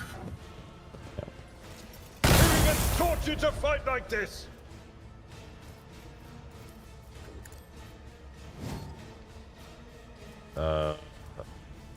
Flame the bounty. You could do worse, but not by much. Fair point. Can I just shoot straight through my allies? I can. Alright, cool. Me? If you insist, Lord Captain. I think we can just do this. We'll pass and have Argenta stand here. The enemies of the Emperor will be undone! Each strike is a prayer. Goodbye. Is that everything? Oh, you're somehow alive back here.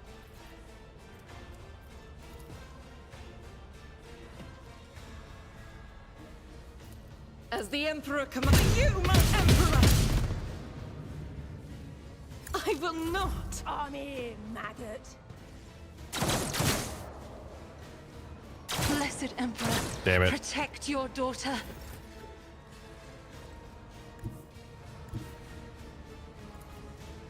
I shall not fail.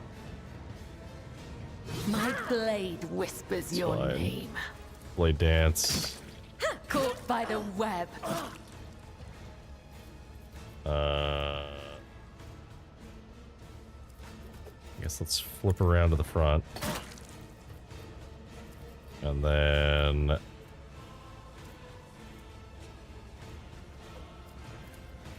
Trust me. make an opening. Death Whisper. As honor ordains. And then pass. Can I just go over here and just... Yeah, let's just go over here and we should be able to just stab him in the back. Opposing me was your biggest mistake. Okay, so you got reduced strength and toughness, action points reduced by 1. Ugh, brutal.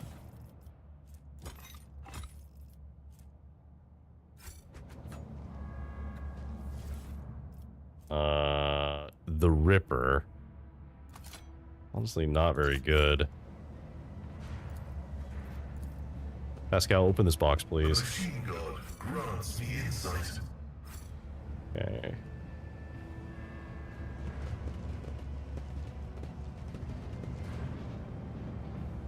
Okay. So now we go this way. I have one person go get that.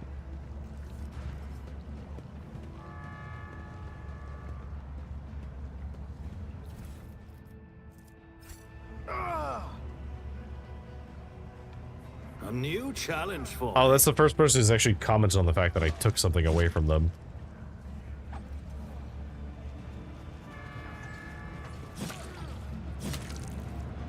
Glory to his Lord Captainship.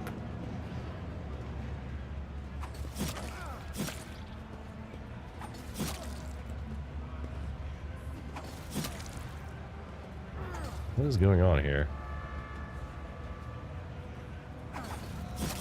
We worked hard. I helped out some friends with the loading, and he gave me some cards. Take them and exchange them for new shoes. Yours are all worn out.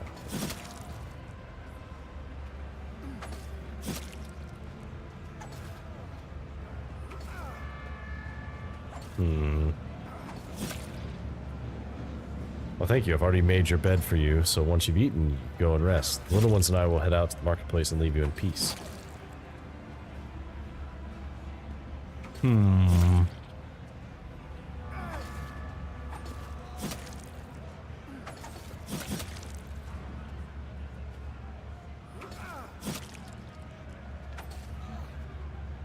Why did the Emperor send me such a wonderful wife?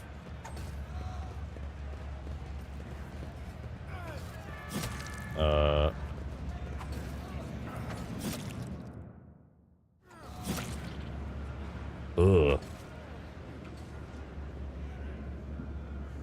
Oh, I think that's actually like the food dispensary.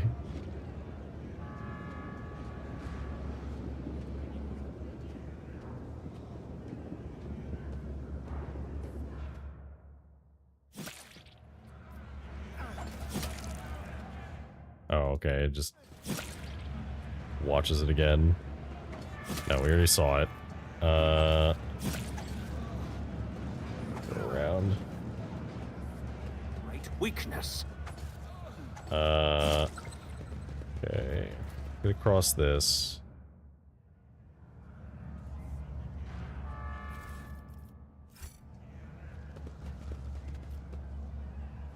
Something of interest.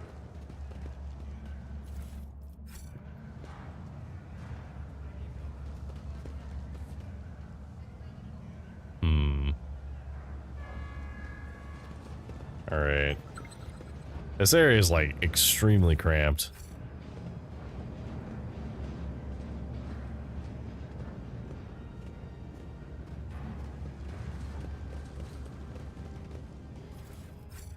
Just keep going around. The vat. Shreds of rat carcasses and yellow-green moss stew in the cloudy sludge along with the other unidentifiable ingredients. None shall stand in my way. What did Abelard get? Abelard has fatigued. Each stack inflicts a -10 penalty to strength, toughness, and agility, and reduces MP by -1.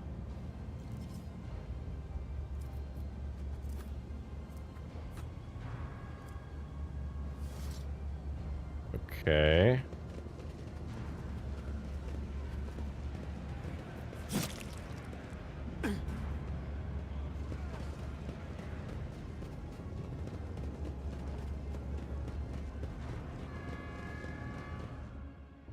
Oh.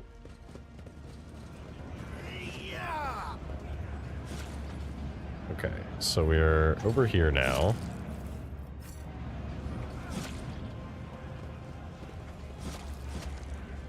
The food vat is protected from the vicious, hungry crowd by equally vicious thugs wielding makeshift weapons. Glory to his Lord Captain's ship. Okay, here we go. Long you stare at the mark, the quieter the sounds at the station become. Okay, yeah, same thing as before.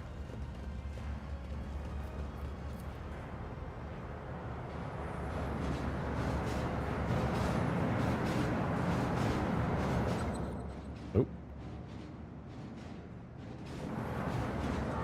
There's a trap to disarm.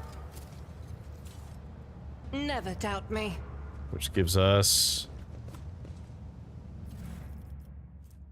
garbage.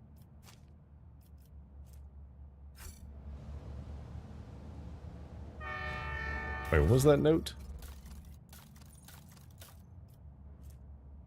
Give our gift to the one who sees nothing but hears everything, then the truth will be revealed to you.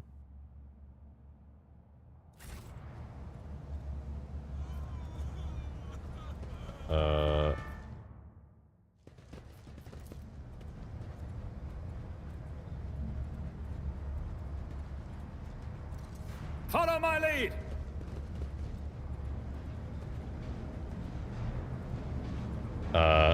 Stop being so bloody difficult. What's that thing the death cultists say? Your time has come, or what have you.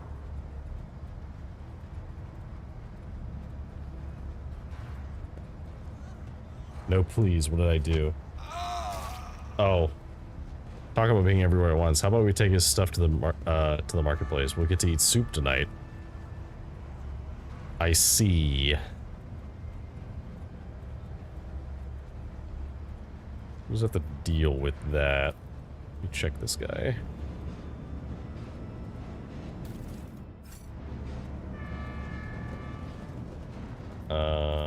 Is there anything else over here? Can I do anything about this guy? The specimens before you must be the most repellent inhabitants in the compartment. They're covered in sores and bald patches glistening with pus, and the stench of unwashed bodies brings a tear to your eye. One of them glowers at you and grunts. What you want? For what crime did you kill this man? Grinning, the leader spits out. For the crime of wealth. That dead bastard had rations and fuel cells. We'll trade them for porridge. I'm the Lord Captain of this ship. On your knees, insolent scum. The outcasts look at one another and burst into hoarse, gurgling cackles. The Lord Captain our shithole, and I'm St. Drusus, and here's my regalia. The man exposes an armpit riddled with boils. Cassia lets out a faint sigh, hastily covering her face with her hands. Gracious Emperor, why are we talking to these horrible people? Abelard attentively holds out a snow-white handkerchief to her. I fear, Lady Cassia, that these and many other questions will be left unanswered. Argenta towers over the freak, bringing immaculate and unaffected. Looking immaculate and unaffected. Even meeting wretched heretics such as this brings me joy. Wiping out even a drop of corruption is still a worthy deed. You detect a note of hysteria in the vagrant's laughter. The fingers of many are convulsively trembling, and there is something in the fearful way they look at you, an indifference to death, too strange and unnatural. The ship will be a little cleaner without you. The mutant bears the black stumps that are his teeth. We'll gut you and trade what you have on you for a pile of scran. Hey, outcasts, come on up if you want to share in the spoils. Take a knee and bow before me. You'll make a suitable sacrifice. Okay, Cassia, you should probably stand like... I'll have you stand here. You can stand here. Abelard, you just deal with these guys. Pascal as well. And then you can just stand here. Cassia, okay, so first things first.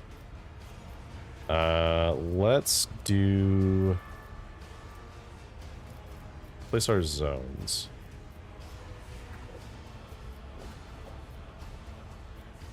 So we'll put one zone here.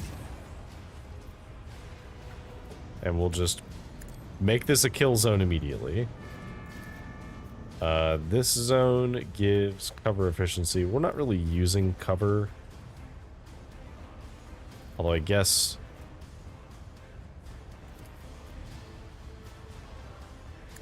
put this one here. Put this one...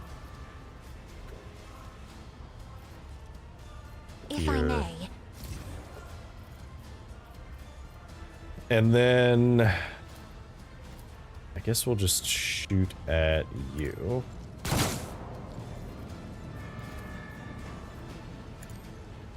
And then I'll just have Argenta do her thing.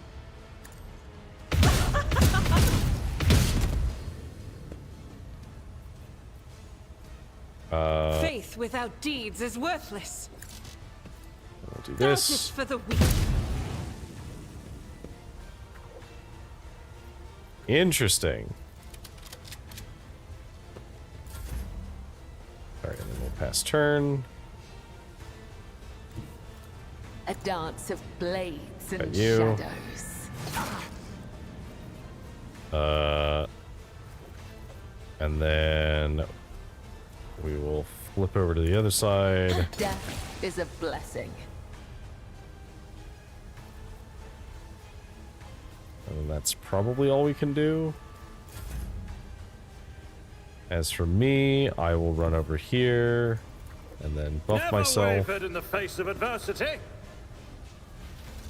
then we will do blade Nothing dance. I can't do. You didn't stand a chance.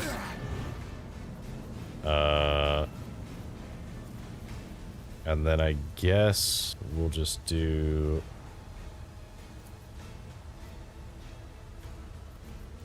just flip to Already here. done.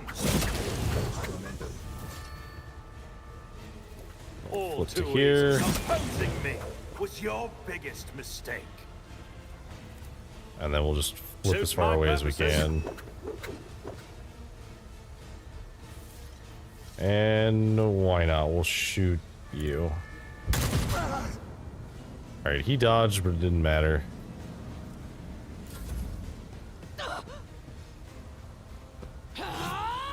Oh, ill-advised. Pascal is going to kill you.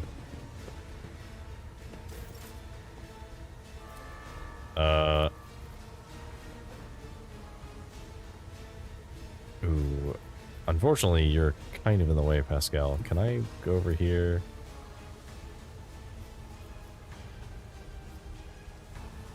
There's not really a good place that I can stand to shoot. I guess here? Violation of the firing pattern detected. Alright. Death to non-believers! Oh, there's more. I guess that's fine. Alright, Pascal. Kill this man. Insignificant value.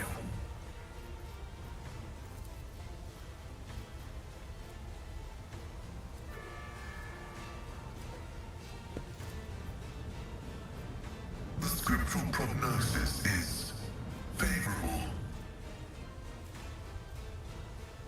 I guess we could just do Activating this. mode sacrament. There we go.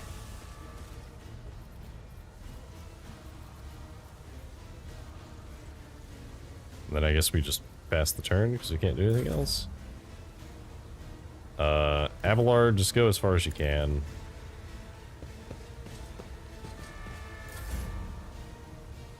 Cassia, actually, can you just kill these guys? Okay, maybe not quite kill them, but let's move this to like I'm not here. accustomed to being ordered around. Isn't this a job for the serfs? Do that.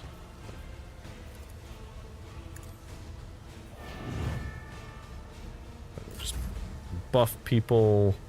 All of these guys are dead. We got enough movement speed to be able to get over to you. I bring mercy and retribution. Oh, we should have stepped here. That's fine. Just do this. Okay. And then what we'll do is we'll just pick you.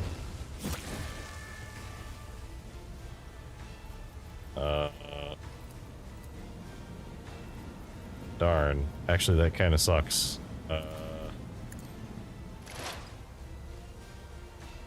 This goes against the tenets. I'm just barely not in range.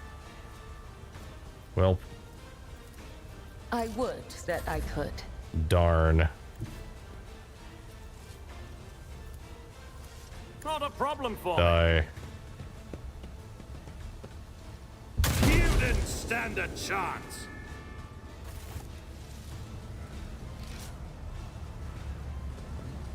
Alright, was it necessary to kill all those guys? No. But it was satisfying.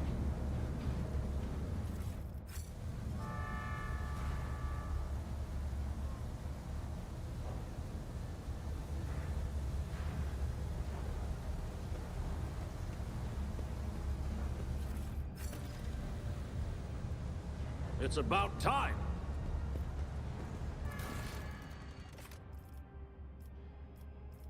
I have a rash now because I was in the thing too long.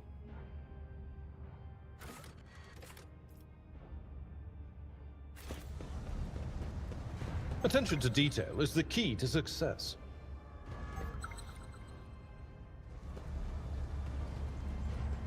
What does that do to me? Dodge, hit chance, and parry chance reduced by 10%. Does it get worse?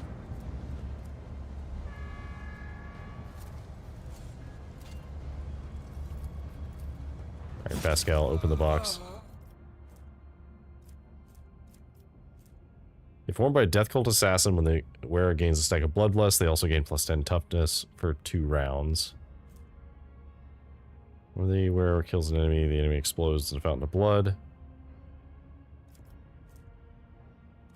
Interesting. Okay, so let's give her those. She definitely needs that, and she definitely needs that. So that's unique gear for her.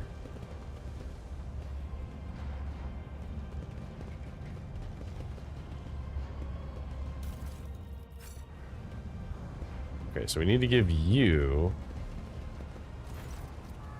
I figured Decaying Tatters is rocking to and fro, muttering indistinctly in several different voices, occasionally breaking into hoarse laughter. As you come closer, she freezes and turns slowly to look at you. An ugly, rusted mask covers her face. Are you here to take Zadina to the other side? No. No, no, no. You're just wandering around in the dark, looking for the light, but it's nowhere to be found. Do you really not see it? There's another blood symbol next to you.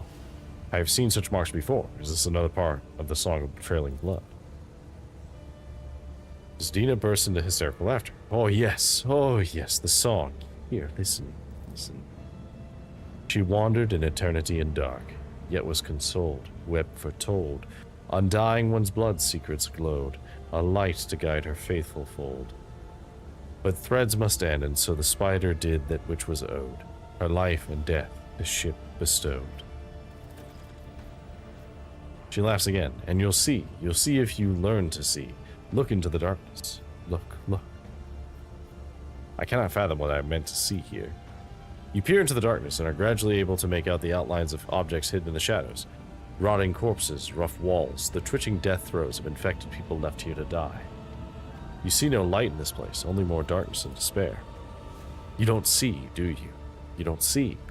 Xena shakes her head frantically and starts tearing off her rags, strips of her decaying flesh peeling off along with them. You will not see until you become like Xena, the flesh and blood of the ship. How did it become the flagship's blood? Oh, Xena will show you, and you'll see the true light. Come now.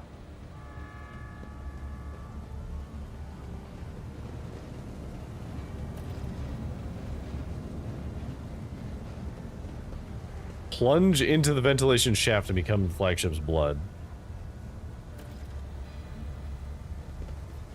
I see.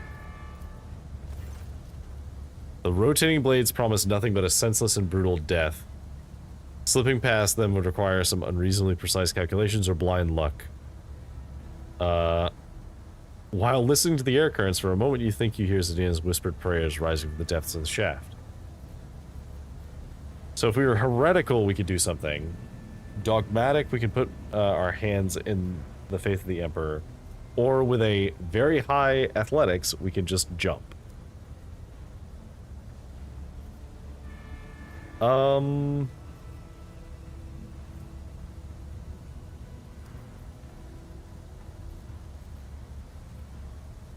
I think that they would appreciate the faith in the Emperor more. So I put my life in thy hands, for I believe truly that thou wilt protect. The words come easily, and all of your doubt fades away. Somehow you know with certainty your life will not end here. Athletics jump. I guess that gives us a bonus to the jump chance.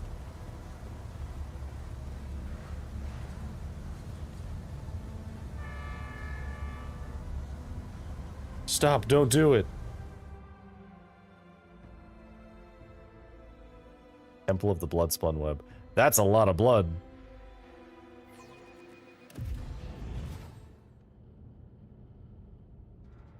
A new challenge for me? Okay, so now we're all alone.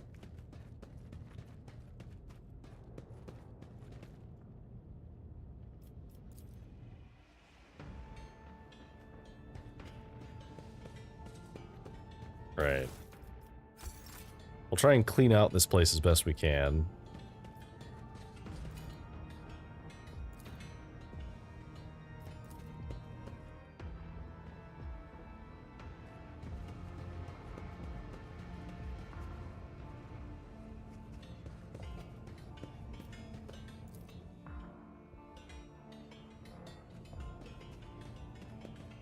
Anything over here?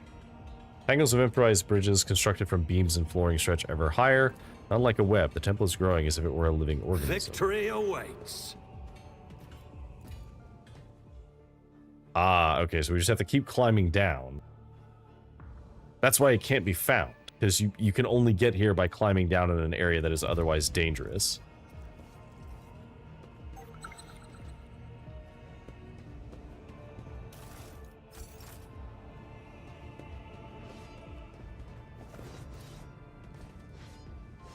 Old stone sarcophagi served as the death cultists' beds. The bones of their deceased comrades are their bedding.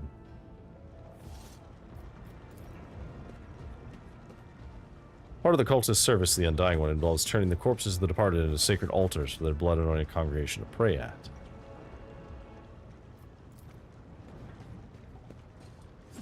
Smoke tickles your nostrils, making you slightly dizzy. Such substances are known to induce visions or hallucinations.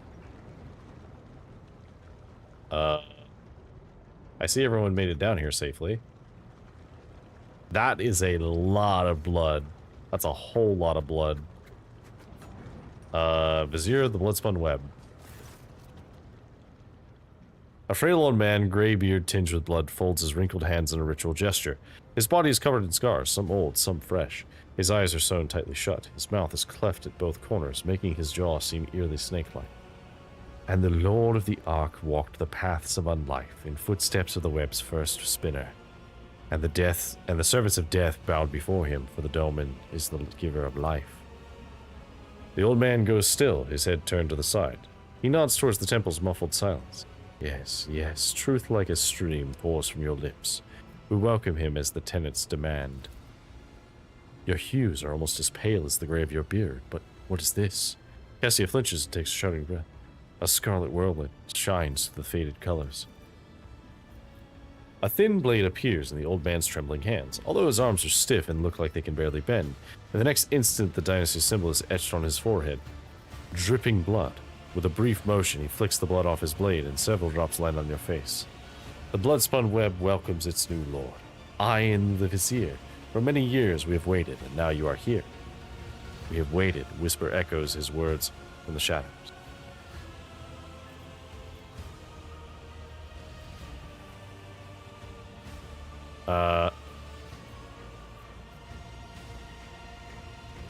How did you manage to erect an entire temple in the middle of the ship without anyone noticing? Followers of the cult once inhabited the tunnels between the base bulkheads, until the threads of fate were tangled and a Dolmen of ages past gave us this compartment. We set ourselves to building spacious halls where the shadows, the images of him, and the spinners themselves would whisper of death. And thus the temple that you see began to change with the succession of viziers and the cult's generations. We are building it still, slowly but surely.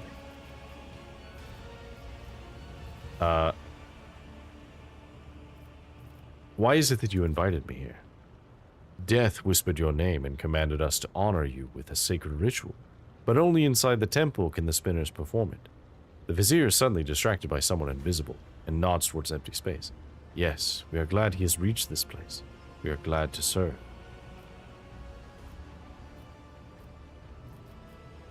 I've walked the path of the matriarch spider. What now? The Song of Trailing Blood tells of a path fraught with trials. By accepting it and setting out on that path, you pass the first one, the trial of resolve. For not everyone is prepared to shun their fear and doubt and embark on a search for the unknown, a search for death. The trial of compassion was the second one. You passed it when you put yourself, albeit briefly, in the service of another soul, a man suffering from burns. But the choice between life and death is to be made only by those willing to take responsibility for the pain of another. The third was the trial of justice. In assuming the role of judge for an apostate of our faith, you declared your right to influence the balance of life and death, the errant soul will upset. And the fourth was the trial of duty, for duty always leads to death. We are prepared to render our duty to the Undying One, fearless and accepting of our purpose, which is to serve him. You, too, have proven yourself prepared, and the four trials have brought you here. The path I've walked has helped me understand myself better. But the tenets teach us that the lesson learned is in itself the supreme reward for one who is open to self-discovery. The Vizier's sewn-shut eyes seem to peer into your face, studying it. Then he turns away and speaks into empty space again. Peace, my brother. The time has almost come.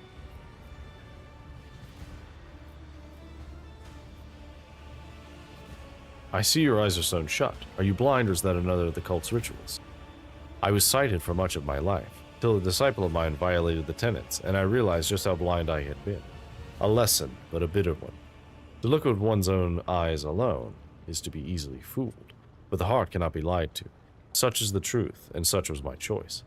I sealed my eyelids with a gaze of true sight. Now I see more and better. So this entire conversation is another test, I imagine. A smile graces the vizier's bluish lips. The tenants command us to be prepared for all trials, corporeal and spiritual alike. Are you prepared, Domendecker? His mouth closes, but you can still hear his whisper. A prickling sensation in your face is making you increasingly anxious. You raise a hand to your cheek, only to realize you can't feel it. You look at your palm and see a few smudged drops of blood from the vizier's blade. A strange, serene calm envelops your body. Your fatigue subsides, and you seem to float in the air, seeing things you had not noticed before. The shadows in the corners taking on shapes and colors. The subdued lumen light playing on the cultists' bone masks. Are they really masks? Their tall, lean, empty-eyed wearers might as well be dead people. A chill runs down your spine. What is the meaning of this? Your heart is beating slowly, your breathing has become deeper, and your thoughts are muddled. You seem to be under the influence of a potent stimulant. Look around the temple. One moment, the walls of Death's Sanctum grow infinitely wide. The next, they are so narrow as to make it hard to breathe. The floor dances under your feet, and the undying Emperor's statue seems to shake its head threateningly as it looks down upon you. What happens now? That is for you to tell me. You look at the Vizier, and his trembling frame seems small and insignificant. A single step is all it would take to crush him, but the visions are starting to wear off, and now the old man towers over you. The keen gaze of his sealed eyes is studying your every move, waiting for a response.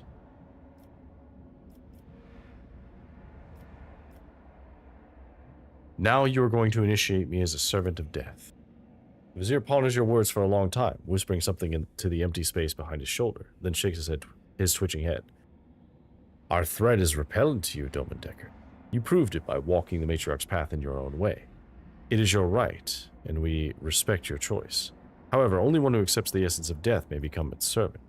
You accept your own essence. We dare not burden you with our dogma. For years, we have maintained fealty to the Domini. We have collected sacred symbols and relics. You are the first in 3 generations of lords and ladies to descend into this sanctum. We are grateful. We are uplifted in spirit. Hear our exaltation and accept this gift of investment sewn from the bones of his faithful with threads of death.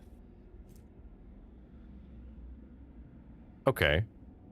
Plus 10% dodge if not in cover, plus 5 wounds, and then a high dodge, a high armor with no dodge penalty.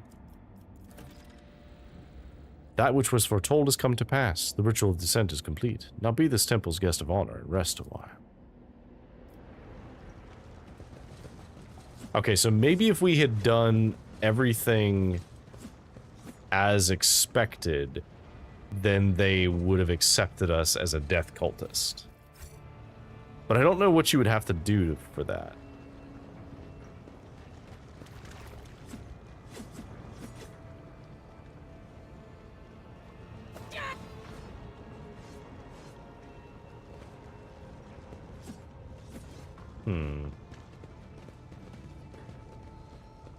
The shrouded faith of the blood-spun web.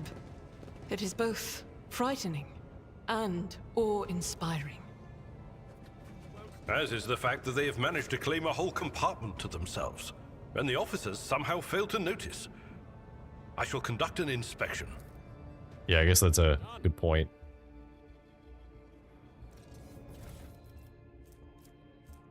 Spinner's blade. Okay, so some incredibly low knives. Gives Crimson Rage. Wielder can suffer damage equal to 25% of their max wounds to regain plus 1 AP. Can use multiple times per turn as long as the wielder has at least 50% wounds. Interesting, but we'd never use it.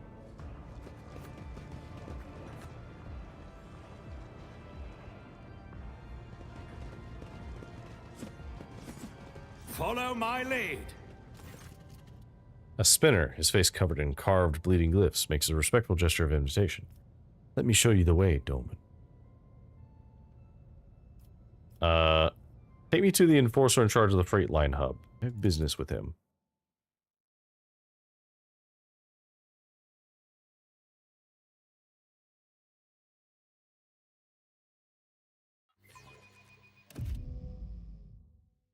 Oh, one sec.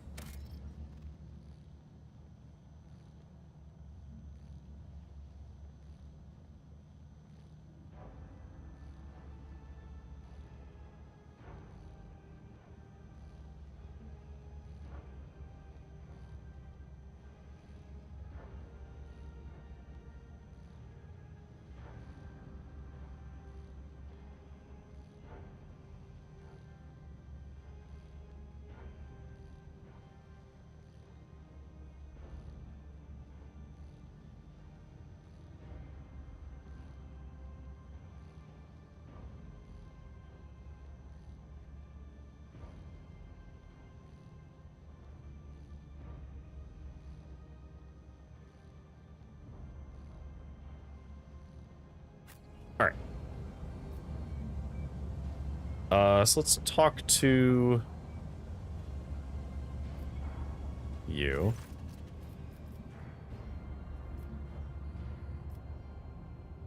Captain Frenzo has acquired a few wounds since your last conversation. Half his ear is gone, and you notice that he's wearing bloodied bandages under his uniform. Seeing you, he quickly injects himself with a stimulant and straightens. How may I serve you, Lord Captain?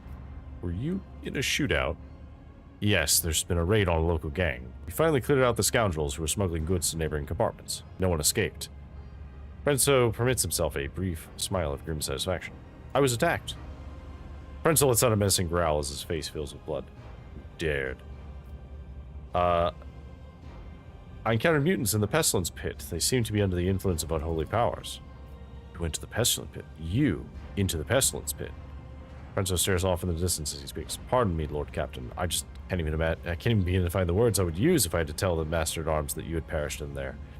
He rubs his temple wearily. The enforcers do regular checks to see if there are any dangerous, blight-stricken rejects hiding at the bottom of the bay. I implore you, Lord Captain, leave this job to us. There were thieves in one of the technical rooms. I've already dispatched them. Thieves. I just had an enforcer hanged for dealing with a local gang. I had hoped that the lesson had been learned. Frenzo winces as if from pain. By the Emperor, Lord Captain, why must you be so unconcerned with your own safety? It's our duty to find and shoot lawless scum. Bro, you're going to become the best enforcer in the bay at this rate. Enforcers have been appropriating ration cards from workers returning from their shifts. Why is that? Are you short on provisions? The compartment has just enough food to avoid starvation, Lord Captain. This is why the enforcers are making sure that no serf has more cards than they're supposed to. They used to rip out people's tongues for it, but I reduced the punishment to simply beating the thieves and confiscating all their cards. The orders are to give these cards to workers who are starving due to a lack of work shifts. Not that it helps them much, but it's better than nothing. Frenzo scoffs. Are there enforcers guilty of misappropriating the confiscated items? Yes. Do those caught stealing receive severe punishment? Absolutely. Be steadfast in your duty, Captain Fresno. Alright, well. I'll lay claim to the stars. We told him what we could. I suppose now we just retreat.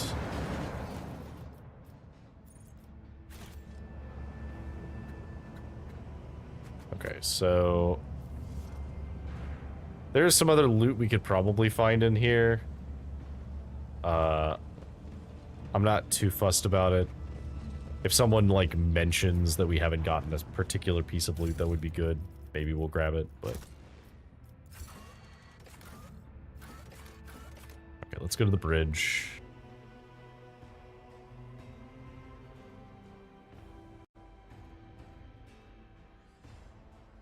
Alright, so we'll need to find someone who can solve this whole, like, rash problem.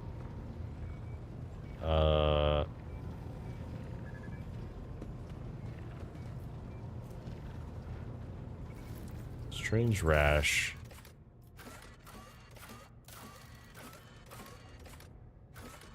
Da-da.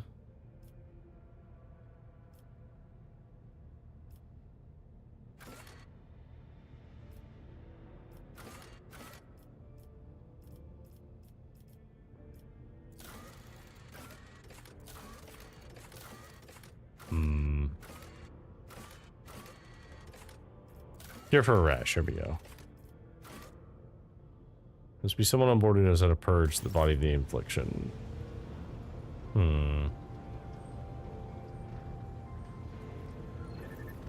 Somehow I doubt Jay is going to be it.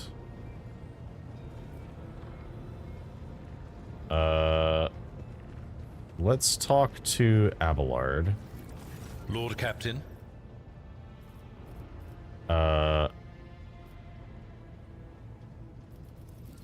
Let's talk about things that may be useful to me as the rogue trader. A noble aspiration, Lord Captain. I am ready to acquaint you with all the particulars that interest you. As you wish. No. Lord okay. Captain. You do not have what I need.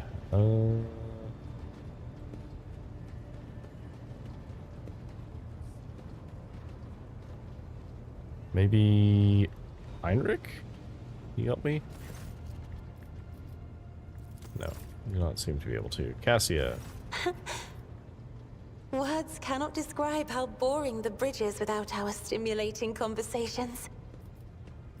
Talk about us, shall we? Right here? Are you sure? Oh. Of course, I have enjoyed. Okay, Uwe. Is there literally anyone who can help me with this? Greetings.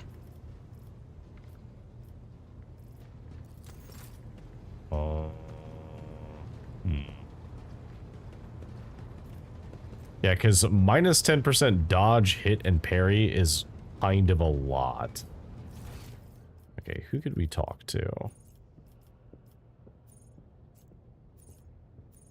Maybe Adira might know? We'll talk to Adira.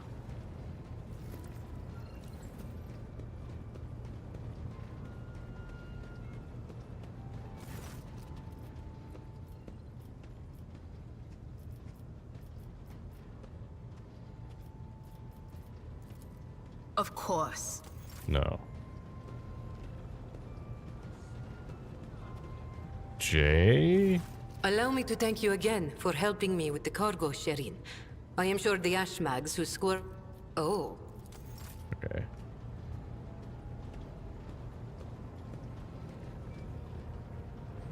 Jay wouldn't have the answer because we could have possibly gotten it before we got Jay, so...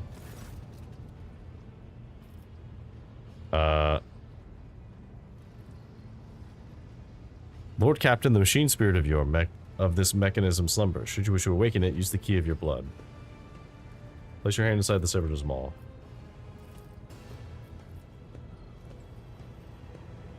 The sacred mechanism is awake and ready to receive your request, Lord Captain. Have the tech priests of the Adeptus Mechanicus been able to discern how the ship was able to start a warp engine? The Engineer Prime spends hours pursuing the quest for knowledge in hopes of comprehending the nature of said miracle. May the Omniscia's grace guide him on this journey. Pascal has informed me that the system has encrypted data stored inside. I wish to know its contents. Without another word, the tech priest turns to the cogitator. He raises his hands and a prayer of binaric code pours out of his Vox device. The servo motors in the bowel of the machine grow louder, its undulating hum responding to his chant. Numerical combinations run down the screens. Okay. The machine spirit has discovered numerous critical errors. The data is damaged. The tech priest stops abruptly and the green glow of his visor narrows, registering intact segment. The machine spirit has spoken. The worlds of Kiava Gamma and Darganas hold certain data repositories. The mechanism is ready to provide the rogue trader with data keys that can unlock said repositories. What are the repositories? That remains hidden. The encrypted databank belonged to the esteemed Theodora von Valencius. She was the only one who could have known about these repositories. Perhaps the former Engineer Prime could also have known. Omniscia accept his code. If I were to propose a hypothesis, it would be most prudent of a figure as eminent as Rogue Trader to store her classified data in receptacles most secure. How do I accept the key? Data transfer. The gracious machine spirit is willing to transfer the data keys to the head of Fontalensis by means of an Electu, a hypodermic tattoo augment. If you're ready to accept the keys, place your hand inside the servitor's mouth. Deep within the servitor's dark gullet, unseen, burning hot needles pierce your wrist, but the sharp pain lasts only a moment. The Electu has been planted inside your wrist and should be enough to open the repository doors. I need to know more about the caches.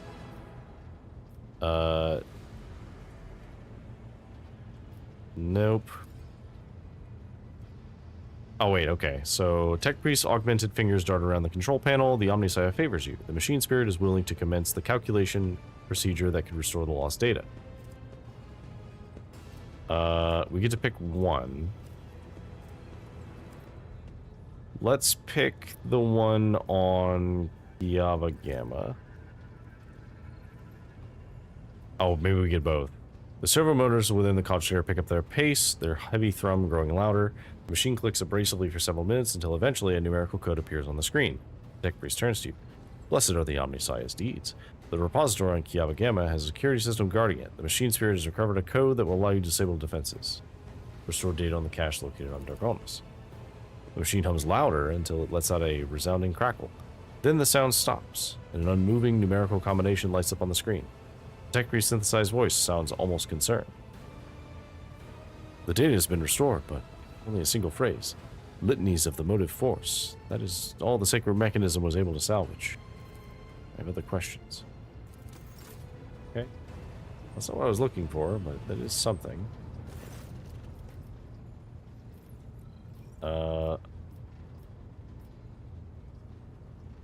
Let's not mention the fact that we were doing that. Your enforcers are doing a rather poor job of keeping you on the lower deck. I caught some kind of rash because of them.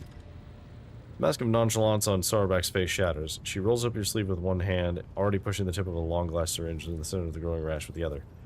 A cramp runs through your body and a cold sweat breaks out on your temples, but the itching subsides and you start feeling much better immediately. The Emperor protected. Blizzard. Hi, Senri. Void leprosy is a terrible disease that has affected several of the lower decks in recent years. Our chirurgeons know of a remedy that prevents its development in an early stage, but its treatment delay at the patient's fate is not pretty. When did it begin to affect Bay LD-A14, and why wasn't I informed immediately? The Master Arms bows her head in obedience, her eyes burning with rage and shame. How are you doing, Deb? I'm doing well. How are you doing, Sendri? I hope you're having a good day. I will take a sip.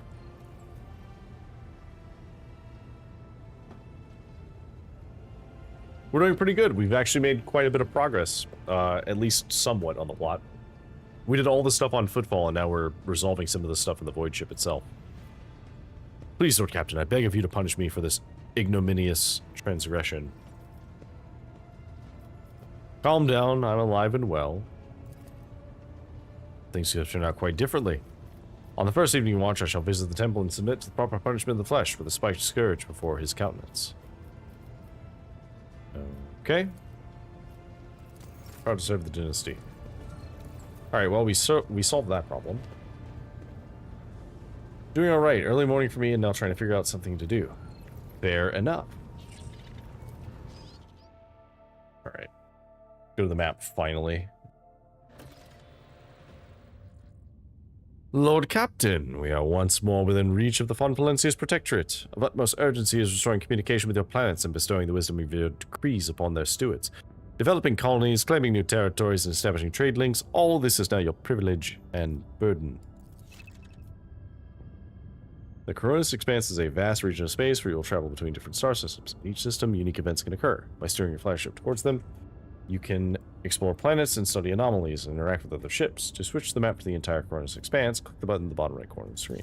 Cool. We'll do that, but first, I would like to go check these other things out.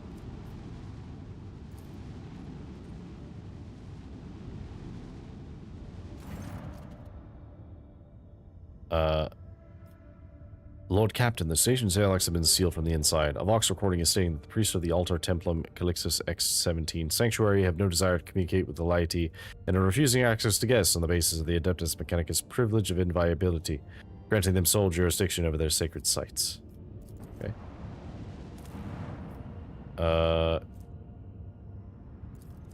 Is it... I guess we can't...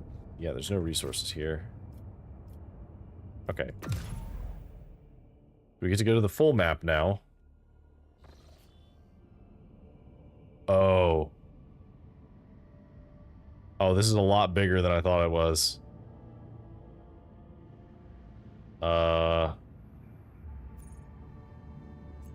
Chart new routes. Oh. I see. The game is suddenly a lot bigger than I thought it was. I thought I had a good handle on things, but apparently there's a bunch of stuff.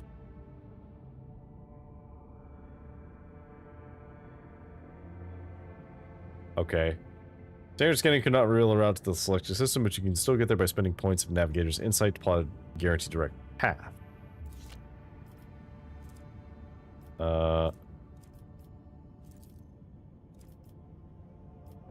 Chart the course deadly.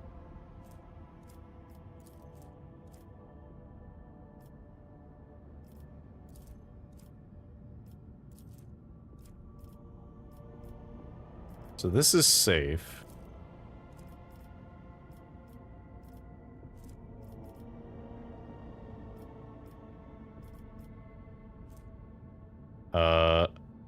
Navigator's Insight is a special resource acquired by exploring the current system. By scanning new systems, anomalies, or participating in non-combat space events, the Navigator of the flagship uses it to build new warp routes, as well as make them more stable and safe in as much as is possible.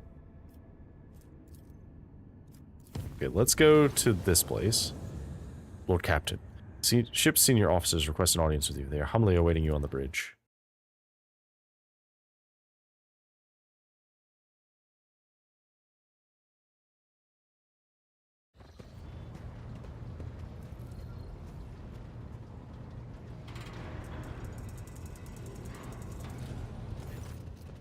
Lord Captain, if I may request your attention for a moment, I must report a series of highly dangerous violations that have taken place in the fuel compartment. The Master Arms is ignoring my demands. I am thus forced to appeal directly to you. The fuelers have founded a sect of some kind. This group practices fire worship of the Emperor and has been burning promethium near the fuel lines. I beg you to stop this madness before we all go up in flames. I should point out that there have been no incidents in the fuel compartment so far, and that the beliefs of this sect do not affect the obedience of the workers or the efficiency in any way. All assemblies are conducted strictly after hours with the permission of their superiors.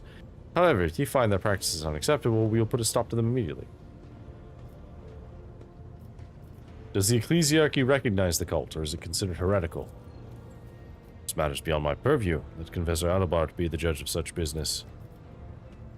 A plump, rosy-cheeked old man steps forward, his voice deep and sonorous. The Emperor protects your lordship. I can assure you that there is no heresy festering in the fuel compartment. The sect of the Fire Prophecies has been tested for purity and found to be in accordance with the Creed. Their leader, who calls himself the Oracle of Fire, is devout and submissive to his servants. They do not twist the sacred teachings, and as for their chosen form of worship, these are neither rare nor remarkable. Many such minor cults exist in the Imperium with the full approval of the ecclesiarchy. Does the Oracle of Fire really make prophecies? At least he and his flock believe that the Emperor reveals glimpses of the possible future to him in the sacred flame. Occasionally his visions do come true, or so his followers convince themselves. We do not know whether the grace of the God Emperor truly lies upon him, or if he is merely a charlatan, perhaps a blissful lunatic, a wicked rogue who possesses psychic power not tempered by his will. A croaking voice interrupts the confessor's words. Lord Captain, as choir master of the astropathic choir, I must be watchful of any threats to the ship's safety originating from the Immaterium. I've heard rumors about this oracle, and so I have sent my adepts to see him. They assert that the man is a psyker. This man who speaks to the warp is a danger to himself and to the entire vessel. Both law and common sense dictate that he should be thrown into a holding cell, tranquilized, and handed over to the Inquisition to be sent to Holy Terra. Alternatively, you may dispose of him in some other way. Choir Master Wise, you and I have not yet had the pleasure of conversing. Beg your forgiveness, but I seldom leave the chapel to interfere in the affairs of the ship. My duty requires that I keep constant vigil as I direct the arrival and departure of messages across the boundless void. But, given that this incident has already demanded my interference, I thought it a good opportunity to introduce myself and pay my respects to you. They're burning my promethium. The amount of residue accumulated in the drainage tanks was so laughably small that it was not even worth recording. If there were any real misappropriation of the ship's resources happening here, I would have already punished those involved, Lord Captain. I know just how to handle the cult.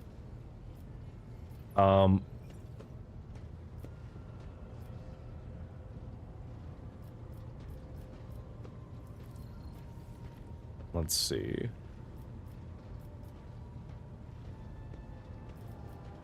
I do think that we should probably hand him over to the authorities, because this is not just a case of, like, being wary of another spellcaster of some kind. Psychers are actually dangerous, like legitimately. If they fuck up, they summon daemons or worse. And so I do think that we probably need to hand him over to the Inquisition in this case. Alright, let's put him in a holding cell and hand him over to the authorities. It will be done, Lord Captain. I will see to it that he remains unconscious and his dangerous powers are kept in check. As for the cult, I'm sure it will dissolve on its own without its spiritual leader. Okay. We good?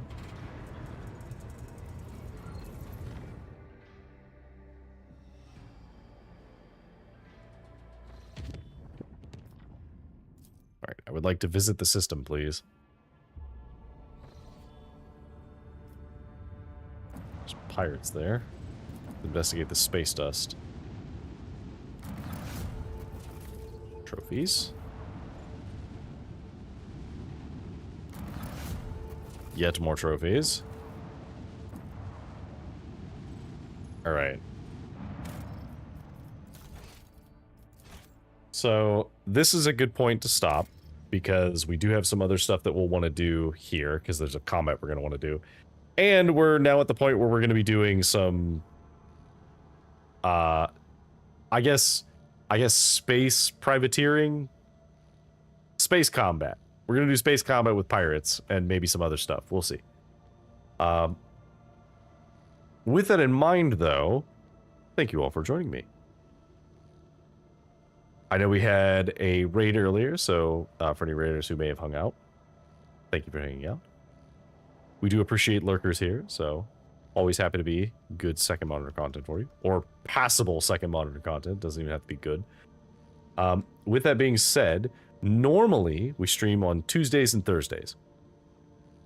However, I will not be streaming on Thursday, which I needed to update my schedule for the week. I won't be streaming on Thursday as it is Lamb's birthday, so I will not be available. So instead, we will be continuing the stream next Tuesday. And we'll be continuing on Rogue Trader. I do want to keep playing through this until at least until we make it most of the way through. I don't know if we'll finish it on stream. I would like to finish it on stream, but it is kind of a long game. So we may have some of the releases that we want to play coming out sooner rather than later, depending upon how long this takes. But until then, thank you all for joining me. Have a good evening. Have a good day. Have a good night.